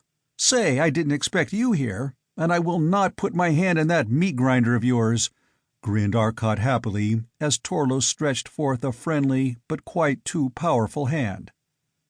Torlos of Nansal, that planet Arcot had discovered on his first voyage across space, far in another island of space, another island universe, was not constructed as are human beings of Earth, nor of Venus, Talso, or Ortal, but most nearly resembled, save in size, the Thessians. Their framework, instead of being stone, as is ours, was iron. Their bones were pure metallic iron, far stronger than bone. On these far stronger bones were great muscles of an entirely different sort. A muscle that used heat of the body as its fuel, a muscle that was utterly tireless, and unbelievably powerful. Not a chemical engine, but a molecular motion engine, it had no chemical fatigue products that would tire it, and needed only the constant heat supply the body sucked from the air to work indefinitely. Unlimited by waste-carrying considerations, the strength was enormous.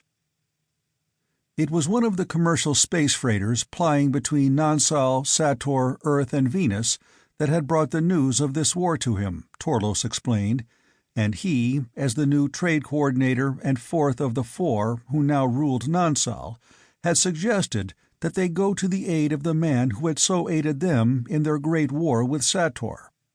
It was Arcot's gift of the secret of the molecular ray and the molecular ship that had enabled them to overcome their enemy of centuries and force upon them an unwelcome peace. Now, with a fleet of 50 interstellar, or better, intergalactic battleships, Nansal was coming to Earth's aid. The battleships were now on patrol with all of Earth's and Venus' fleet, but the Nansalian ships were all equipped with the enormously rapid space distortion system of travel, of course, and were a shock troop in the patrol. The Terrestrian and Venerian patrols were not so equipped in full. "And Arcot, from what I have learned from your father, it seems that I can be of real assistance," finished Torlos. "But now I think I should know what the enemy has done. I see they built some forts." "Yes," replied Arcot Sr., "they did. They decided that the system used on the forts of North and South Poles was too effective. They moved to space and cut off slices of Luna, pulled it over on their molecular rays, and used some of the most magnificent apparatus you ever dreamed of. I have just started working on the mathematics of it.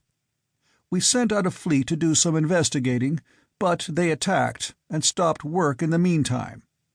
Whatever the ray is that can destroy matter at a distance, they are afraid that we could find its secret too easily and block it, for they don't think it is a weapon, and it is evidently slow in action."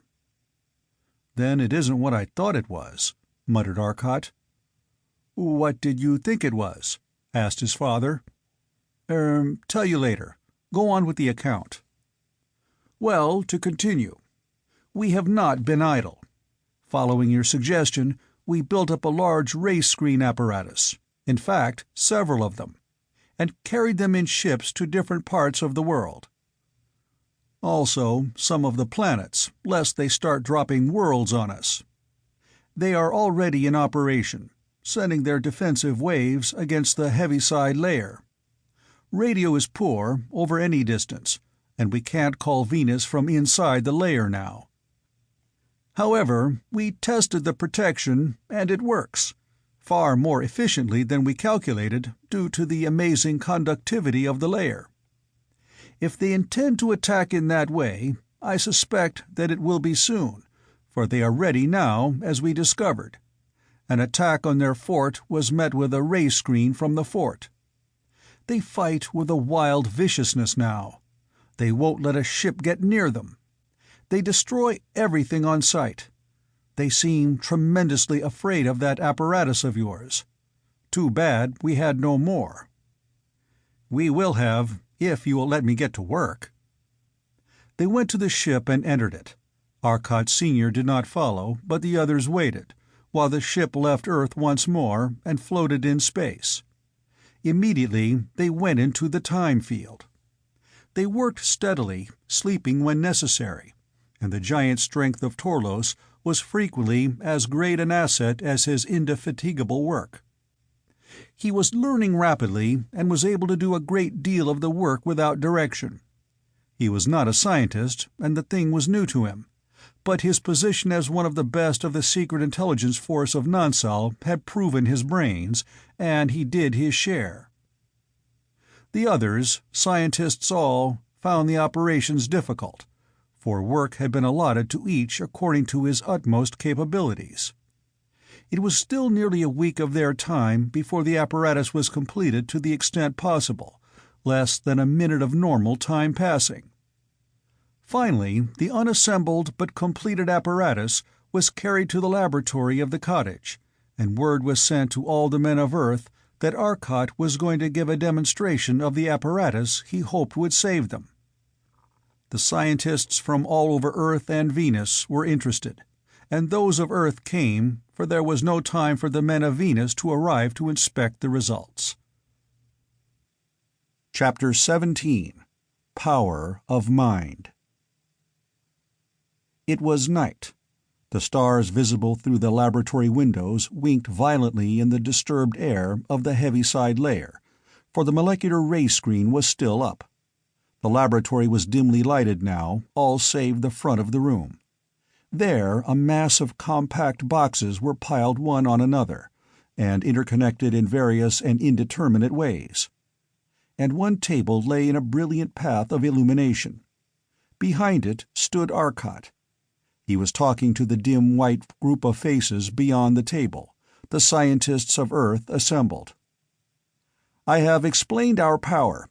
It is the power of all the universe, cosmic power, which is necessarily vaster than all others combined. I cannot explain the control in the time I have at my disposal, but the mathematics of it, worked out in 2 months of constant effort, you can follow from the printed work which will appear soon. The second thing, which some of you have seen before, has already been partly explained. It is, in brief, artificially created matter. The 2 important things to remember about it are that it does exist, and that it exists only where it is determined to exist by the control there, and nowhere else. These are all coordinated under the new mental relay control. Some of you will doubt this last, but think of it under this light. Will, thought, concentration, they are efforts. They require energy. Then they can exert energy. That is the key to the whole thing. But now for the demonstration." Arcot looked toward Maury, who stood off to one side. There was a heavy thud as Maury pushed a small button. The relay had closed. Arcot's mind was now connected with the controls. A globe of cloudiness appeared. It increased in density and was a solid, opalescent sphere. "There is a sphere, a foot in diameter, 10 feet from me," droned Arcot. The sphere was there. "It is moving to the left." The sphere moved to the left at Arcot's thought. "It is rising."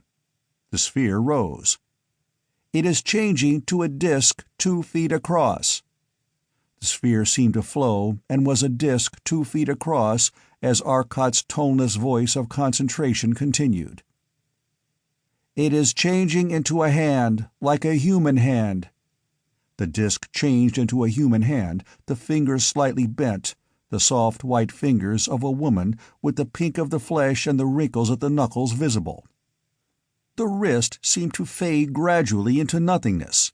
The end of the hand was indeterminate as are things in a dream, but the hand was definite. "The hand is reaching for the bar of lux metal on the floor." The soft little hand moved and reached down and grasped the half-ton bar of lux metal, wrapped dainty fingers about it, and lifted it smoothly and effortlessly to the table and laid it there. A mistiness suddenly solidified to another hand. The second hand joined the first and fell to work on the bar and pulled. The bar stretched finely under an enormous load. One hand let go, and the thud of the highly elastic lux metal bar's return to its original shape echoed through the soundless room. These men of the 22nd century knew what relux and lux metals were, and knew their enormous strength. Yet it was putty under these hands, the hands that looked like a woman's. The bar was again placed on the table, and the hands disappeared. There was a thud, and the relay had opened. "I can't demonstrate the power I have. It is impossible. The power is so enormous that nothing short of a sun could serve as a demonstration hall. It is utterly beyond comprehension under any conditions. I have demonstrated artificial matter and control by mental action. I'm now going to show you some other things we have learned. Remember, I can control perfectly the properties of artificial matter by determining the structure it shall have. Watch." Maury closed the relay. Arcot again set to work. A heavy ingot of iron was raised by a clamp that fastened itself upon it, coming from nowhere. The iron moved and settled over the table. As it approached, a mistiness that formed became a crucible. The crucible showed the gray of pure iron, but it was artificial matter. The iron settled in the crucible, and a strange process of flowing began. The crucible became a ball, and colors flowed across its surface, till finally it was glowing richly silvery. The ball opened, and a great lump of silvery stuff was within it. It settled to the floor, and the ball disappeared, but the silvery metal did not. "Platinum," said Maury softly. A gasp came from the audience. "Only platinum could exist there, and the matter had to rearrange itself as platinum." He could rearrange it in any form he chose, either absorbing or supplying energy of existence and energy of formation. The mistiness again appeared in the air, and became a globe of brown. But it changed and disappeared. Maury recognized the signal. "He will now make the artificial matter into all the elements, and many non-existent elements, unstable atomic figures." There followed a long series of changes. The material shifted again and again. Finally, the last of the natural elements was left behind. All 104 elements known to man were shown, and many others. "We will skip now. This is element of atomic weight 7,000. There was a lump of soft, oozy blackness. One could tell from the way that Arcot's mind handled it that it was soft. It seemed cold, terribly cold. Maury explained, "It is very soft, for its atom is so large that it is soft in the molecular state. It is tremendously photoelectric, losing electrons very readily, and since its atom has so enormous a volume, its electrons are very far from the nucleus in the outer rings, and they absorb rays of very great length. Even radio and some shorter audio waves seem to affect it. That accounts for its blackness, and the softness as Arcot has truly depicted it. Also, since it absorbs heat waves and changes them to electrical charges, it tends to become cold, as the frost Arcot has shown indicates. Remember that is infinitely hard as you see it, for it is artificial matter, but Arcot has seen natural matter forced into this exceedingly explosive atomic figuration. It is so heavily charged in the nucleus that its X-ray spectrum is well toward the gamma. The inner electrons can scarcely vibrate. Again the substance changed and was gone. Too far, atom of weight 20,000 becomes invisible and non-existent as space closes in about it, perhaps the origin of our space. Atoms of this weight, if breaking up, would form 2 or more atoms that would exist in our space. Then these would be unstable and break down further into normal atoms. We don't know. And one more substance, continued Maury as he opened the relay once more. Arcot sat down and rested his head in his hands. He was not accustomed to this strain, and though his mind was one of the most powerful on Earth, it was very hard for him. We have a substance of commercial and practical use now. Cosmium.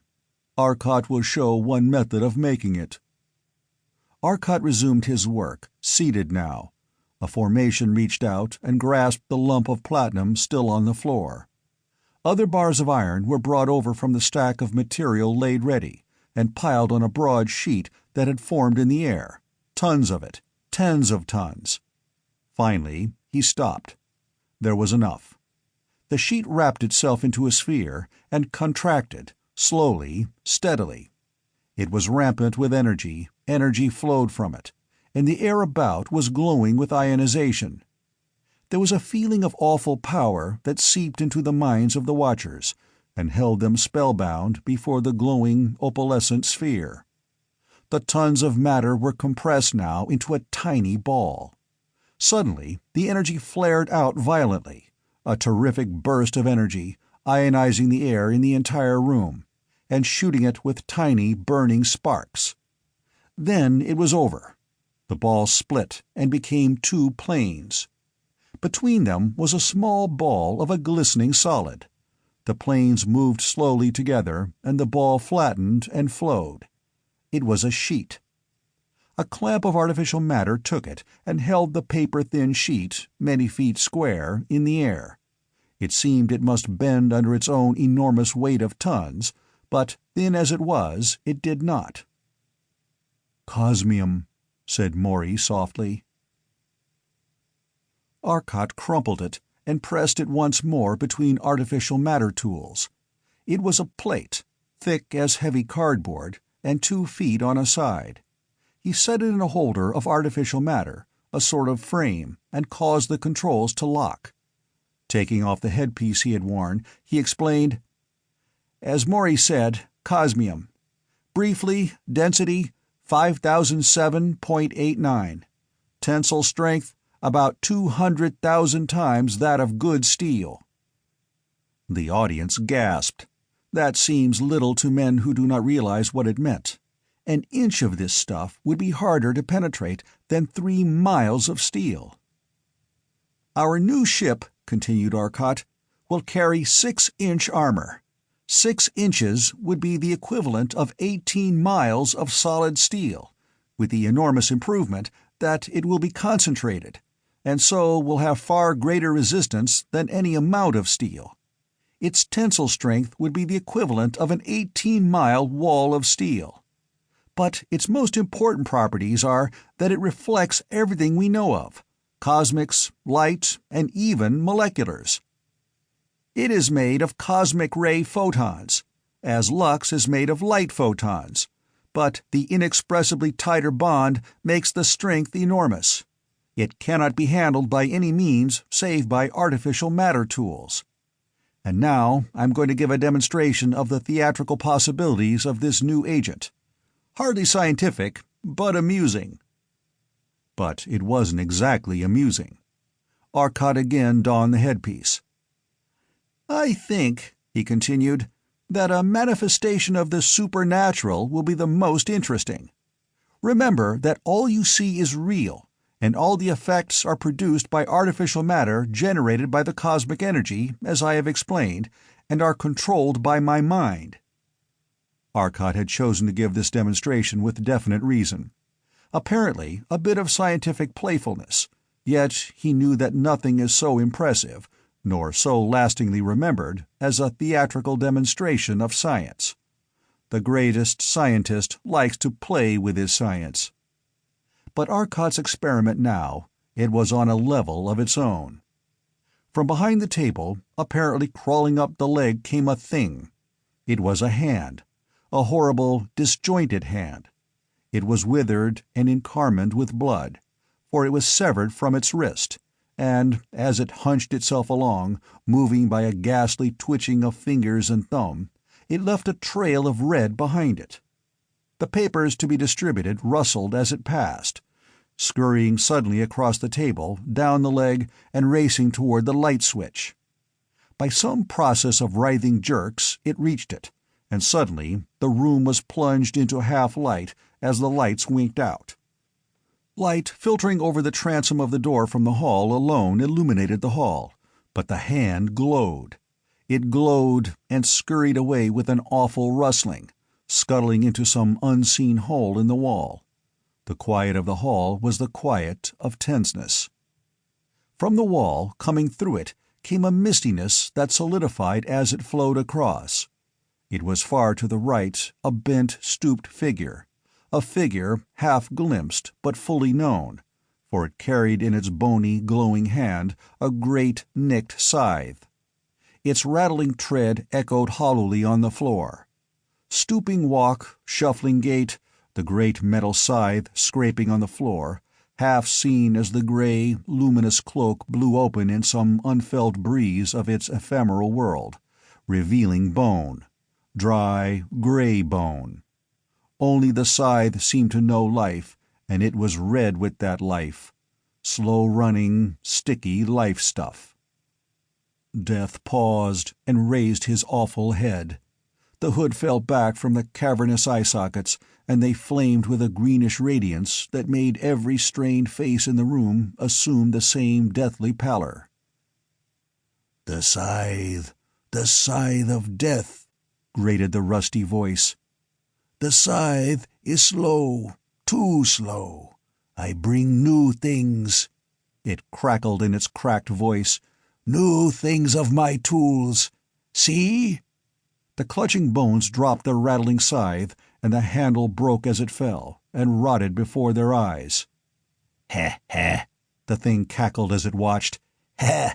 What death touches rots as he leaves it." The grinning blackened skull grinned wider, in an awful, leering cavity.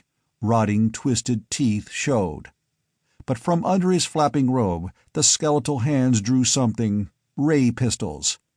These are swifter." The thing turned, and with a single leering glance behind, flowed once more through the wall. A gasp, a stifled, groaning gasp ran through the hall, a half-sob.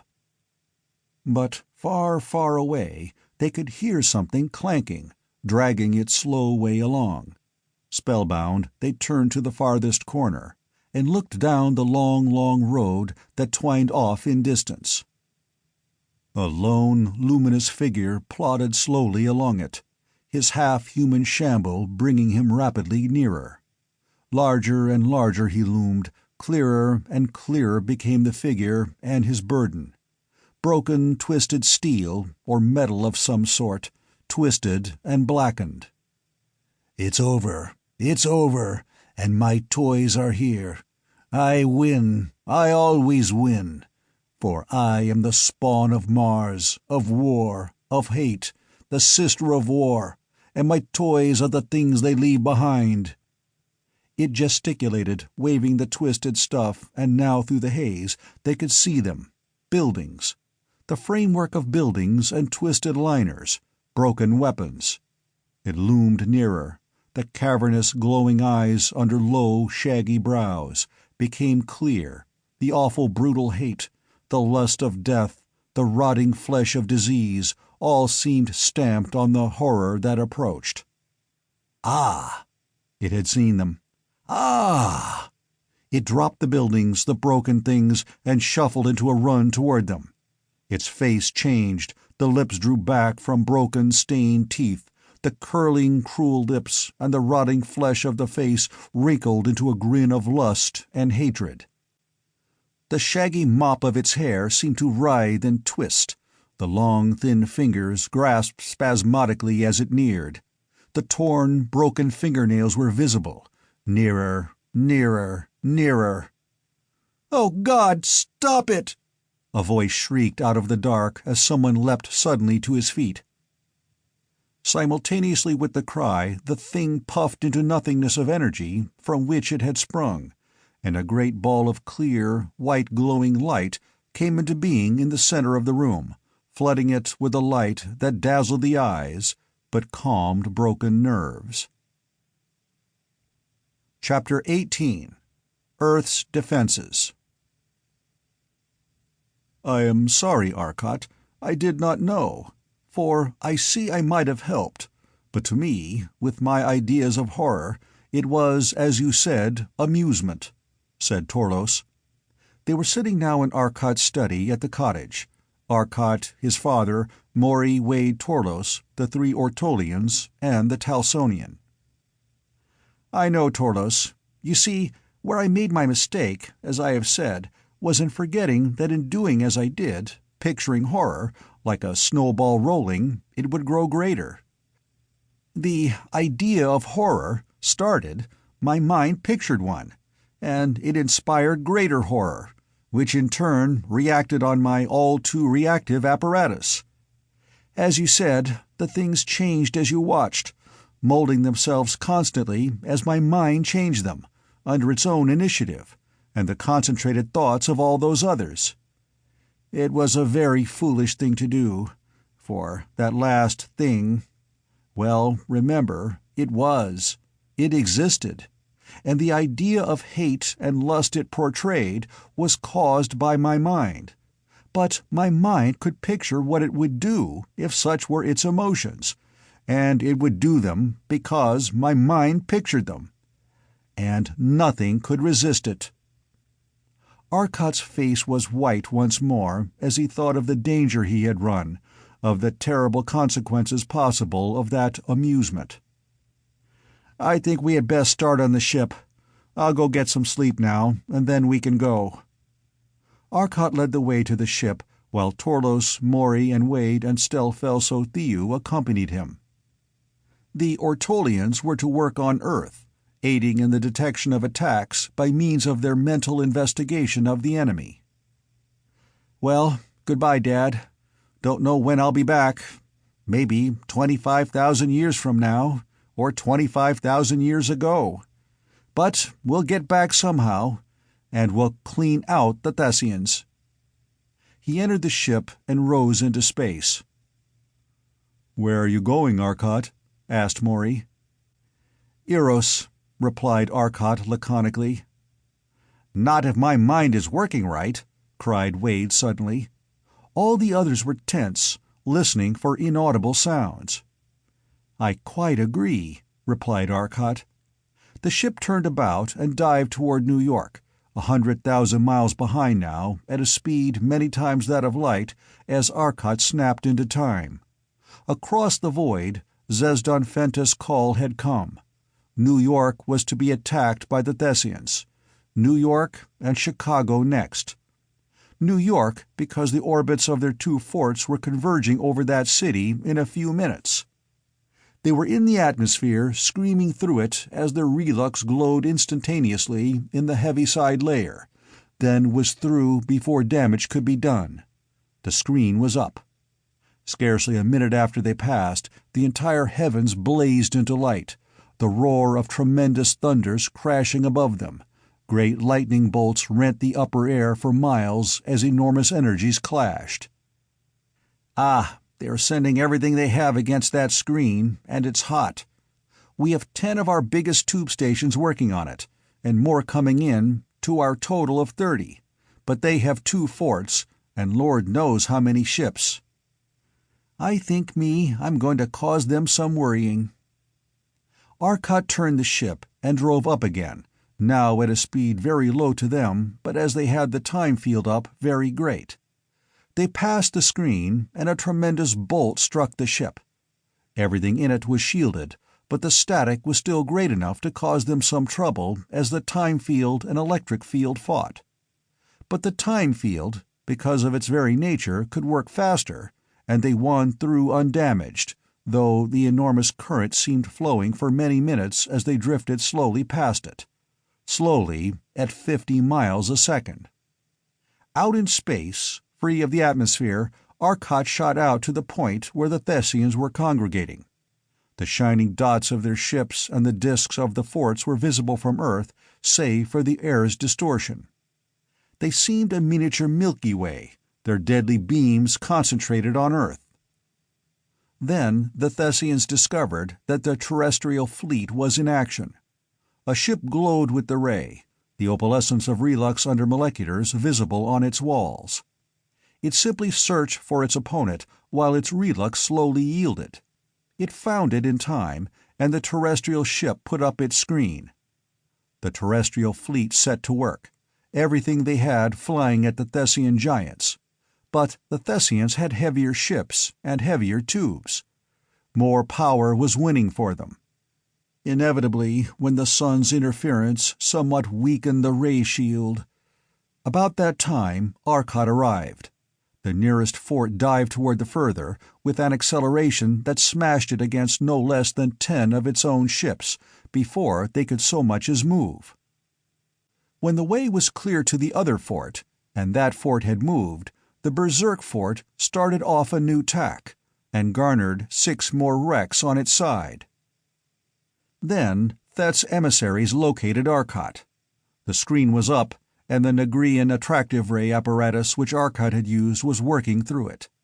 The screen flashed here and there and collapsed under the full barrage of half the Thessian fleet, as Arcot had suspected it would. But the same force that made it collapse operated a relay that turned on the space control, and Thet's molecular ray energy steamed off to outer space. "We worried them, that dug our hole and dragged it in after us as usual. But damn it, we can't hurt them," said Arcot disgustedly. "All we can do is tease them, then go hide where it's perfectly safe, in artificial—" Arcot stopped in amazement. The ship had been held under such space control that space was shut in about them, and they were motionless. The dials had reached a steady point, the current flow had become zero, and they hung there with only the very slow drain of the sun's gravitational field and that of the planet's field pulling on the ship.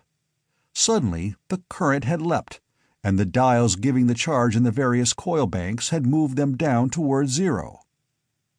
"Hey, they've got a wedge in here and are breaking out our hole. Turn on all the generators, Maury." Arcot was all action now. Somehow, inconceivable though it was, the Thessians had spotted them, and got some means of attacking them, despite their invulnerable position in another space. The generators were on, pouring enormous power into the coils, and the dials surged, stopped, and climbed ever so slowly. They should have jumped back under that charge, ordinarily dangerously heavy. For perhaps 30 seconds they climbed, then they started down at full speed. Arcot's hand darted to the time field and switched it on full. The dial jerked, swung, then swung back, and started falling in unison with the dials, stopped and climbed. All climbed swiftly, gaining ever more rapidly. With what seemed a jerk, the time dial flew over, and back, as Arcot opened the switch. They were free, and the dial on the space control coils was climbing normally now. By the 9 planets, did they drink out our energy? The energy of 6 tons of lead just like that. How'd they do it? Asked Wade. Tordos kept silent and helped Maury replace coils of lead wire with others from stock. Same way we tickled them, replied Arcot, carefully studying the control instruments. With the gravity ray. We knew all along that gravitational fields drank out the energy. They simply pulled it out faster than we could pump it in, and used 4 different rays on us doing it. Which speaks well for a little ship. But they burned off the relux on one room here, and it's a wreck. The Molex hit everything in it. Looks like something bad, called Arcot. The room was Maury's, but he'd find that out himself. In the meantime, see if you can tell where we are. I got loose from their rays by going on both the high-speed time field and the space control at full, with all generators going full blast. Man, they had a stranglehold on us that time. But wait till we get that new ship turned out. With the telectroscope, they could see what was happening. The terrific bombardment of rays was continuing, and the fleets were locked now in a struggle, the combined fleets of Earth and Venus and of Nansal, far across the void. Many of the terrestrian, or better, Solarian ships were equipped with space distortion apparatus now, and had some measure of safety in that the attractive rays of the Thessians could not be so concentrated on them. In numbers was safety. Arcot had been endangered because he was practically alone at the time they attacked. But it was obvious that the Solarian fleet was losing. They could not compete with the heavier ships, and now the frequent flaming bursts of light that told of a ship caught in the new deadly ray showed another danger. "I think Earth is lost if you cannot aid it soon, Arcot, for other Thessian ships are coming," said Stel Felso Theus softly. From out of the plane of the planetary orbits they were coming, across space from some other world, a fleet of dozens of them. They were visible as one after another leapt into normal time rates. "Why don't they fight in advanced time?" asked Maury half aloud. "Because the genius that designed that apparatus didn't think of it. Remember, Maury, those ships have their time apparatus connected with their power apparatus, so that the power has to feed the time continuously. They have no coils like ours. When they advance their time, they're weakened every other way. We need that new ship. Are we going to make it?" demanded Arcot. "Take weeks at best. What chance?" asked Maury. "Plenty. Watch." As he spoke, Arcot pulled open the time controls and spun the ship about. They headed off toward a tiny point of light far beyond. It rushed toward them, grew with the swiftness of an exploding bomb, and was suddenly a great, rough fragment of a planet hanging before them, miles in extent. "Eros," explained Wade laconically to Torlos. "Part of an ancient planet that was destroyed before the time of man, or life on Earth.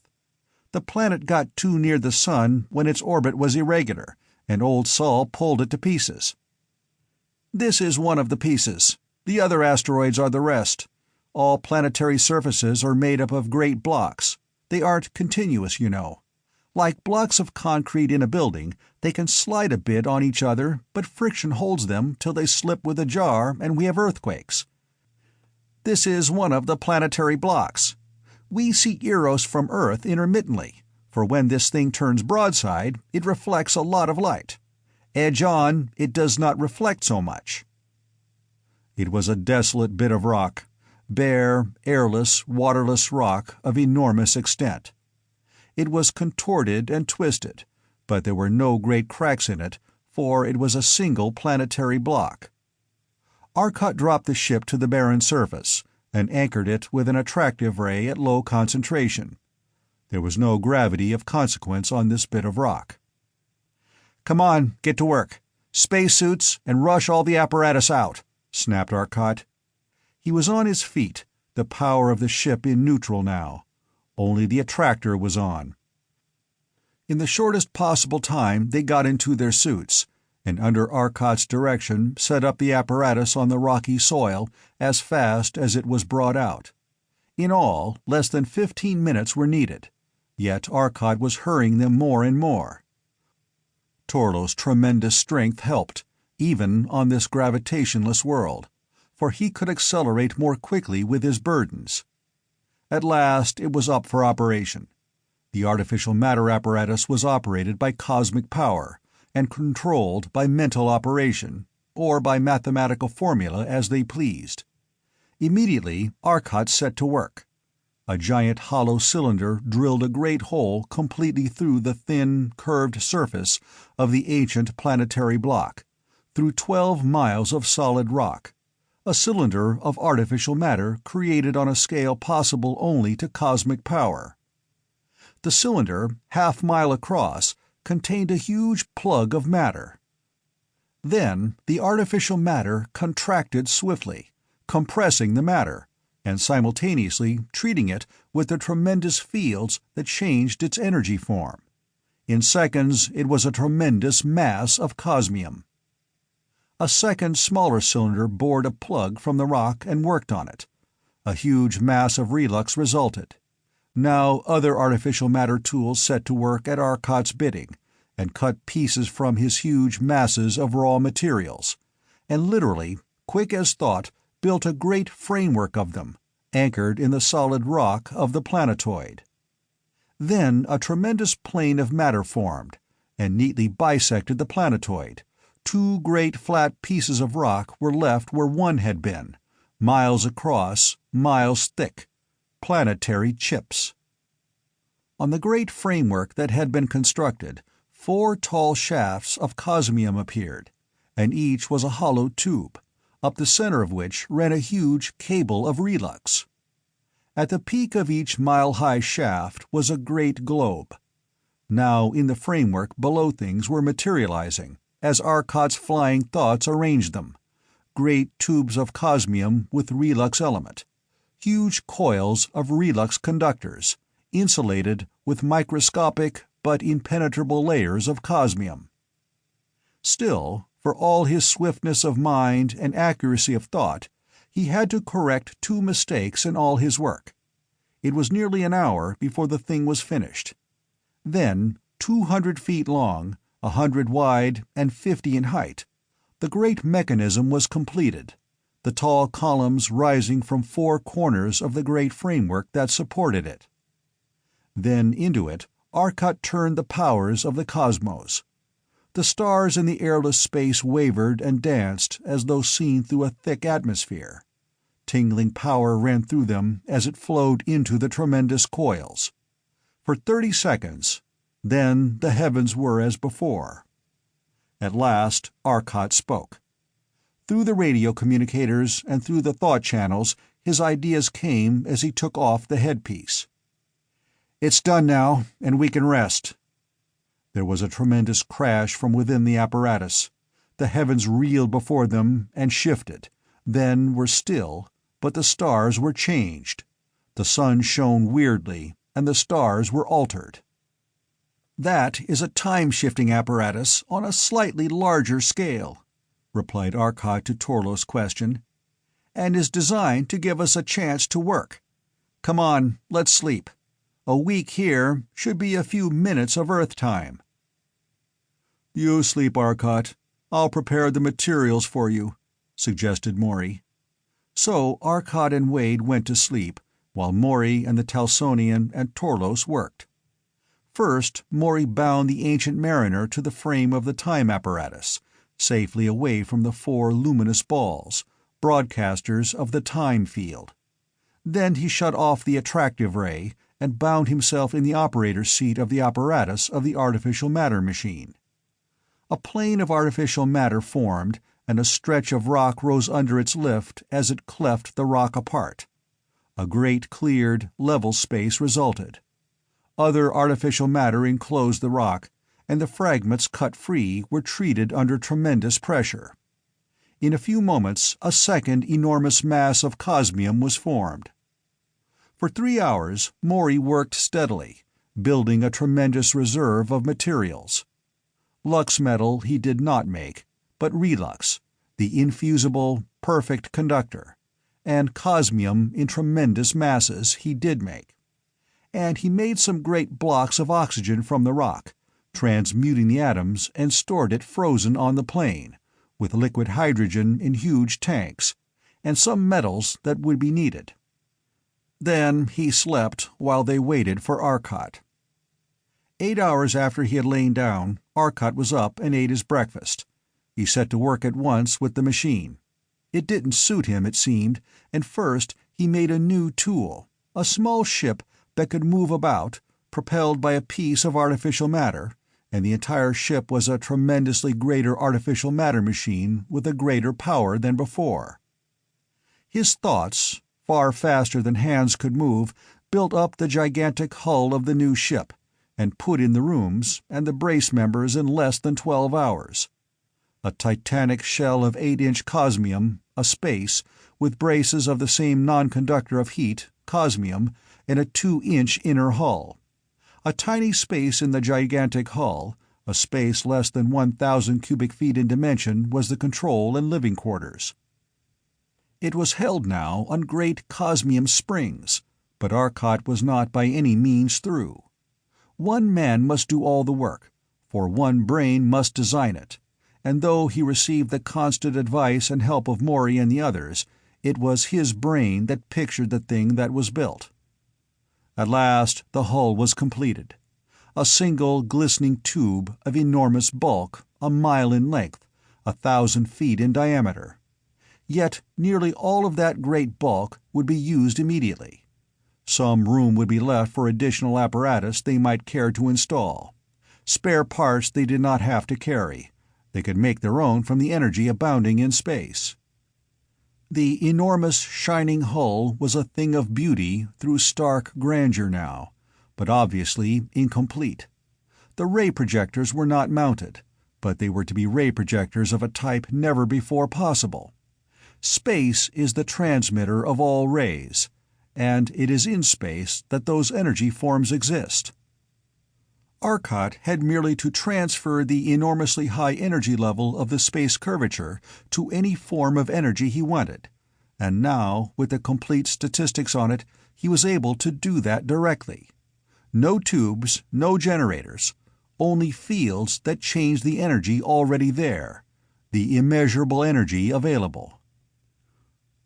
The next period of work he started the space distortion apparatus. That must go at the exact center of the ship. One tremendous coil, big enough for the ancient mariner to lie in easily. Minutes, and flying thoughts had made it. Then came thousands of the individual coils, by thinking of one, and picturing it many times. In ranks, rows, and columns they were piled into a great block, for power must be stored for use of this tremendous machine, while in the artificial space when its normal power was not available, and that power source must be tremendous. Then the time apparatus, and after that the driving apparatus. Not the molecular drive now, but an attraction ray focused on their own ship, with projectors scattered about the ship that it might move effortlessly in every direction. And provision was made for a force drive by means of artificial matter, planes of it pushing the ship where it was wanted. But with the attraction drive, they would be able to land safely, without fear of being crushed by their own weight on Thet, for all its enormous gravity. The control was now suspended finally with a series of attraction drives about it, locking it immovably in place, while smaller attraction devices stimulated gravity for the occupants. Then, finally, the main apparatus, the power plant, was installed. The enormous coils which handled, or better, caused space to handle as they directed, power so great that whole suns could be blasted instantaneously, were put in place, and the field generators that would make and direct their rays, their ray screen if need be, and handle their artificial matter. Everything was installed, and all but a rather small space was occupied. It had been 6 weeks of continuous work for them, for the mind of each was aiding in this work, indirectly or directly, and it neared completion now. But we need one more thing, Arcot. That could never land on any planet smaller than Jupiter. What is its mass?" suggested Maury. "Don't know, I'm sure, but it's of the order of 1 billion tons. I know you are right. What are we going to do?" "Put on a tender." "Why not the Ancient Mariner?" asked Wade. "It isn't fitting. It was designed for individual use anyway," replied Maury. "I suggest something more like this on a small scale. We won't have much work on that. Merely think of every detail of the big ship on a small scale, with the exception of the control cube furnishings. Instead of the numerous decks, swimming pool, and so forth, have a large single room." "Good enough," replied Arcot. As if by magic, a machine appeared, a small machine of 200-foot length, modified slightly in some parts, its bottom flattened and equipped with an attractor anchor. Then they were ready. "We will leave the Mariner here and get it later. This apparatus won't be needed any longer, and we don't want the enemy to get it. Our trial trip will be a fight," called Arcot as he leapt from his seat. The mass of the giant ship pulled him, and he fell slowly toward it. Into its open port he flew, the others behind him, their suits still on. The door shut behind them as Arcot, at the controls, closed it. As yet, they had not released the air supplies. It was airless. Now the hiss of air and the quickening of heat crept through it. The water in the tanks thawed as the heat came, soaking through from the great heaters. In minutes, the air and heat were normal throughout the great bulk. There was air in power compartments, though no one was expected to go there, for the control room alone need be occupied. Vision screens here viewed every part of the ship and all about it. The eyes of the new ship were set in recesses of the tremendously strong cosmium wall, and over them, protecting them, was an infinitely thin but infinitely strong wall of artificial matter, permanently maintained. It was opaque to all forms of radiation known from the longest Hertzian to the shortest cosmics, save for the very narrow band of visible light. Whether this protection would stop the Thessian beam that was so deadly to Lux and Relux was not, of course, known. But Arcot hoped it would, and if that beam was radiant energy or material particles, it would. "We'll destroy our station here now and leave the Ancient Mariner where it is. Of course, we are a long way out of the orbit this planetoid followed, due to the effect of the time apparatus, but we can note where it is, and we'll be able to find it when we want it," said Arcot, seated at the great control board now. There were no buttons now, or visible controls. All was mental. A tiny sphere of artificial matter formed and shot toward the control board of the time machine outside. It depressed the main switch, and space about them shifted, twisted, and returned to normal. The time apparatus was off for the first time in 6 weeks. "Can't fuse that, and we can't crush it. It's made of cosmium, and trying to crush it against the rock would just drive it into it. We'll see what we can do, though," muttered Arcot. A plane of artificial matter formed just beneath it, and sheared it from its bed on the planetoid, cutting through the heavy cosmium anchors. The framework lifted, and the apparatus with it. A series of planes, a gigantic honeycomb formed, and the apparatus was cut across again and again, till only small fragments were left of it. Then these were rolled into a ball and crushed by a sphere of artificial matter beyond all repair. The enemy would never learn their secret. A huge cylinder of artificial matter cut a great gouge from the plane that was left where the apparatus had been, and a clamp of the same material picked up the Ancient Mariner, deposited it there, and covered it with rubble and broken rock. A cosmic flashed on the rock for an instant, and it was a glowing, incandescent lava. The Ancient Mariner was buried under 100 feet of rapidly solidifying rock, but rock which could be fused away from its infusible walls when the time came. "We're ready to go now. Get to work with the radio, Maury, when we get to Earth." The gravity seemed normal here as they walked about. No accelerations affected them as the ship darted forward, for all its inconceivably great mass, like an arrow, then flashed forward under time control. The sun was far distant now. For 6 weeks they had been traveling with the section of Eros under time control. But with their tremendous time control plant and the space control, they reached the solar system in very little time. It seemed impossible to them that the battle could still be waging, but it was. The ships of Earth and Venus, battling now as a last, hopeless stand over Chicago, were attempting to stop the press of a great Thessian fleet. Thin, long Nigrian or Syrian ships had joined them in the hour of Earth time that the men had been working. Still, despite the reinforcements, they were falling back. Chapter 19. The Battle of Earth.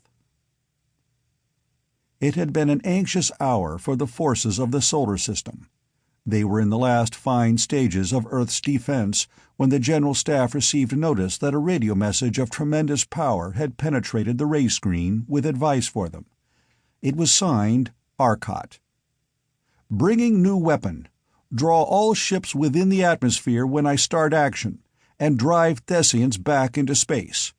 Retire as soon as a distance of 10,000 miles is reached. I will then handle the fleet, was the message. Gentlemen, we are losing.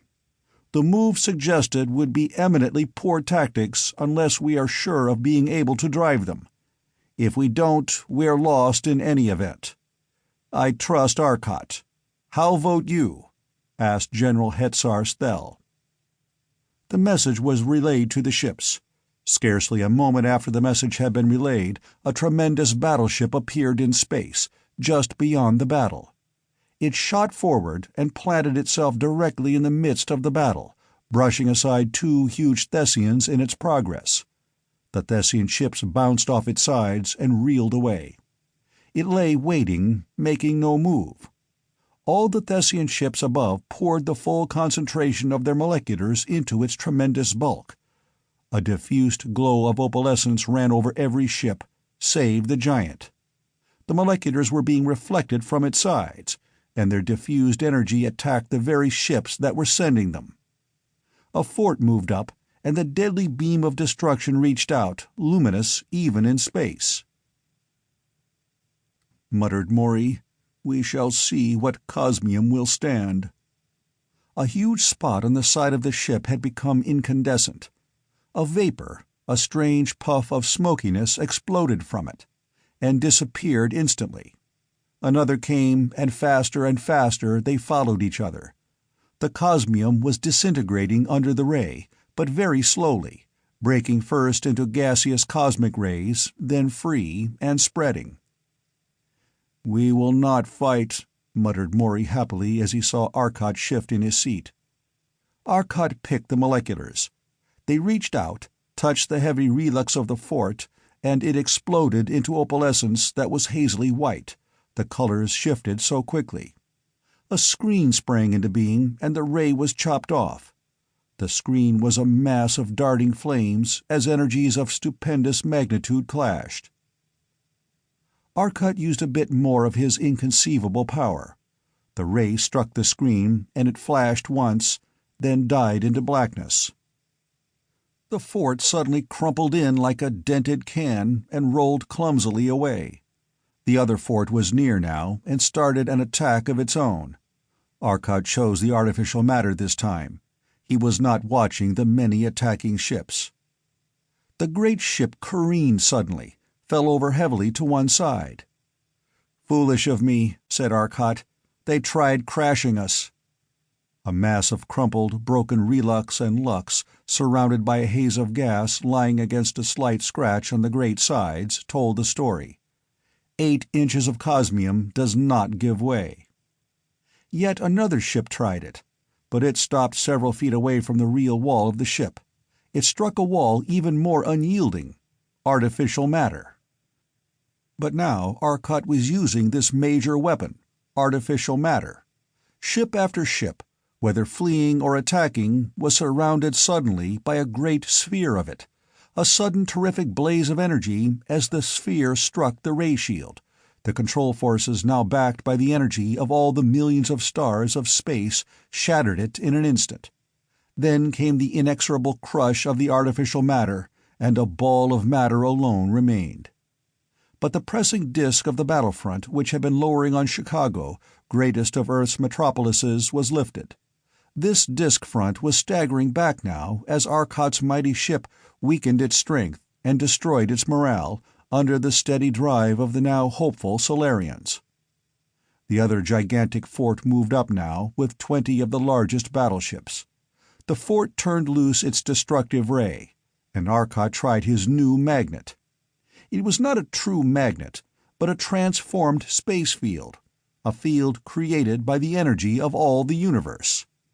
The fort was gigantic. Even Arcot's mighty ship was a small thing beside it, but suddenly it seemed warped and twisted as space curved visibly in a magnetic field of such terrific intensity as to be immeasurable. Arcot's armory was tested and found not wanting. Suddenly, every Thessian ship in sight ceased to exist. They disappeared. Instantly, Arcot threw on all time power and darted toward Venus. The Thessians were already nearing the planet, and no possible race could overtake them. An instantaneous touch of the space control, and the mighty ship was within hundreds of miles of the atmosphere. Space twisted about them, reeled, and was firm. The Thessian fleet was before them in a moment, visible now as they slowed to normal speed. Startled, no doubt, to find before them the ship they had fled, they charged on for a space. Then, as though by some magic, they stopped and exploded in gouts of light.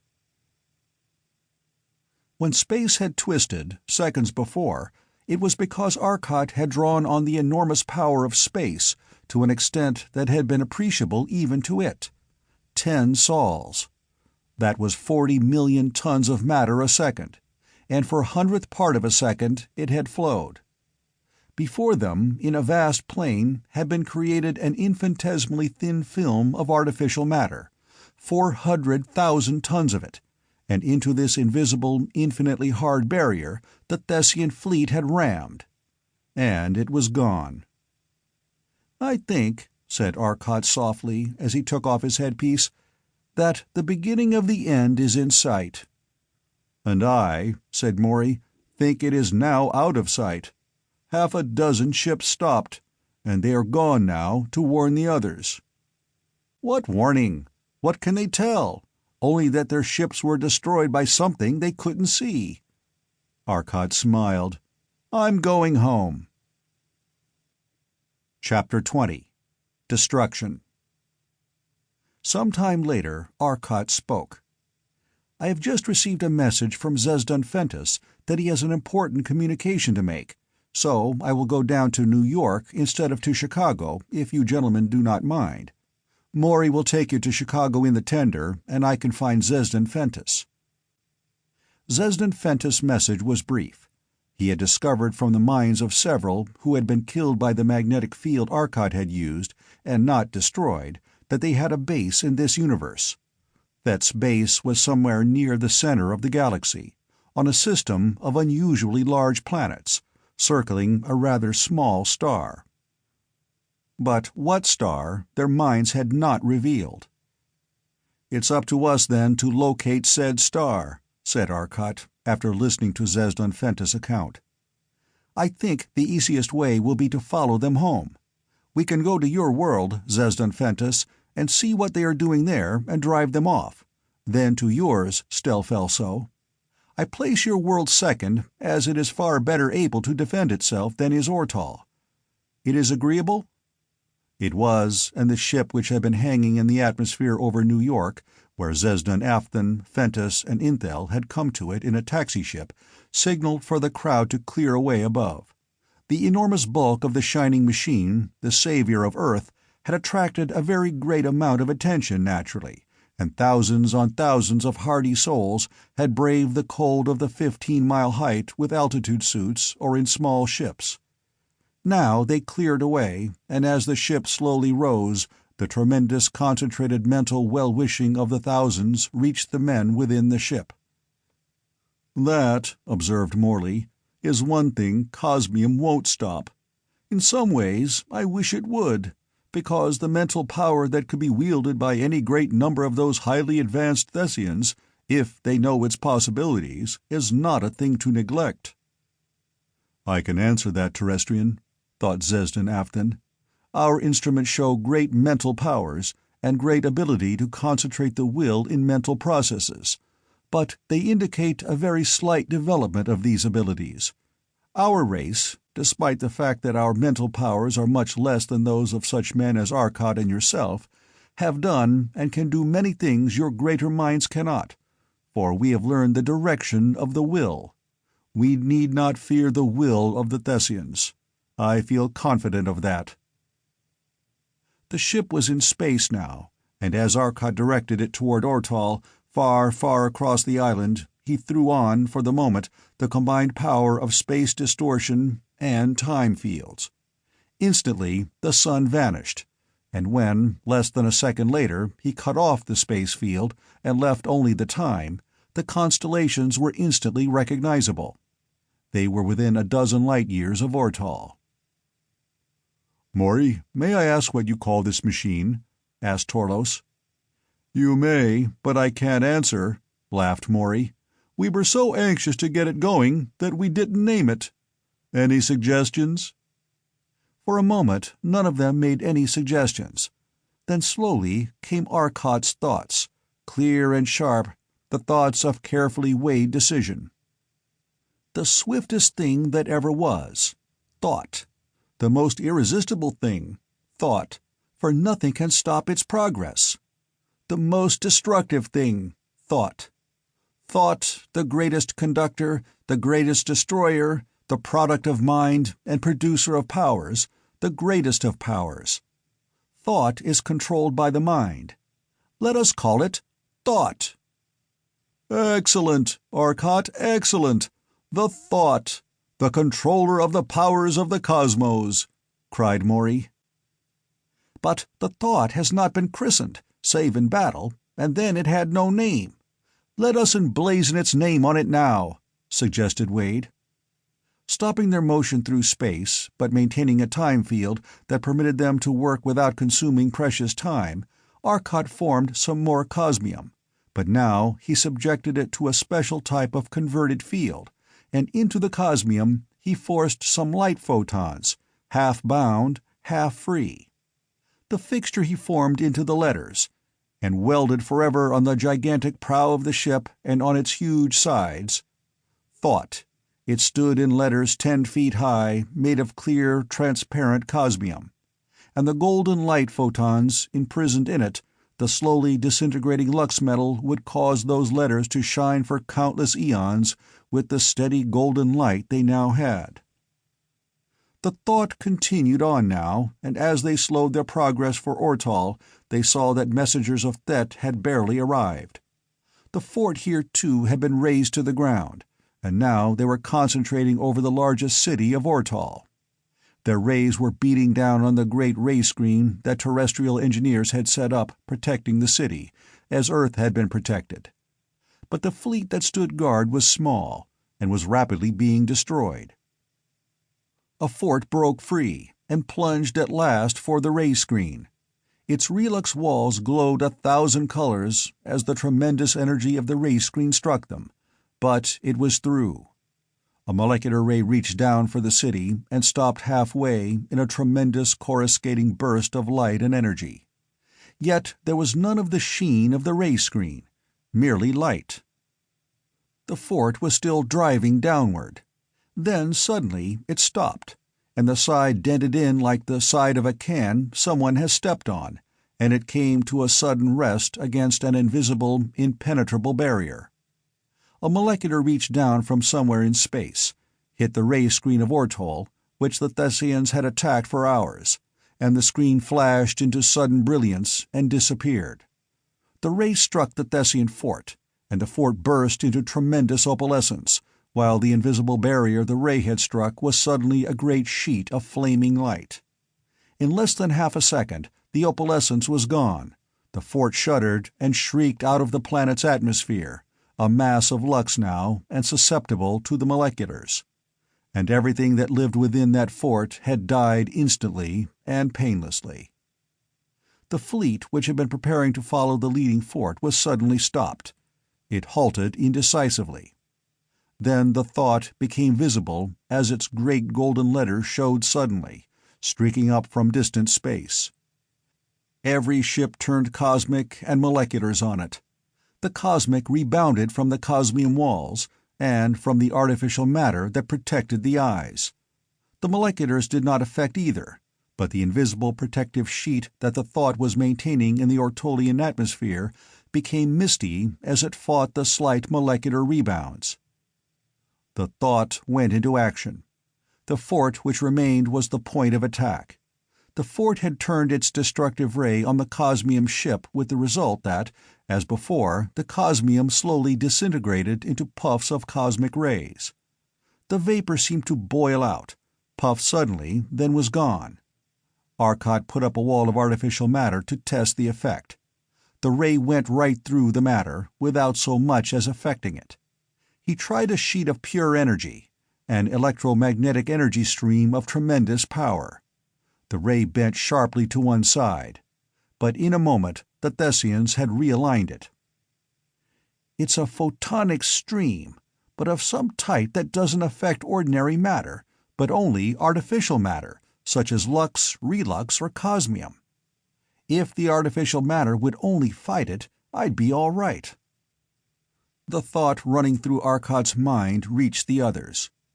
A tremendous burst of light energy to the rear announced the fact that a Thessian had crashed against the artificial matter wall that surrounded the ship. Arcot was throwing the Thessian destructive beam from side to side now, and twice succeeded in misdirecting it so that it hit the enemy machines. The thought sent out its terrific beam of magnetic energy. The ray was suddenly killed, and the fort cruised helplessly on. Its drive apparatus was dead. The diffused cosmic reached out, and as the magnetic field, the relux, and the cosmics interacted, the great fort was suddenly blue-white. Then, instantly, a dust that scattered before an enormous blast of air. From the thought, a great shell of artificial matter went, a visible, misty wall that curled forward and wrapped itself around the Thessian ships with a motion of tremendous speed, yet deceptive, for it seemed to billow and flow. A Thessian warship decided to brush it away and plowed into inconceivable strength. The ship crumpled to a mass of broken relux. The greater part of the Thessian fleet had already fled, but there remained 100 great battleships. And now, within 500,000 miles of the planet, there began a battle so weird that astronomers who watched could not believe it. From behind the thought, where it hung motionless behind the misty wall, a thing came. The Thessian ships had realized now that the misty sphere that walled them in was impenetrable, and their rays were off, for none they now had would penetrate it. The forts were gone.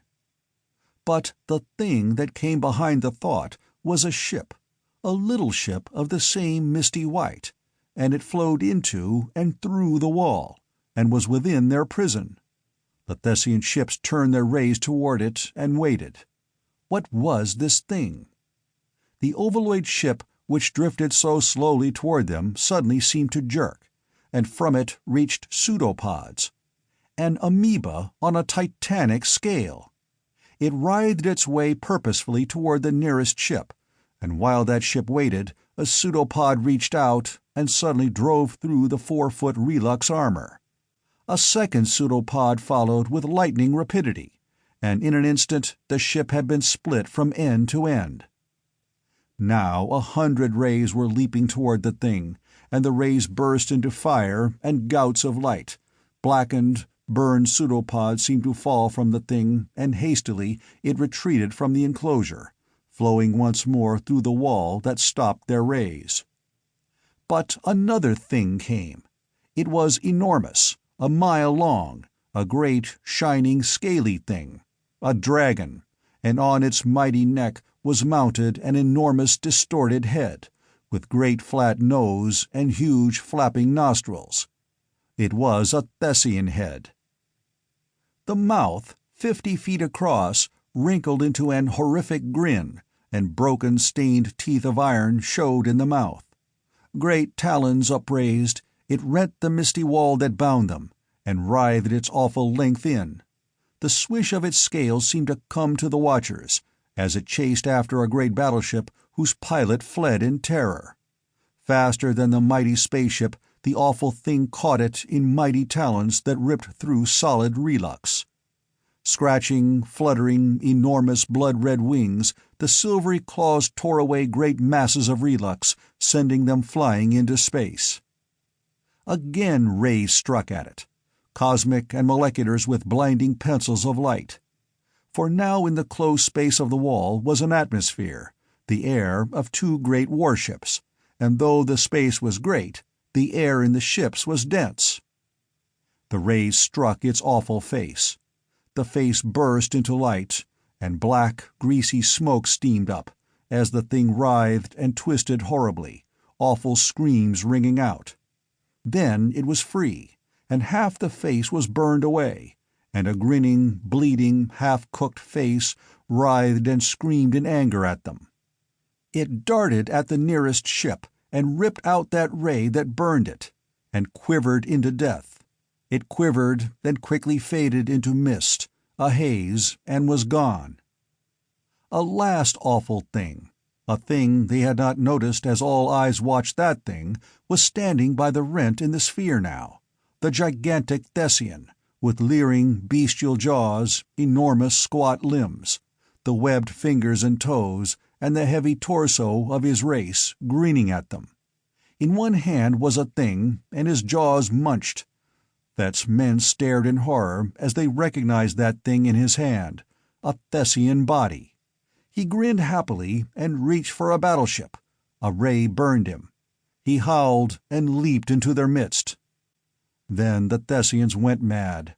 All fought, and they fought each other, rays of all sorts, their moleculars and their cosmics, while in their midst the giant howled his glee and laughed and laughed. Eventually it was over, and the last limping Thessian ship drove itself crazily against the wreck of its last enemy, and only wreckage was left. "Lord Arcot, why in the universe did you do that? And how did you conceive those horrors?" asked Maury, more than a little amazed at the tactics Arcot had displayed. Arcot shook himself and disconnected his controls. Why, I don't know. I don't know what made me do that, I'm sure. I've never imagined anything like that dragon thing. How did—" His keen eyes fixed themselves suddenly on Zesdan Fentis, and their tremendous hypnotic power beat down the resistance of the Ortolian's trained mind. Arcot's mind opened for the others the thoughts of Zesdan Fentis. He had acted as a medium between the minds of the Thessians and Arcot. Taking the horror ideas of the Thessians, he had imprinted them on Arcot's mind while Arcot was at work with the controls. In Arcot's mind, they had acted exactly as had the ideas that night on Earth, only here the demonstration had been carried to the limit, and the horror ideas were compounded to the utmost. The Thessians, highly developed minds though they were not resistant, and they had broken. The Allies, with their different horror ideas, had been but slightly affected. "We will leave you on Artol, Zesdan Fentis. We know you have done much, and perhaps your own mind has given a bit. We hope you recover. I think you agree with me, Zesdan Afthan and Inthel," thought Arcot. "We do, heartily, and are heartily sorry that one of our race has acted in this way.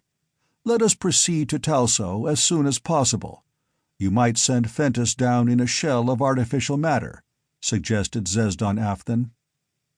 "Which," said Arcot, after this had been done and they were on their way to Talso, "shows the danger of a mad thought."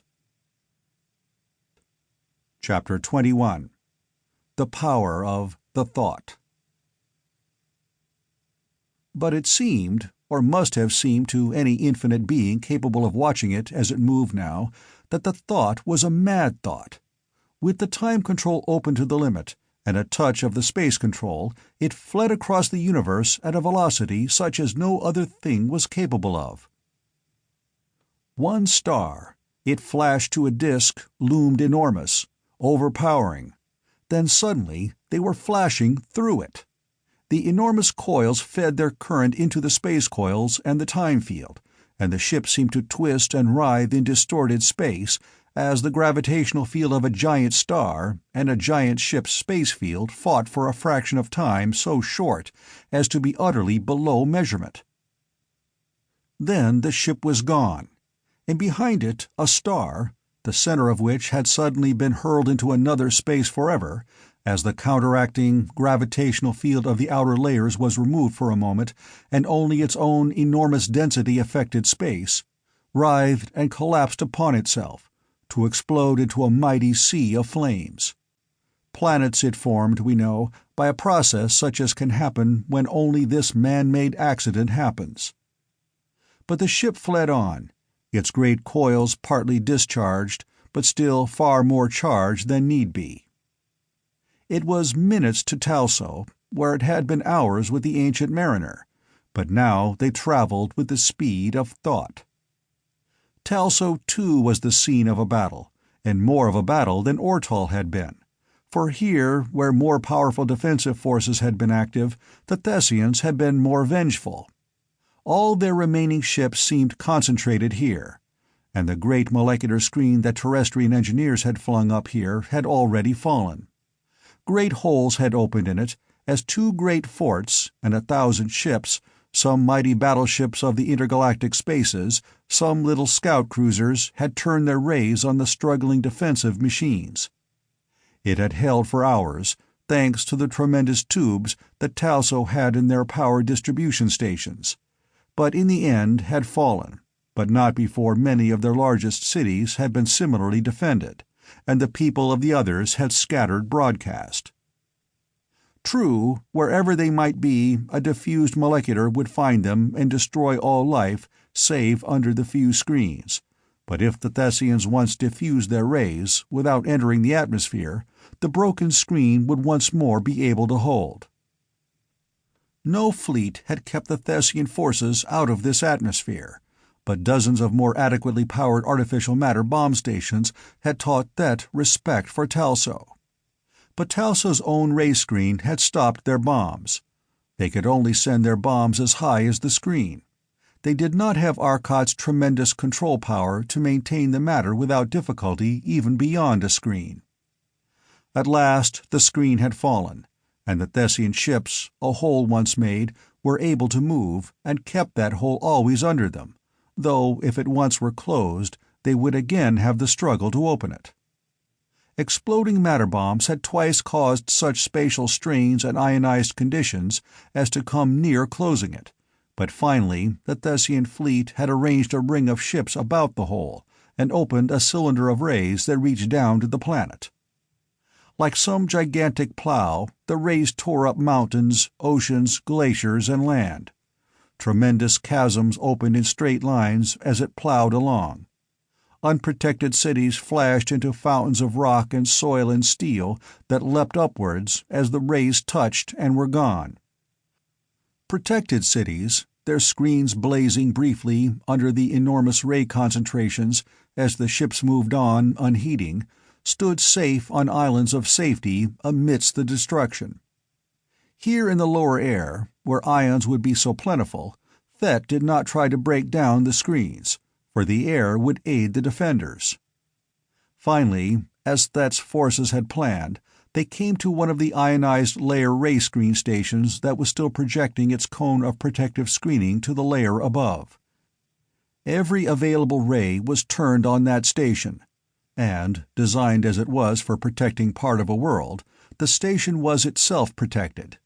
But slowly, as its already heated tubes weakened their electronic emission, the disk of ions retreated more and more toward the station, as, like some splashing stream, the Thessian rays played upon it, forcing it back.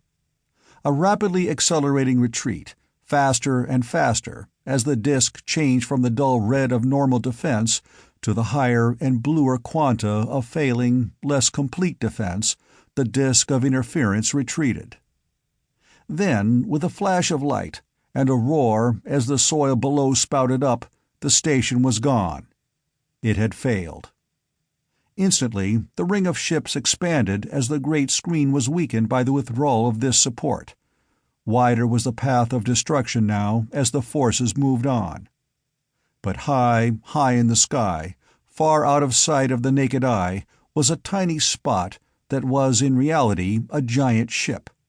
It was flashing forward, and in moments it was visible. Then, as another deserted city vanished, it was above the Thessian fleet. Their rays were directed downward through a hole that was even larger. A second station had gone with that city. But, as by magic, the hole closed up, and chopped their rays off with a decisiveness that startled them. The interference was so sharp now that not even the dullest of reds showed where their beams touched. The close interference was giving off only radio. In amazement, they looked for this new station of such enormous power that their combined rays did not noticeably affect it. A world had been fighting their rays unsuccessfully. What single station could do this, if the many stations of the world could not? There was but one they knew of, and they turned now to search for the ship they knew must be there. "No horrors this time, just clean, burning energy," muttered Arcot. It was clean, and it was burning. In an instant, one of the forts was a mass of opalescence that shifted so swiftly in its purest white, then rocketed away lifeless and no longer relux. The other fort had its screen up, though its power, designed to withstand the attack of a fleet of enormous intergalactic, matter-driven, fighting ships, lasted but an instant under the driving power of 500,000 suns, concentrated in one enormous ray of energy. The sheer energy of the ray itself, molecular ray though it was, heated the material it struck to blinding incandescence, even as it hurled it at a velocity close to that of light into outer space. With little sparkling flashes, battleships of the void, after giant cruisers, flashed into lux, and vanished under the ray.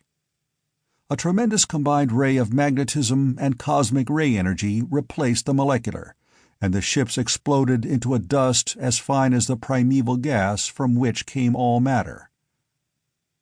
Sweeping energy, so enormous that the defenses of the ships did not even operate against it, shattered ship after ship, till the few that remained turned, and, faster than the pursuing energies could race through space, faster than light, headed for their base.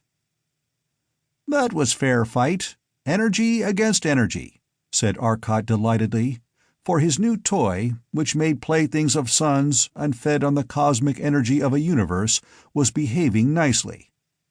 "And as I said, Stelfelso Theo, at the beginning of this war, the greater power wins always. And in our island here, I have 500,000 million separate power plants, each generating at the rate of decillions of ergs a second, backing this ship. Your world will be safe now, and we will head for our last embattled ally, Sirius."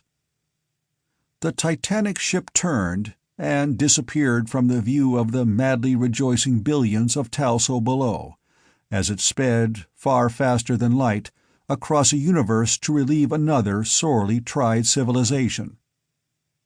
Knowing their cause was lost, hopeless in the knowledge that nothing known to them could battle that enormous force concentrated in one ship, the Thessians had but one aim now: to do all the damage in their power before leaving. Already their tremendous unarmed and unarmored transports were departing with their hundreds of thousands from that base system for the far-off island of space from which they had come. Their battle fleets were engaged in destroying all the cities of the Allies, and those other helpless races of our system that they could. Those other inhabited worlds, many of which were completely wiped out because Arcot had no knowledge of them, were relieved only when the general call for retreat to protect the mother planet was sent out. But Sirius was looming enormous before them, and its planets, heavily defended now by the combined Sirian, terrestrial, and Venerian fleets, and great ray screens, as well as a few matter bomb stations, were suffering losses nonetheless. For the old 6th of Negra, the third here, had fallen, slipping in on the night side of the planet, all power off, and so sending forth no warning impulses till it actually fell through the ray screen. A small fleet of scouts had entered. Falling still under simple gravity, they had been missed by the rays till they had fallen to so small a distance that no humans or men of our allied systems could have stopped, but only their enormous iron-bone strength permitted them to resist the acceleration they used to avert collision with the planet. Then, scattering swiftly, they had blasted the great protective screen stations by attacking on the sides, where the ray screen projectors were not mounted. Designed to protect above, they had no side armor, and the 6th was open to attack. 2.5 billion people lost their lives painlessly and instantaneously as tremendous diffused moleculars played on the revolving planet. Arcot arrived soon after this catastrophe. The Thessians left almost immediately, after the loss of 300 or more ships. 150 wrecks were found. The rest were so blasted by the forces which attacked them that no traces could be found and no count made. But as those ships fled back to their base, Arcot, with the wonderfully delicate mental control of his ship, was able to watch them and follow them. For, invisible under normal conditions, by twisting space in the same manner that they did, he was able to see them flee and follow. Light year after light year they raced toward the distant base. They reached it in 2 hours, and Arcot saw them from a distance sink to the various worlds. There were 12 gigantic worlds, each far larger than Jupiter of Sol, and larger than Stwal of Talso's son, Renal. "I think," said Arcot as he stopped the ship at 1/3 of a light year, "that we had best destroy those planets. We may kill many men, and innocent non-combatants, but they have killed many of our races, and it is necessary. There are, no doubt, other worlds of this universe here that we do not know of that have felt the vengeance of Thet, and if we can cause such trouble to them by destroying these worlds, and putting the fear of our attacking their mother world into them, they will call off those other fleets. I could have been invisible to Thet's ships as we followed them here, and for the greater part of the way I was, for I was sufficiently out of their time rate, so that they were visible only by the short ultraviolet, which would have put in their infrared, and no photoelectric cell will work on quanta of such low energy. When at last I was sure of the sun for which they were heading, I let them see us, and they know we are aware of their base and that we can follow them. I will destroy one of these worlds, and follow a fleet as it starts for their home nebula. Gradually, as they run, I will fade into invisibility, and they will not know that I have dropped back here to complete the work, but will think I am still following. Probably they will run to some other nebula in an effort to throw me off, but they will most certainly send back a ship to call the fleets here to the defense of Thet. I think that is the best plan. Do you agree?" "Arcot," said Maury slowly, "if this race attempts to settle another universe, what would that indicate of their own?" That it was either populated by their own race, or that another race held the parts they did not, and that the other race was stronger," replied Arcot. "The thought idea in their minds has always been a single world, single solar system as their home, however." "And single solar systems cannot originate in this space," replied Maury, referring to the fact that in the primeval gas from which all matter in this universe and all others came, no condensation of mass less than thousands of millions of times that of a sun could form and continue. "We can only investigate, and hope that they do not inhabit the whole system, for I am determined that, unpleasant as the idea may be, there is one race that we cannot afford to have visiting us, and it is going to be permanently restrained in one way or another. I will first have a conference with their leaders, and if they will not be peaceful, the thought can destroy or make a universe. But I think that a second race holds part of that universe, for several times we have read in their minds the thought of the mighty warless ones of Venone. And how do you plan to destroy so large a planet as these are? Asked Maury, indicating the telectroscope screen. Watch and see, said Arcot. They shot suddenly toward the distant sun, and as it expanded, the planets came into view. Moving ever slower on the time control, Arcot drove the ship toward a gigantic planet at a distance of approximately 300 million miles from its primary, the sun of this system. Arcot fell into step with the planet as it moved about in its orbit, and watched the speed indicator carefully. "What's the orbital speed, Maury?" asked Arcot. "About 12.5 miles per second," replied the somewhat mystified Maury. "Excellent, my dear Watson," replied Arcot. "And now, does my dear friend know the average molecular velocity of ordinary air?" "Why, about 1/3 of a mile a second, average." "And if that planet as a whole should stop moving, and the individual molecules be given the entire energy, what would their average velocity be? And what temperature would that represent?" asked Arcot. "Good. Why, they would have to have the same kinetic energy as individuals as they now have as a whole, and that would be an average molecular velocity in random motion of 12.5 miles a second, giving about 12,000 degrees centigrade," exclaimed Maury in surprise. "That would put it in the far blue-white region." "Perfect. Now watch." Arcot donned the headpiece he had removed and once more took charge. He was very far from the planet, as distances go, and they could not see his ship. But he wanted to be seen. So he moved closer, and hung off to the sunward side of the planet, then moved to the night side, but stayed in the light. In seconds, a battle fleet was out attempting to destroy him. Surrounding the ship with a wall of artificial matter, lest they annoy him, he set to work. Directly in the orbit of the planet, a faint mistiness appeared, and rapidly solidified to a titanic cup, directly in the path of the planet. Arcot was pouring energy into the making of that matter at such a rate that space was twisted now about them. The meter before them, which had not registered previously, was registering now, and had moved over to 3. 3 sols, and was still climbing.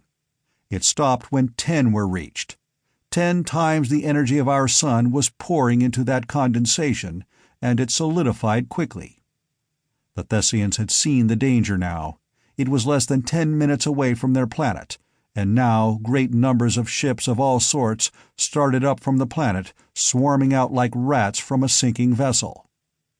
Majestically, the great world moved on in its orbit toward the thin wall of infinite strength and infinite toughness.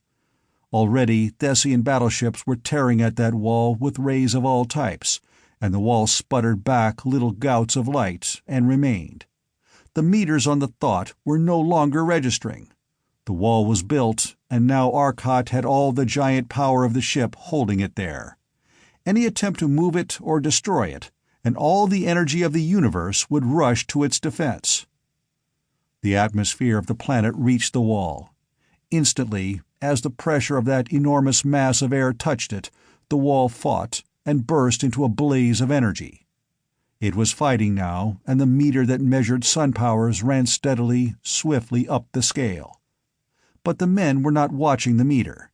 They were watching the awesome sight of man stopping a world in its course, turning a world from its path. But the meter climbed suddenly, and the world was suddenly a tremendous blaze of light. The solid rock had struck the giant cup, 110,000 miles in diameter. It was silent as a world pitted its enormous kinetic energy against the combined forces of a universe. Soundless and as hopeless.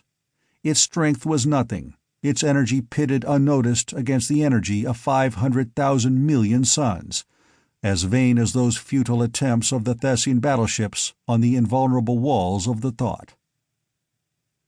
What use is there to attempt description of that scene, as 2.5 million billion tons of rock and metal and matter crashed against a wall of energy immovable and inconceivable?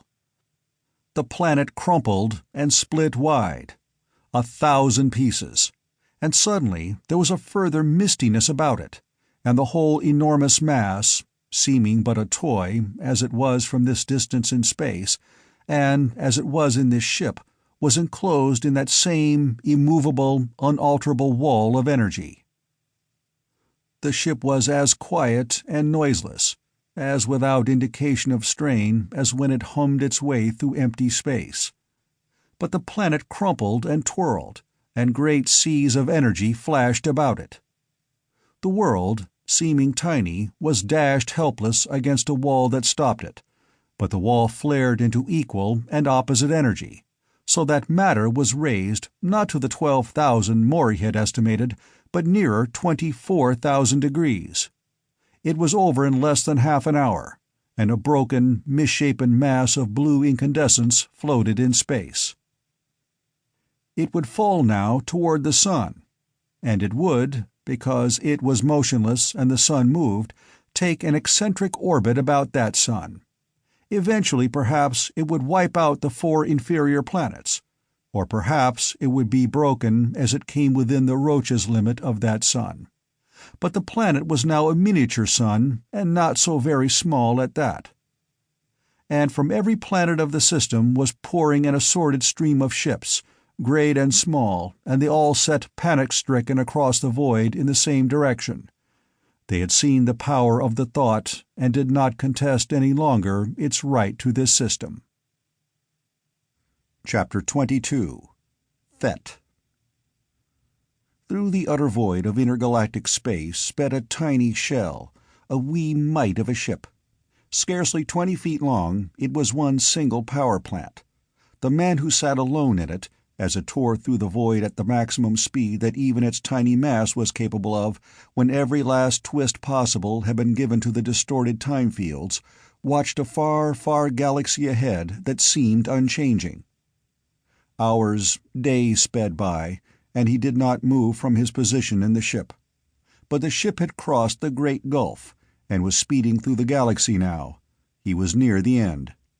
At a reckless speed, he sat motionless before the controls, save for slight movements of supple fingers that directed the ship at a mad pace about some gigantic sun and its family of planets. Suns flashed, grew to disks, and were left behind in the briefest instant. The ship slowed. The terrific pace it had been holding fell, and dull whine of overworked generators fell to a contented hum. A star was looming, expanding before it.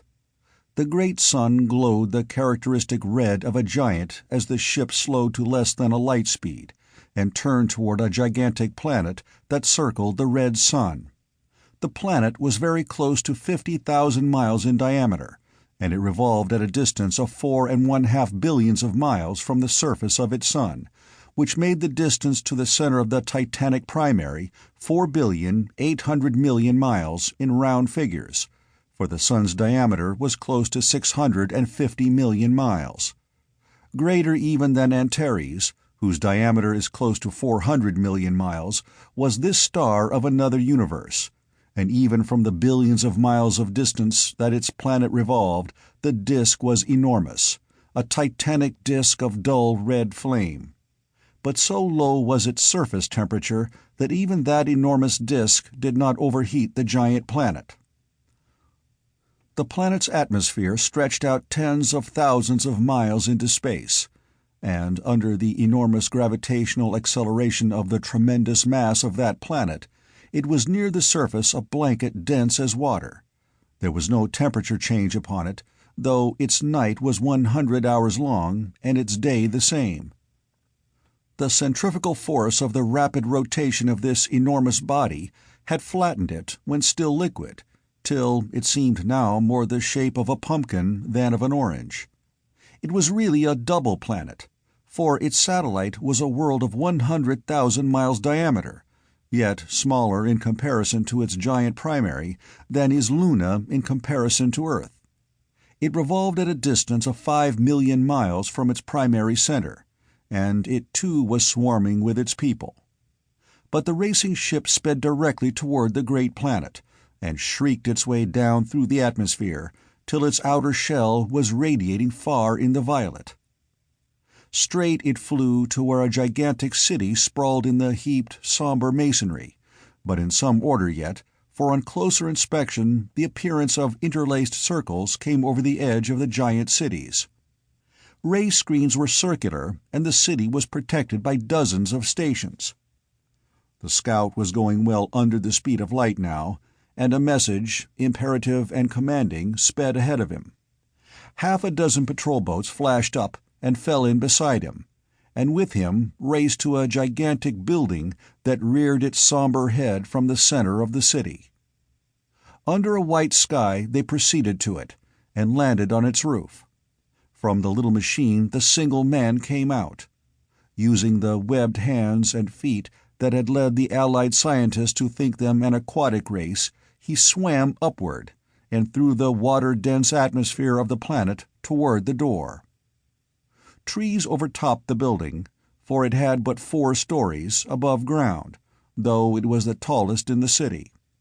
The trees, like seaweed, floated most of their enormous weight in the dense air, but the buildings under the gravitational acceleration, which was more than 100 times Earth's gravity, could not be built very high ere they crumple under their own weight. Though one of these men weighed approximately 200 pounds on Earth, for all their short stature, on this planet their weight was more than 10 tons. Only the enormously dense atmosphere permitted them to move. And such an atmosphere! At a temperature of almost exactly 360 degrees centigrade, there was no liquid water on the planet, naturally. At that temperature, water cannot be a liquid, no matter what the pressure, and it was a gas. In their own bodies there was liquid water, but only because they lived on heat. Their muscles absorbed their energy for work from the heat of the air. They carried in their own muscles refrigeration, and with that aid were able to keep liquid water for their life processes. With death, the water evaporated. Almost the entire atmosphere was made up of oxygen, with but a trace of nitrogen and some amount of carbon dioxide. Here their enormous strength was not needed, as Arcot had supposed, to move their own bodies, but to enable them to perform the ordinary tasks of life. The mere act of lifting a thing weighing perhaps 10 pounds on Earth here required a lifting force of more than half a ton. No wonder enormous strength had been developed. Such things as a man might carry with him, perhaps a ray pistol, would weigh half a ton. His money would weigh near to 100 pounds. But there were no guns on this world. A man could throw a stone perhaps a short distance, but when a gravitational acceleration of more than half a mile per second acted on it, and it was hurled through an atmosphere dense as water, what chance was there for a long range? But these little men of enormous strength did not know other schemes of existence, save in the abstract and as things of comical peculiarity. To them, life on a planet like Earth was as life to a terrestrian on a planetoid such as Ceres, Juno, or Eros would have seemed. Even on Thetsost, the satellite planet of Thet, life was strange, and they used Lux roofs over their cities, though their weight there was 4 tons. As the scout swam through the dense atmosphere of his world toward the entrance-way to the building, guards stopped him and examined his credentials. Then he was led through long halls and down a shaft 10 stories below the planet's surface, to where a great table occupied a part of a low-ceilinged, wide room. This room was shielded, Interference screens of all known kinds lined the hollow walls. No rays could reach through it to the men within. The guard changed, and new men examined the scout's credentials, and he was led still deeper into the bowels of the planet. Once more the guard changed, and he entered a room guarded not by single shields, but by triple, and walled through 6-foot relux, and sealed with the same strong material. But here, under the enormous gravity, even its great strength required aid in the form of pillars. A giant of his race sat before a low table. The table ran half the length of the room, and beside it sat 4 other men. But there were places for more than 24. "A scout from the colony? What news?" demanded the leader. His voice was a growl, deep and throaty. "Oh, mighty Stanto, I bring news of resistance. We waited too long in our explorations, and those men of world 3769-848-2730-3 have learned too much. We were wrong. They had found the secret of exceeding the speed of light, and can travel through space fully as rapidly as we can, and now, since by some means we cannot fathom they have learned to combine both our own system and theirs, they have one enormous engine of destruction that travels across their huge universe in less time than it takes us to travel across a planetary system. Our cause is lost, which is by far the least of our troubles. Thet is in danger. We cannot hope to combat that ship." "Thalt, what means have we? Can we not better them?" demanded Stanto of his chief scientist. "Great Stanto, we know that such a substance can be made when pressure can be brought to bear on cosmic rays under the influence of field 247649-321, but that field cannot be produced, because no sufficient concentration of energy is available. Energy cannot be released rapidly enough to replace the losses when the field is developing. The fact that they have that material indicates their possession of an unguessed and terrific energy source. I would have said that there was no energy greater than the energy of matter, but we know the properties of this material, and that the triple ray, which has at last been perfected, can be produced providing your order for all energy sources is given, will release its energy at a speed comparable to the rate of energy relux in a twin ray, but that the release takes place only in the path of the ray." "What more, Scout?"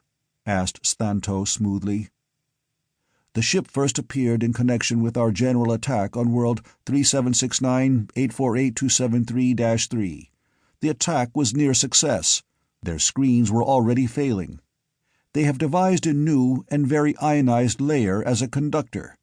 It was exceedingly difficult to break, and since their sun had been similarly screened, we could not throw masses of that matter upon them. In another span of time we would have destroyed their world. Then the ship appeared. It has molecular rays, magnetic beams, and cosmic rays, and a fourth weapon we know nothing of. It has molecular screens, we suspect, but has not had occasion to use them. Our heaviest molecular screens flash under their molecular rays. Ordinary screens fall instantly without momentary defense. The ray power is incalculable. Their magnetic beams are used in conjunction with cosmics. The action of the two causes the relux to induce current, and due to the reaction of currents on the magnetic field, and the resistance due to the relux is first heated to incandescence, and then the ship opens out as the air pressure bends the magnetically softened relux," finished Thalt. "No, the effect is even more terrific. It explodes into powder," replied the scout. "And what happens to worlds that the magnetic ray touches?" inquired the scientist. "A corner of it touched the world we fought over, and the world shook," replied the colonist. "And the last weapon?" asked Thanto, his voice soft now. "It seems a ghost. It is a mistiness that comes into existence like a cloud, and what it touches is crushed, what it rams is shattered. It surrounds the great ship, and machines crashing into it at a speed of more than 6 times that of light are completely destroyed, without in the slightest injuring the shield." "Then what caused my departure from the colony? It showed once more its unutterable power. The mistiness formed in the path of our colonial world, number 3769-1-5, and the planet swept against that wall of mistiness and was shattered, and turned in less than 5 stan to a ball of blue-white fire. The wall stopped the planet in its motion. We could not fight that machine, and we left the worlds. The others are coming," finished the scout. The ruler turned his slightly smiling face to the commander of his armies, who sat beside him. "Give orders," he said softly, almost gently, "that a triple ray station be set up under the direction of Thalt, and further notice that all power be made instantly available to it. Add that the colonists are returning defeated, and bringing danger at their heels. The triple ray will destroy each ship as it enters the system." His hand under the table pushed an invisible protuberance, and from the perfectly conducting relux floor to the equally perfectly conducting ceiling, and between 4 pillars grouped around the spot where the scout stood, terrific arcs suddenly came into being.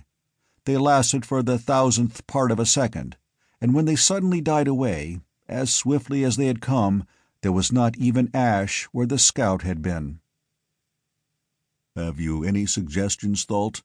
he asked of the scientist, his voice as soft as before. "I quite agree with your conduct so far, but the future conduct you had planned is quite unsatisfactory," replied the scientist. The ruler sat motionless in his great seat, staring fixedly at the scientist. "I think it is time I take your place, therefore." The place where the ruler had been was suddenly seen as through a dark cloud. Then the cloud was gone, and with it the king. Only his relux chair and the bits of lux or relux that had been about his garments remained. "He was a fool," said the scientist softly as he rose, "to plan on removing his scientist. Are there any who object to my succession?" "No one objects," said Faslar, the ex-king's prime minister and counselor. "Then I think, Fantal, commander of planetary forces, that you had best see Randstad, my assistant, and follow out the plan outlined by my predecessor. And you, Tastal, commander of fleets, had best bring your fleets near the planets for protection. Go." "May I suggest, mighty Thalt," said Faslar after the others had left, "that my knowledge will be exceedingly useful to you. You have 2 commanders, neither of whom loves you, and neither of whom is highly capable. The family of Thadstill would be glad to learn who removed that honored gentleman, and the family of Datstir would gladly support him who brought the remover of their head to them. This would remove 2 unwelcome menaces, and open places for such as Randstad and your son Wartil. And," he said hastily, as he saw a slight shift in Thalt's eyes, "I might say further that the bereaved ones of Parthel would find great interest in certain of my papers, which are only protected by my personal constant watchfulness." "And so? And what of Kelston Faln, Falsar?" smiled the new Sthanta. Thalt's hand relaxed, and they started a conversation and discussion on means of defense. Chapter 23. Venone. Up from Earth, out of its clear blue sky and into the air and dark of space and near a sun, the ship soared. They had been holding it motionless over New York, and now, as it rose, hundreds of tiny craft and a few large excursion ships followed it until it was out of Earth's atmosphere. Then it was gone. Gone across space, racing toward that far universe at a speed no other thing could equal. In minutes, the great disk of the universe had taken form behind them, and as they took their route photographs to find their way back to Earth after the battle, if still they could come. Then into the stillness of the intergalactic spaces. This will be our first opportunity to test the full speed of this ship. We have never tried its velocity, and we should measure it now. Take a sight on the diameter of the island, as seen from here, Maury. Then we will travel 10 seconds and look again." 500,000 light-years from the center of the island now, the great disk spread out over the vast space behind them, apparently the size of a dinner plate at about 30 inches distance. It was more than 250,000 light-years across.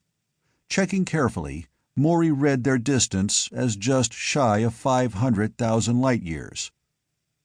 "Hold on, here we go," called Arcot.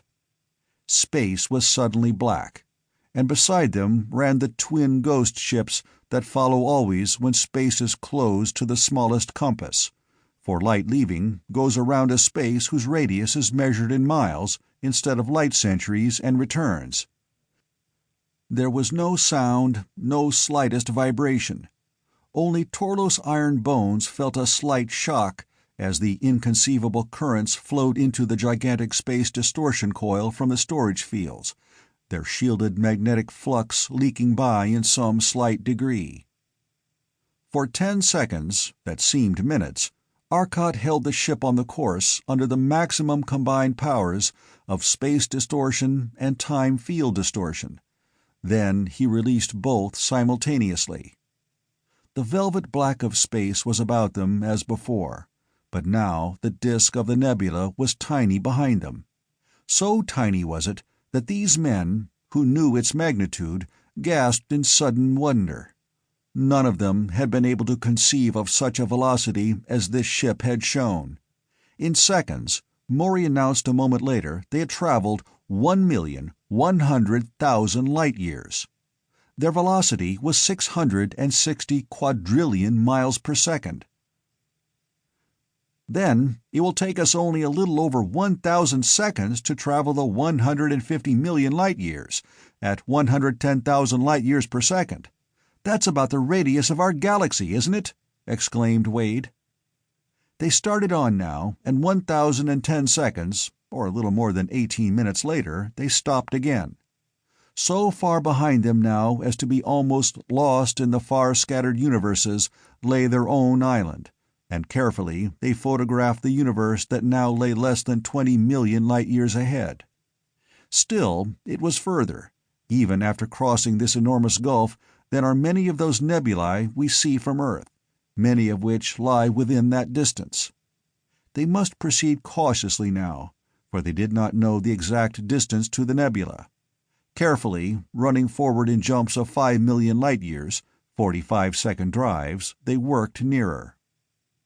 Then, finally, they entered the island, and drove toward the denser center. "Good Lord, Arcot, look at those suns!" exclaimed Maury in amazement.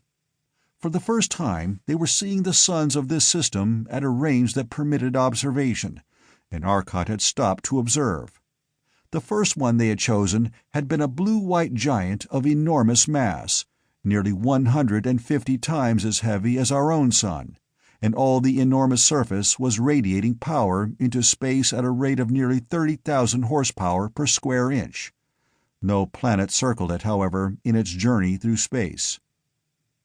"I've been noticing the number of giants here. Look around." The thought moved on to other suns. They must find one that was inhabited. They stopped at last near a great orange giant and examined it.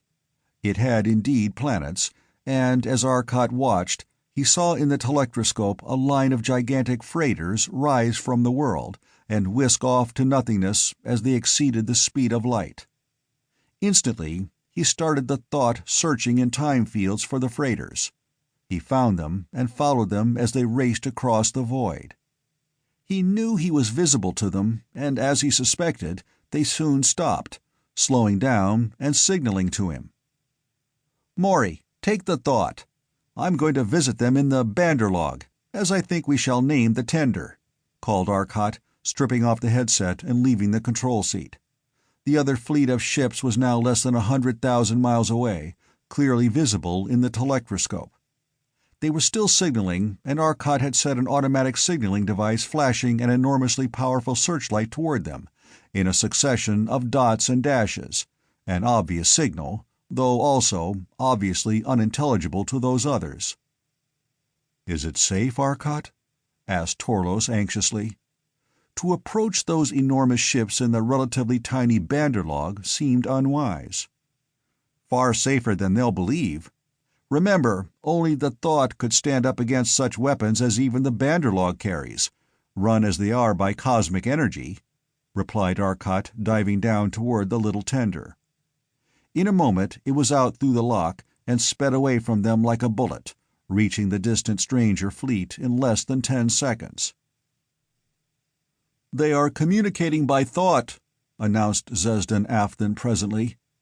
"But I cannot understand them, for the impulses are too weak to be intelligently received." For nearly an hour the Banderlog hung beside the fleet. Then it turned about and raced once more to the thought. Inside the lock, and a moment later Arcot appeared again on the threshold of the door. He looked immensely relieved. "Well, I have some good news," he said, and smiled, sitting down.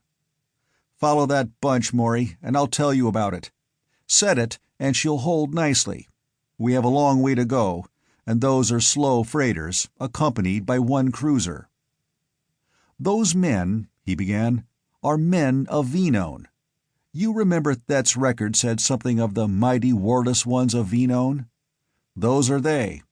They inhabit most of this universe, leaving the Thessians but 4 planets of a minor sun, way off in one corner. It seems the Thessians are their undesirable exiles, those who have, from generation to generation, been either forced to go there, or who wanted to go there. They did not like the easier and more effective method of disposing of undesirables, the instantaneous death chamber they now use. Thet was their prison world. No one ever returned, and his family could go with him if they desired, but if they did not, they were carefully watched for outcroppings of undesirable traits: murder, crime of any sort, any habitual tendency to injustice. About 600 years ago of our time, Thet revolted. There were scientists there, and their scientists had discovered a thing that they had been seeking for generations: the twin ray. I don't know what it is, and the Venonians don't either. It is the ray that destroys relux and lux, however, and can be carried only on a machine the size of their forts, due to some limitations. Just what those limitations are, the Venonians don't know. Other than that ray, they had no new weapons. But it was enough. Their guard ships, which had circled the worlds of the prison system, ANSEC, were suddenly destroyed, so suddenly that Venone received no word of it till a consignment ship, bringing prisoners, discovered their absence. The consignment ship returned without landing. That was now independent. But they were bound to their system, for although they had the molecular ships, they had never been permitted to have time apparatus, nor to see it, nor was anyone who knew its principles ever consigned there. The result was that they were as isolated as ever. This was for 2 centuries. 2 centuries later, it was worked out by one of their scientists, and the warless ones had a war of defense. Their small fleet of cruisers, designed for rescue work and for clearing space lanes of wrecks and asteroids, was destroyed instantly. Their world was protected only by the ray screen, which the Thessians did not have, and by the fact that they could build more cruisers. In less than a year, Thet was defeated and beaten back to her world, though Venone could not overcome Thet now, for around their planets they had so many forts projecting the deadly rays that no ship could approach. Then Thet learned how to make the screen, and came again. Venone had planetoid stations that projected molecular rays of an intensity I wonder at, with their system of projecting. It seems these people have force power feeds that operate through space, by which an entire solar system can tie in for power, and they fed these stations in that way. Lord only knows what tubes they had, but the Thessians couldn't get the power to fight. They've been let alone since then. They did not know why. I told them what their dear friends had been doing in that time, and the Venonians were immensely surprised, and very evidently sorry. They begged my pardon for letting loose such a menace, quite sincerely feeling that it was their fault.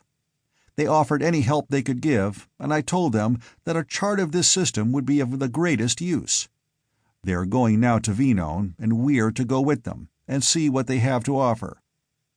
Also, they want a demonstration of this remarkable ship that can defeat whole fleets of Thessians and destroy or make planets at will," concluded Arcot.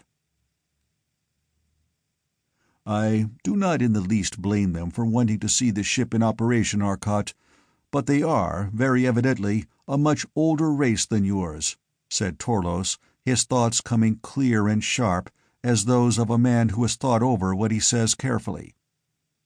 "Are you not running danger that their minds may be more powerful than yours, that this story they have told you is but a ruse to get this ship on their world, where millions can concentrate their will against you and capture the ship by mind, where they cannot capture it by force?" "That," agreed Arcot, "is where the rub comes in, as an ancient poet of Earth put it.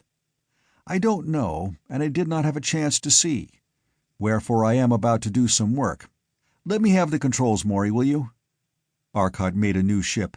It was made entirely, perforce, of cosmium, lux, and relux, for those were the only forms of matter he could create in space permanently from energy. It was equipped with gravity drive and time distortion speed apparatus, and his far better trained mind finished this smaller ship with his titanic tools in less than the 2 days that it took them to reach Venone. In the meantime, the Venonian cruiser had drawn close, and watched in amazement as the ship was fashioned from the energy of space, became a thing of glistening matter, materializing from the absolute void of space, and forming under titanic tools such as the commander could not visualize. Now, this move was partly the reason for this construction. For while the Venonian was busy, absorbed in watching the miraculous construction, his mind was not shielded, and it was open for observation of 2 such wonderfully trained minds as those of Zesdan Afthan and Zesdan Inthel. With their instruments and wonderfully developed mind science, aided at times by Maury's less skillful but more powerful mind of his older race, and powerful too both because of long concentration and training and because of his individual inheritance, they examined the minds of many of the officers of the ship without their awareness. As a final test, Arcot, having finished the ship, suggested that the Venonian officer and one of the men of his ship have a trial of mental powers. Zesdan Afthan tried first, and between the 2 ships, racing along side by side at a speed unthinkable, the 2 men struggled with those forces of will.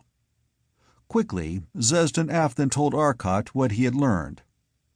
The sun of Venone was close now, and Arcot prepared to use as he intended the little space machine he had made. Maury took it and went away from the thought flying on its time field. The ship had been stocked with lead fuel for its matter-burning generators from the supply that had been brought on the thought for emergencies, and the air had come from the thought's great tanks.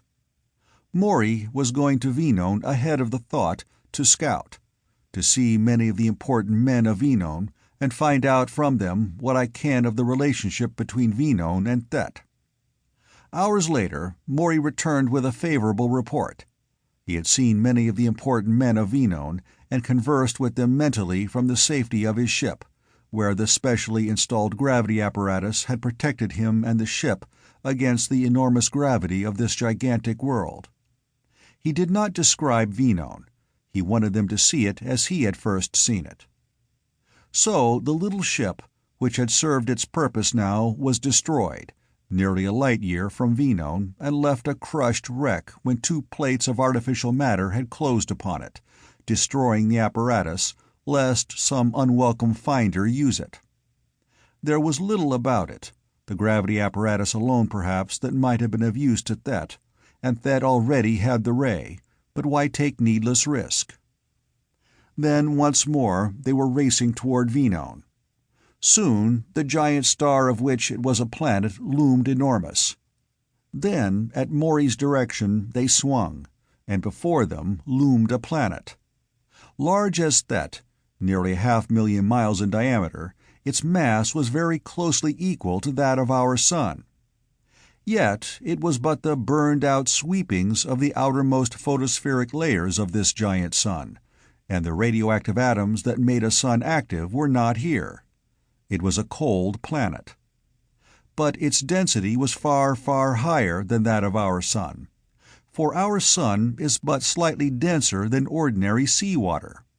This world was dense as copper, for with the deeper sweepings of the tidal streams that had formed it, more of the heavier atoms had gone into its making, and its core was denser than that of Earth.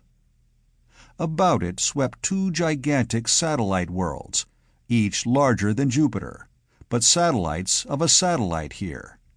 And Venone itself was inhabited by countless millions, yet their low green tile and metal cities were invisible in the aspect of rolling lands with tiny hillocks, dwarfed by gigantic bulbous trees that floated their enormous weight in the water-dense atmosphere. Here, too, there were no seas, for the temperature was above the critical temperature of water, and only in the self-cooling bodies of these men and in the trees which similarly cooled themselves could there be liquid. The sun of the world was another of the giant red stars, close to 350 times the mass of our sun. It was circled by but 3 giant planets. Its enormous disk was almost invisible from the surface of the world as the thought sank slowly through 15,000 miles of air, due to the screening effect on light passing through so much air. Earth could have rested on this planet and not extended beyond its atmosphere. Had Earth been situated at this planet's center, the moon could have revolved about it and would not have been beyond the planet's surface.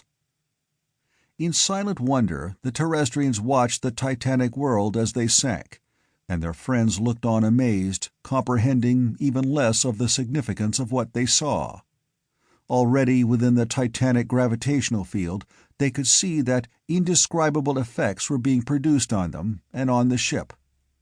Arcot alone could know the enormous gravitation, and his accelerometer told him now that he was subject to a gravitational acceleration of 3,487 feet per second, or almost exactly 109 times Earth's pull. The thought weighs 1,206,500,000 tons with tender on Earth. Here it weighs approximately 121 billion tons, said Arcot softly. Can you set it down? It may crush under this load if the gravity drive isn't supporting it, asked Torlos anxiously. 8 inches cosmium, and everything else supported by cosmium.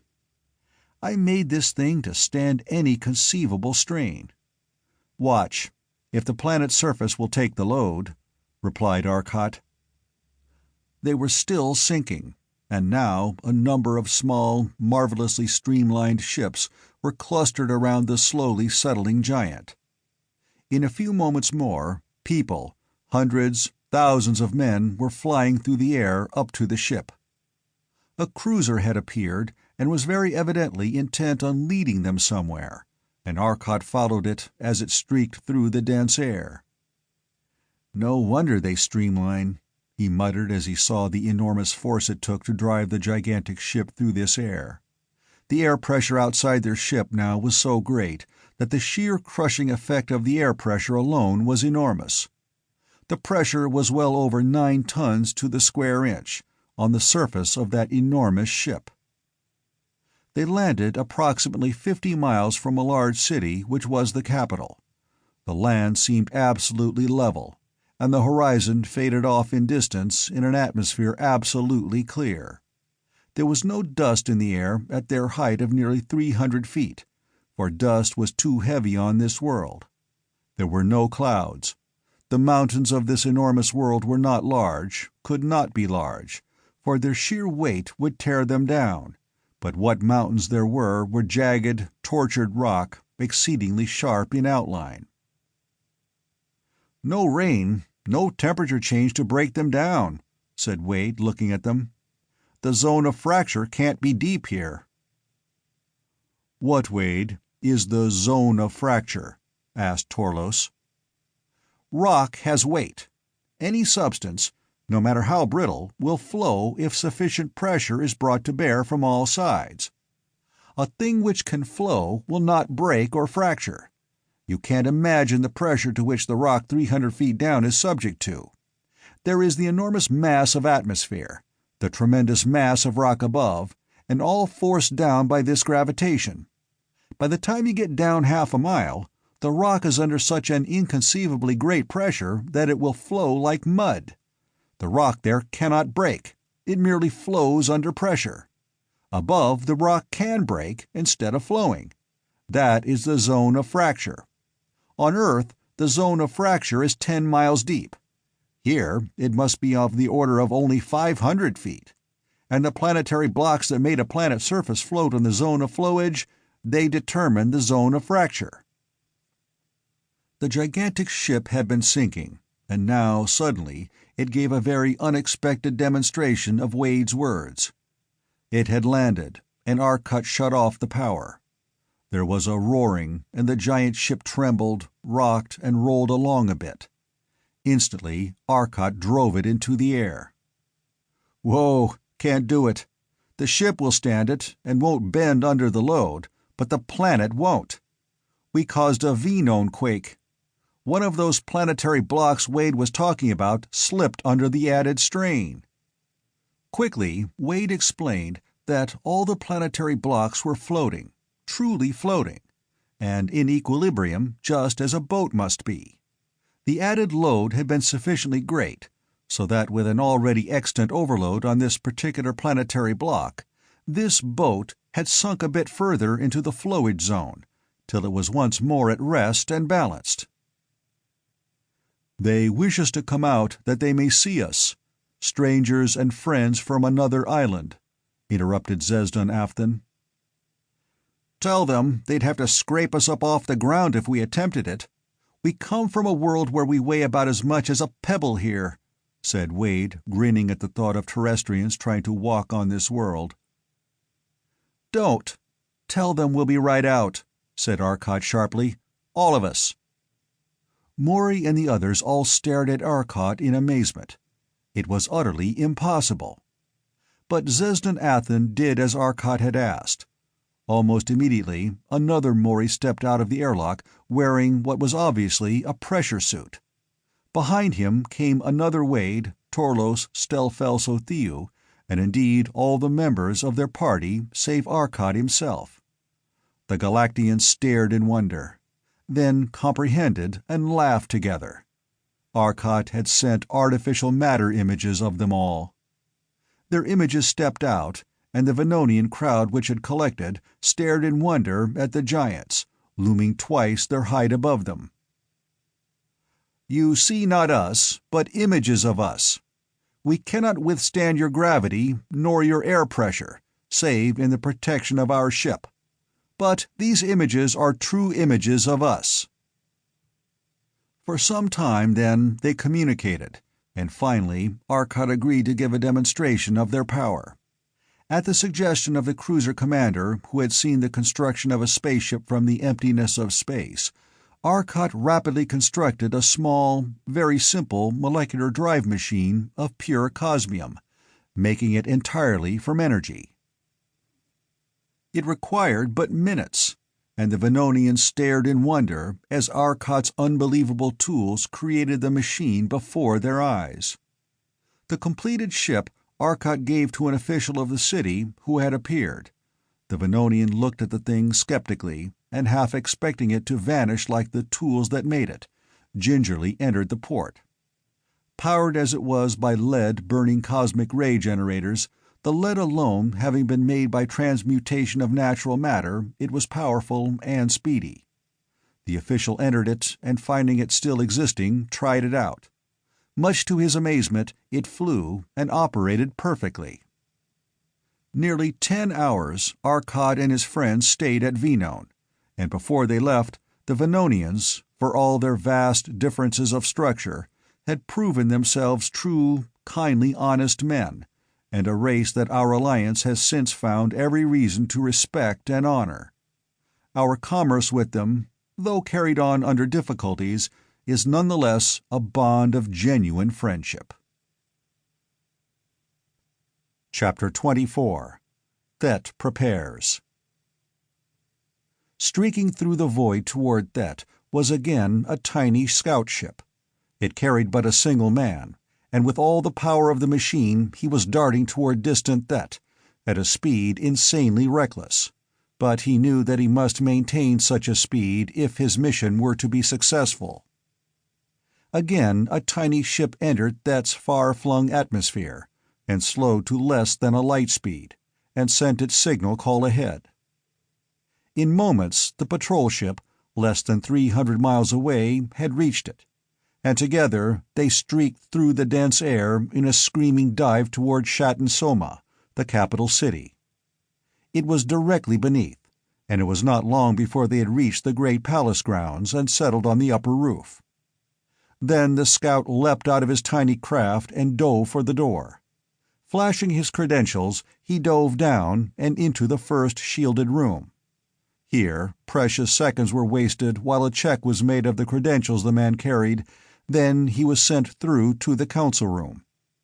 And he too stood on that exact spot where the other scout, but a few weeks before, had stood, and vanished. Waiting, it seemed, were 4 counselors and the new Stanto, Thalt. "What news, Scout?" asked the Stanto. "They have arrived in the universe to Venone, and gone to the planet Venone. They were on the planet when I left. None of our scouts were able to approach the place, as there were innumerable Venonian watchers who would have recognized our deeper skin color and destroyed us. 2 scouts were rayed, though the Galactians did not see this. Finally, we captured 2 Venonians who had seen it and attempted to force the information we needed from them. A young man and his chosen mate. The man would tell nothing, and we were hurried, so we turned to the girl. These accursed Venonians are courageous for all their pacifism. We were hurried, and yet it was long before we forced her to tell what we needed to know so vitally. She had been one of the note-takers for the Venonian government.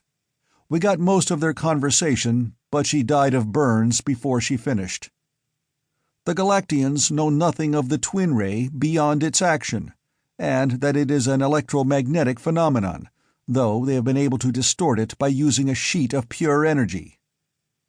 But their walls are impregnable to it, and their power of creating matter from the pure energy of space, as we saw from a distance, would enable them to easily defeat it, were it not that the twin ray passes through matter without harming it. Any ray which will destroy matter of the natural electrical types will be stopped. The girl was damnably clever, for she gave us only the things we already knew, and but few new facts. Knowing that she would inevitably die soon, she talked, but it was empty talk. The one thing of import we have learned is that they burn no fuel, use no fuel of any sort, but in some inconceivable manner get their energy from the radiations of the suns of space. This could not be great, but we know she told the truth, and we know their power is great. She told the truth, for we could determine when she lied by mental action, of course. But more we could not learn. The man died without telling anything, merely cursing. He knew nothing anyway, as we already had determined," concluded the scout. Silently, the Stanto sat in thought for some moments. Then he raised his head and looked at the scout once more. "You have done well. You secured some information of import, which was more than we had dared hope for. But you managed things poorly. The woman should not have died so soon. We can only guess. The radiation of the suns of space— Stanto Thalt's brow wrinkled in thought. The radiation of the suns of space. Were his power derived from the sun near which he is operating, he would not have said suns. It was more than one? "It was, O Stanto," replied the scout positively. "His power is unreasonable. I doubt that he gave the true explanation. It may well have been that he did not trust the Venonians. I would not, for all their warless ways. But surely the sons of space give very little power at any given point at random. Else space would not be cold. But go, Scout, and you will be assigned a position in the fleet. The colonial fleet, the remains of it, have arrived, and the colonists been removed. They failed. We will use their ships. You will be assigned. The scout left and was indeed assigned to a ship of the colonists. The incoming colonial transports had been met at the outposts of the system, and rayed out of existence at once. Failures, and bringing danger at their heels. Besides, there was no room for them on Thet without Thessians being crowded uncomfortably. As their battleships arrived, they were conducted to one of the satellites, and each man was fumigated lest he bring disease to the mother planet. Men entered, men apparently emerged. But they were different men. "It seems," said the Stanto softly, after the scout had left, "that we will have little difficulty, for they are, we know, vulnerable to the triple ray. And if we can but once destroy their driving units, they will be helpless on our world. I doubt that wild tale of their using no fuel. Even if that be true, they will be helpless with their power apparatus destroyed. And, if we miss the first time, we can seek it out, or drive them off. All of which is dependent on the fact that they attack at a point where we have a triple-ray station to meet them. There are but 3 of these, actually, but I have had dummy stations, apparently identical with our other real stations, set up in many places. This gibberish we hear of creating matter, it is impossible, and surely unsuitable as a weapon. Their misty wall, that may be a force plane, but I know of no such possibility. The artificial substance, though, why should anyone make it? It but consumes energy, and once made, is no more dangerous than ordinary matter, save that there is the possibility of creating it in dangerous position. Remember, we have heard already of the mental suggestions planes, mere force planes, plus a wonderfully developed power of suggestion. They do most of their damage by mental impression. Remember, we have heard already of the mental suggestions of horrible things that drove one fleet of the weak-minded colonists mad. And that, I think, we will use to protect ourselves. If we can, with the apparatus which you, my son, have developed, cause them to believe that all the other forts are equally dangerous, and that this one on Thet is the best point of attack, it will be easy. Can you do it?" "I can, O Stanto, if but a sufficient number of powerful minds may be brought to aid me," replied the youngest of the 4 councilmen. "And you, Ranstud, are the stations ready?" asked the ruler. "We are ready." Chapter 25. With Galaxies in the Balance. The thought arose from Venone after long hours, and at Arcot's suggestion they assumed an orbit about the world at a distance of 2 million miles, and all on board slept save Torlos, the tireless molecular motion machine of flesh and iron. He acted as a guard, and as he had slept but 4 days before, he explained there was really no reason for him to sleep as yet. But the Terrestrians would feel the greatest strain of the coming encounter, especially Arcot and Maury, for Maury was to help by repairing any damage done, by working from the control board of the Banderlog. The little tender had sufficient power to take care of any damage that Thet might inflict, they felt sure. For they had not learned of the triple ray. It was hours later that, rested and refreshed, they started for Thet. Following the great space chart that they had been given by the Venonians, a series of blocks of clear lux metal with tiny points of slowly disintegrating lux, such as has been used to illuminate the letters of the thought's name representing suns, the colors and relative intensity being shown. Then there was a more manageable guide in the form of photographs, marked for route by constellations formations as well, which would be their actual guide. At the maximum speed of the time apparatus, for thus they could better follow the constellations, the Thought plunged along in the wake of the tiny scout ship that had already landed on Thet. And hours later they saw the giant red sun of Ansek, the star of Thet and its system. "We're about there," said Arcot, a peculiar tenseness showing in his thoughts. "Shall we barge right in, or wait and investigate?" "We'll have to chance it. Where is their main fort here?" "From the direction, I should say it was to the left and ahead of our position," replied Zezdon Afthan. The ship moved ahead, while about it the tremendous Thessian battle fleet buzzed like flies, thousands of ships now, and more coming with each second. In a few moments the titanic ship had crossed a great plain, and come to a region of bare rocky hills several 100 feet high. Set in those hills, surrounded by them, was a huge sphere, resting on the ground. As though by magic, the Thessian fleet cleared away from the Thought.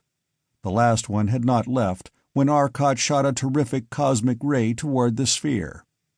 It was Relux, and he knew it, but he knew what would happen when that cosmic ray hit it. The solometer flickered and steadied at 3 as that inconceivable ray flashed out. Instantly, there was a terrific explosion. The soil exploded into hydrogen atoms and expanded under heat that lashed it to more than 1,000,000 degrees in the tiniest fraction of a second. The terrific recoil of the ray pressure was taken by all space, for it was generated by space itself, but the direct pressure struck the planet, and that titanic planet reeled. A tremendous fissure opened, and the section that had been struck by the ray smashed its way suddenly far into the planet, and a geyser of fluid rock rolled over it, 20 miles deep in that world. The Relux sphere had been struck by the ray and had turned it, with the result that it was pushed doubly hard. The enormously thick Relux strained and dented, then shot down as a whole into the incandescent rock. For miles the vaporized rock was boiling off. Then the fort sent out a ray, and that ray blasted the rock that had flowed over it as Arcot's titanic ray snapped out. In moments the fort was at the surface again, and a molecular hit it. The molecular did not have the energy the cosmic had carried, but it was a single concentrated beam of destruction 10 feet across. It struck the fort, and the fort recoiled under its energy.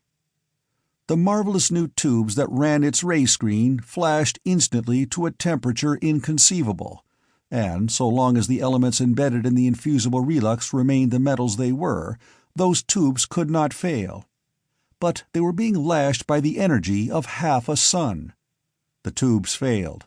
The elements heated to that enormous temperature when elements cannot exist, and broke to other elements that did not resist. The Relux flashed into blinding iridescence.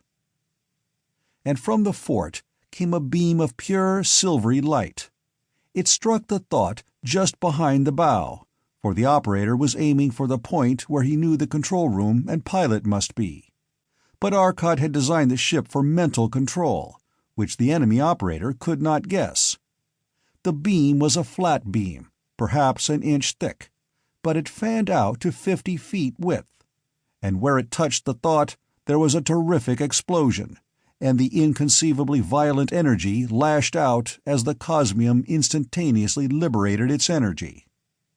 100 feet of the nose was torn off the ship, and the enormously dense air of Thet rushed in.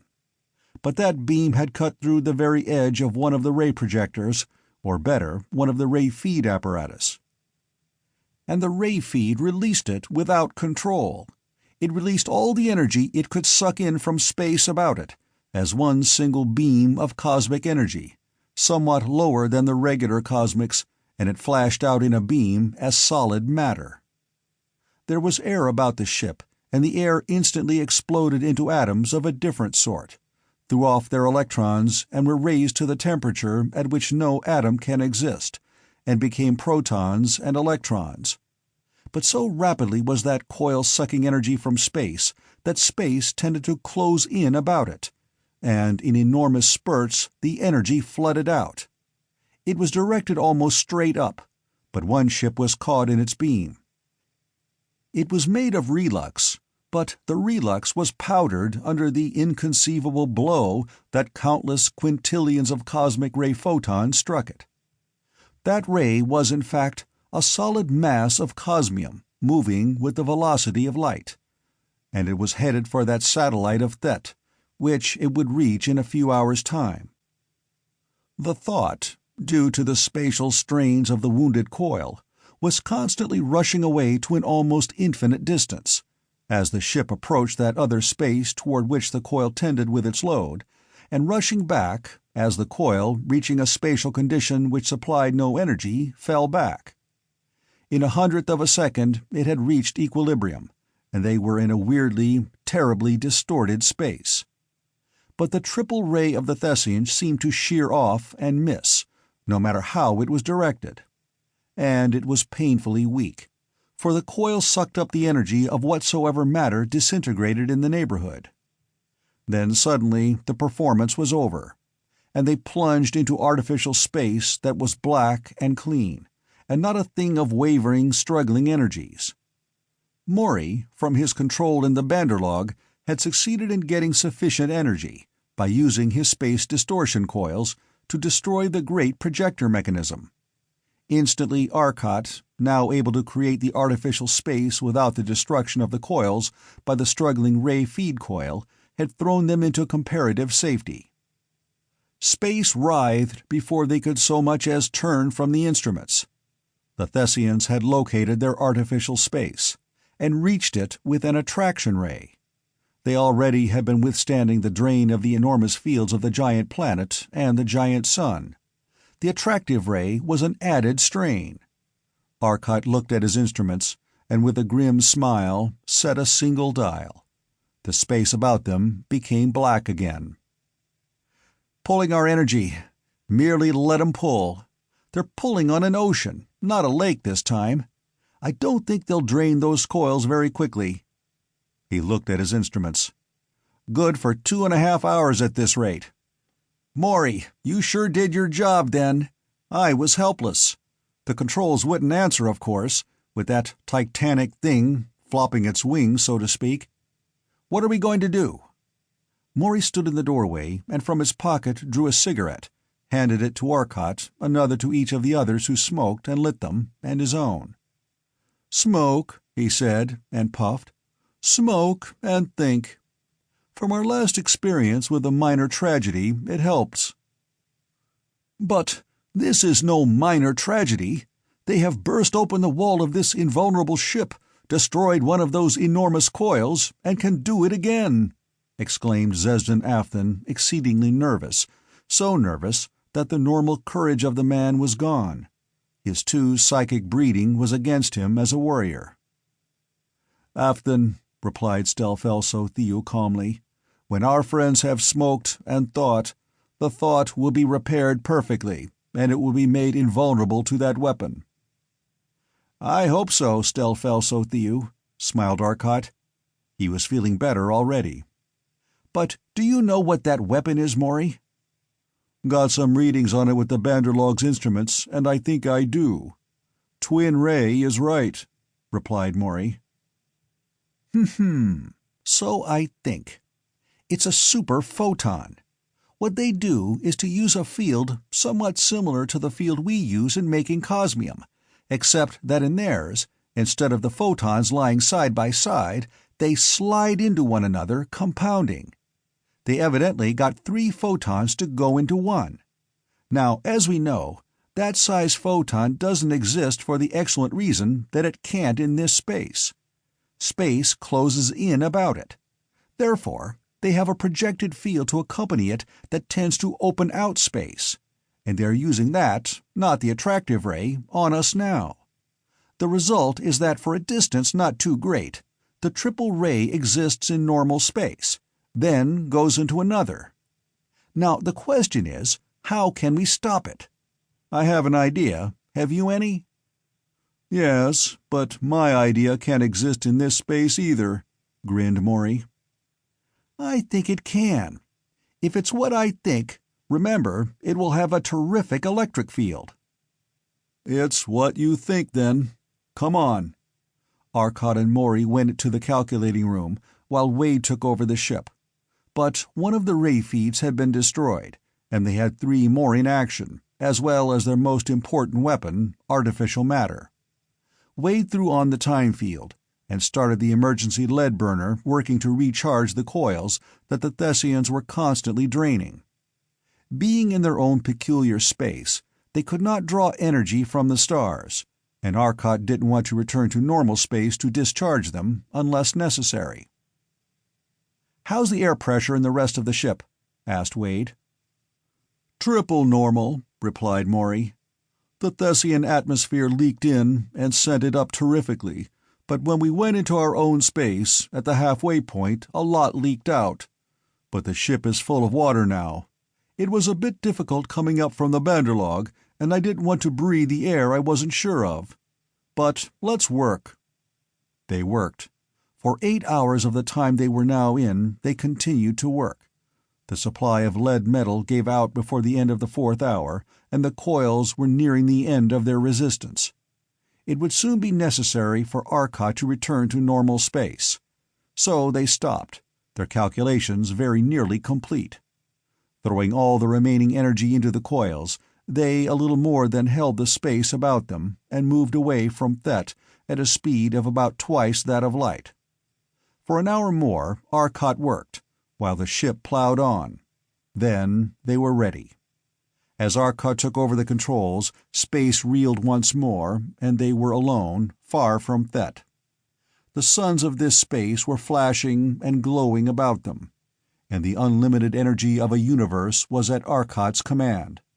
But all the remaining atmosphere in the ship had either gone instantaneously in the vacuum or solidified as the chill of expansion froze it. To the amazement of the extraterrestrians, Arcot's first move was to create a titanic plane of artificial matter and neatly bisect the thought at the middle.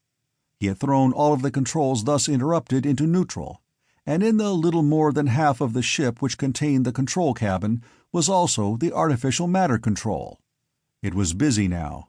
With bewildering speed, with the speed of thought trained to construct, enormous masses of cosmium were appearing beside them in space, as Arcot created them from pure energy. Cosmium, relux, and some clear, cosmium-like lux metal. Ordinary cosmium was reflective, and he wanted something with cosmium strength and the clearness of lux. In seconds, under Arcot's flying thought manipulation, a great tube had been welded to the original hull, and the already gigantic ship lengthened by more than 500 feet. Immediately, great artificial matter tools gripped the broken nose section, clamped it into place, and welded it with cosmium flowing under the inconceivable pressure till it was again a single great hull. Then the Thessian fleet found them. The coils were charged now, and they could have escaped, but Arcot had to work. The Thessians were attacked with moleculars, cosmics, and a great twin ray. Arcot could not use his magnet, for it had been among those things severed from the control. He had 2 ray feeds, and the artificial matter. There were nearly 3,000 ships attacking him with a barrage of energy that was inconceivably great, but the cosmium walls merely turned it aside. It took Arcot less than 10 seconds to wipe out that fleet of ships. He created a wall of artificial matter at 20 feet from the ship, and another at 20,000 miles. It was thin, yet it was utterly impenetrable. He swept the 2 walls together and forced them against each other until his instruments told him only free energy remained between them. Then he released the outer wall, and a terrific flood of energy swept out. "I don't think we'll be attacked again," said Maury softly. They were not. Thet had only one other fleet, and had no intention of losing the powers of their generators at this time, when they so badly needed them. The strange ship had retired for repairs. Very well, they could attack again, and maybe. Arcot was busy. In the great empty space that had been left, he installed a second collector coil as gigantic as the main artificial matter generator. Then he repaired the broken ray feed, and it and the companion coil which with it had been in the severed nose section were now in the same relative position to the new collector coil that they had had with relation to the artificial matter coil. Next, Arcot built 2 more ray feeds. Now, in the gigantic central power room, there loomed 2 tremendous power collectors and 6 smaller ray feed collectors. His next work was to reconnect the severed connectors and controls. Then he began work on the really new apparatus.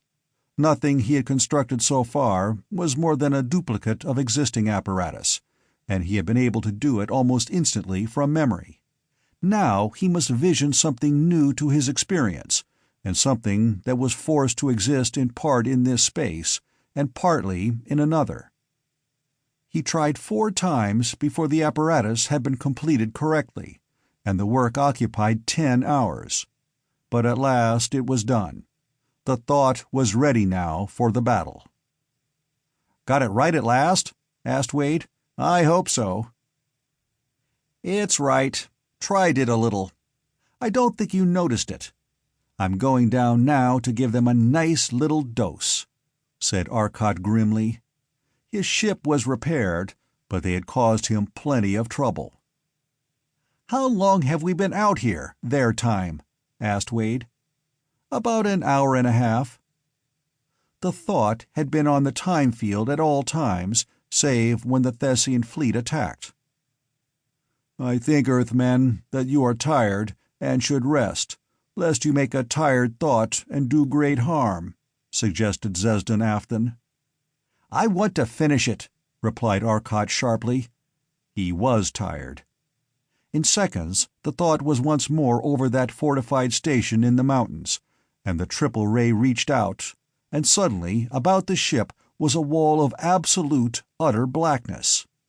The triple ray touched it, and exploded into coruscating, blinding energy. It could not penetrate it. More energy lashed at the wall of blackness as the operators within the sphere fort turned in the energy of all the generators under their control. The ground about the fort was a great lake of dazzling lava as far as the eye could see, for the triple ray was releasing its energy, and the wall of black was releasing an equal and opposing energy. "Stopped!" cried Arcot happily. "Now here is where we give them something to think about. The magnet and the heat." He turned the 2 enormous forces simultaneously on the point where he knew the fort was, though it was invisible behind the wall of black that protected him. From his side, the energy of the spot where all the system of Thet was throwing its forces was invisible. Then he released them. Instantly there was a terrific gout of light on that wall of blackness. The ship trembled, and the space turned gray about them. The black wall dissolved into grayness in one spot, as a flood of energy beyond comprehension exploded from it. The enormously strong cosmium wall dented as the pressure of the escaping radiation struck it, and turned X-ray hot under the minute percentage it absorbed. The triple ray bent away, and faded to black as the cosmic force playing about it actually twisted space beyond all power of its mechanism to overcome. Then, in the tiniest fraction of a second, it was over. And again there was blackness, and only the brilliant, blinding blue of the cosmium wall testified to its enormous temperature, cooling now far more slowly through green to red. "Lord, you're right, Zesden Afton. I'm going to sleep," called Arcot, and the ship was suddenly far, far away from Thet. Maury took over, and Arcot slept. First, Maury straightened the uninjured wall and ironed out the dents. "What, Maury, is the wall of blackness?" asked Stelfelso Thiu. "It's solid matter. A thing that you never saw before. That wall of matter is made of a double layer of protons lying one against the other.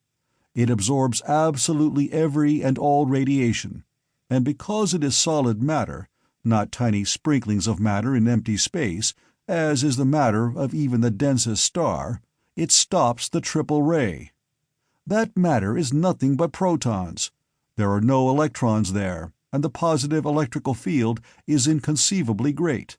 But it is artificial matter, and that electrical field exerts its strain not in pulling and electrifying other bodies, but in holding space open, in keeping it from closing in about that concentrated matter, just as it does about a single proton, except that here the entire field energy is so absorbed. Arcot was tired and forgot. He turned his magnet and his heat against it. The heat fought the solid matter with the same energy that created it, and with an energy that had resources as great. The magnet curved space about it, and about us. The result was the terrific energy release you saw, and the hole in the wall. All Thet couldn't make any impression on it. One of the rays blasted a hole in it, said Morey with a laugh, for he too loved this mighty thing, the almost living ideas of his friend's brain. But it is as bad as the space defense. It works both ways. We can't send through it, but neither can they. Anything we use that attacks them attacks it, and so destroys it, and it fights. "We're worse off than ever," said Morey gloomily. "My friend, you too are tired. Sleep, sleep soundly. Sleep till I call. Sleep." And Morey slept under Zesdan Afthan's will, till Torlos carried him gently to his room. Then Afthan let the sleep relax to a natural one. Wade decided he might as well follow under his own power, for now he knew he was tired and could not overcome Zesdan Afthan, who was not. On Thet, the fort was undestroyed, and now floating on its power units in a sea of blazing lava. Within, men were working quickly to install a second set of the new tubes in the molecular motion ray screen, and other men were transmitting the orders of the Sthanto, who had come here as the place of actually greatest safety. "Order all battleships to the nearest power feed station, and command that all power available be transmitted to the station attacked. I believe it will be this one. There is no limit on the power transmission lines, and we need all possible power," he commanded his son, now in charge of all land and spatial forces. "And Randstad, what happened to that molecular ray screen?" "I do not know. I can't understand such power. But what most worries me is his wall of darkness," said Randstad seriously. "But he was forced to retire for all his wall of darkness, as you saw. He can maintain it but a short time, and it was full of holes when he fled." "Old Sthanto is much too confident, I believe," said an assistant working at one of the great boards in the enemy's fort to one of his friends. "And I think he has lost his science knowledge. Any power man could tell what happened. They tried to use their own big rays against us, and their screen stopped them from going out, just as it stopped ours on the way in. Ours had been working at it for seconds and hadn't bothered them. Then for a bare instant their ray touched it, and they retired. That shield of blackness is absolutely new." "They have many men on that ship of theirs," replied his friend, helping to lift the 300-ton load of a vacuum tube into place. "For it is evident that they built new apparatus, and it is evident their ship was increased in size to contain it. Also, the nose was repaired. They probably worked under a time field, for they accomplished an impossible amount of work in the period they were gone." Randstad had come up behind them and overheard the latter part of this conversation. "And what," he asked suddenly, "did your meters tell you when our ray opened his ship?" "Counselor of Science Wisdom, they told us that our power diminished, and our generators gave off but little power when his power was exceedingly little. We still had much." "Have you heard the myth of the source of his power, in the story that he gets it from all the stars of the island?" "We have, great Counselor. and I for one believe it, for he sucked the power from our generators. So might he suck the power from the inconceivably greater generators of the suns. I believe that we should treat with them, for if they be like the peace-loving fools of Venon, we might win a respite in which to learn their secret." Randstad walked away slowly. He agreed, in his heart, but he loved life too well to tell the Stanto what to do, and he had no intention of sacrificing himself for the possible good of the race. So they prepared for another attack of the thought and waited. Chapter 26. Man, Creator and Destroyer. "What we must find," said Arcot between contented puffs, for he had slept well and his breakfast had been good, "is some weapon which will attack them but won't attack us. The question is, what is it? And I think I know." His eyes were dreamy, his thoughts so cryptically abbreviated that not even Maury could follow them. "Fine. What is it?" asked Maury, after vainly striving to deduce some sense from the formulas that were chasing through Arcot's thoughts.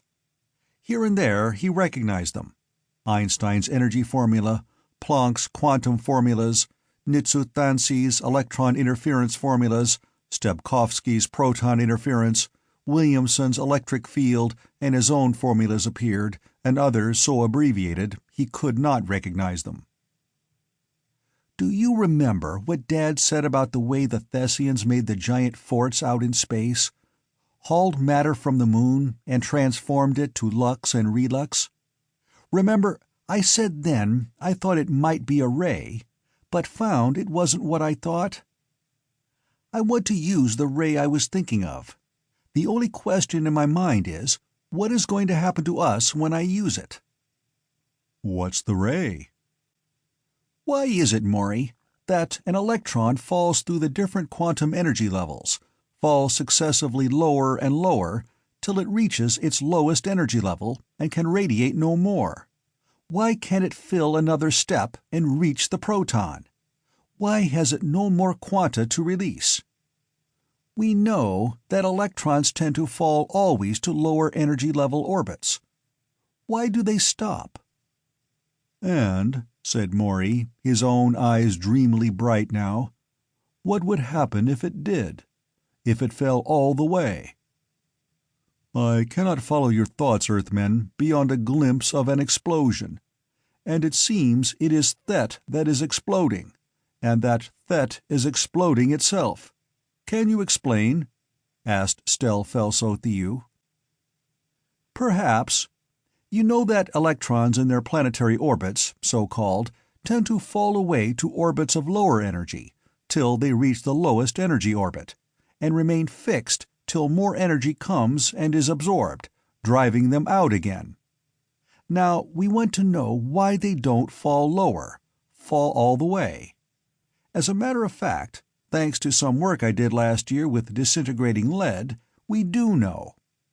And, thanks to the absolute stability of artificial matter, we can handle such a condition. The thing we are interested in is this. Artificial matter has no tendency to radiate. Its electrons have no tendency to fall into the proton, for the matter is created and remains as it was created. But natural matter does have a tendency to let the electron fall into the proton. A force, the lowest energy wall, over which no electron can jump, caused by the enormous space distorting of the proton's mass, and electrical attraction prevents it. What we want to do is to remove that force, iron it out. Requires inconceivable power to do so in a mass the size of Thet, but then... And here's what will happen. Our wall of protonic material won't be affected by it in the least, because it has no tendency to collapse, as has normal matter.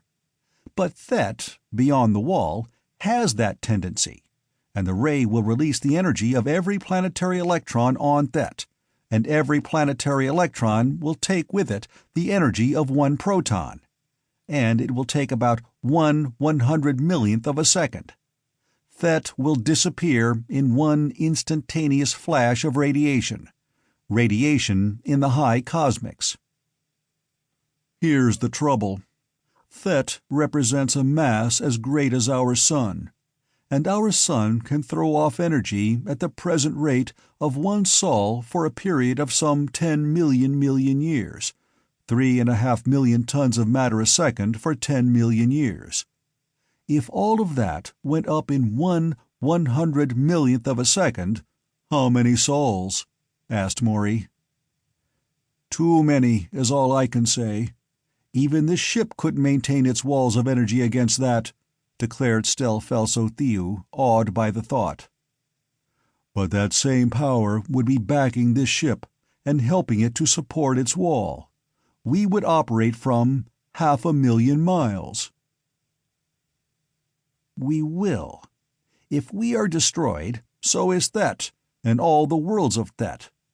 Let that flood of energy get loose, and everything within a dozen light-years will be destroyed. We will have to warn the Venonians that their people on nearby worlds may escape in the time before the energy reaches them, said Arcot slowly. The thought started toward one of the nearer suns, and as it went, Arcot and Maury were busy with the calculators.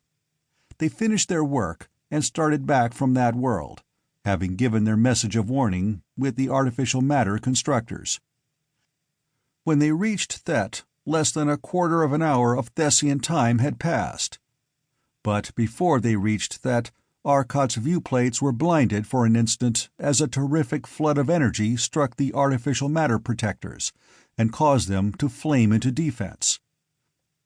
That satellite was sending out its message of instantaneous destruction. That terrific ray had reached it, touched it, and left it a shattered, glowing ball of hydrogen. There won't be even that left when we get through with Thet, said Arcot grimly. The apparatus was finished, and once more they were over the now fiery red lava sea that had been mountains. The fort was still in action. Arcot had cut a sheet of sheer energy now, and as the triple ray struck it, he knew what would happen. It did. The triple ray shut it off at an angle of 45 degrees in the energy field, and spread instantly to a diffused beam of blackness. Arcot's molecular reached out.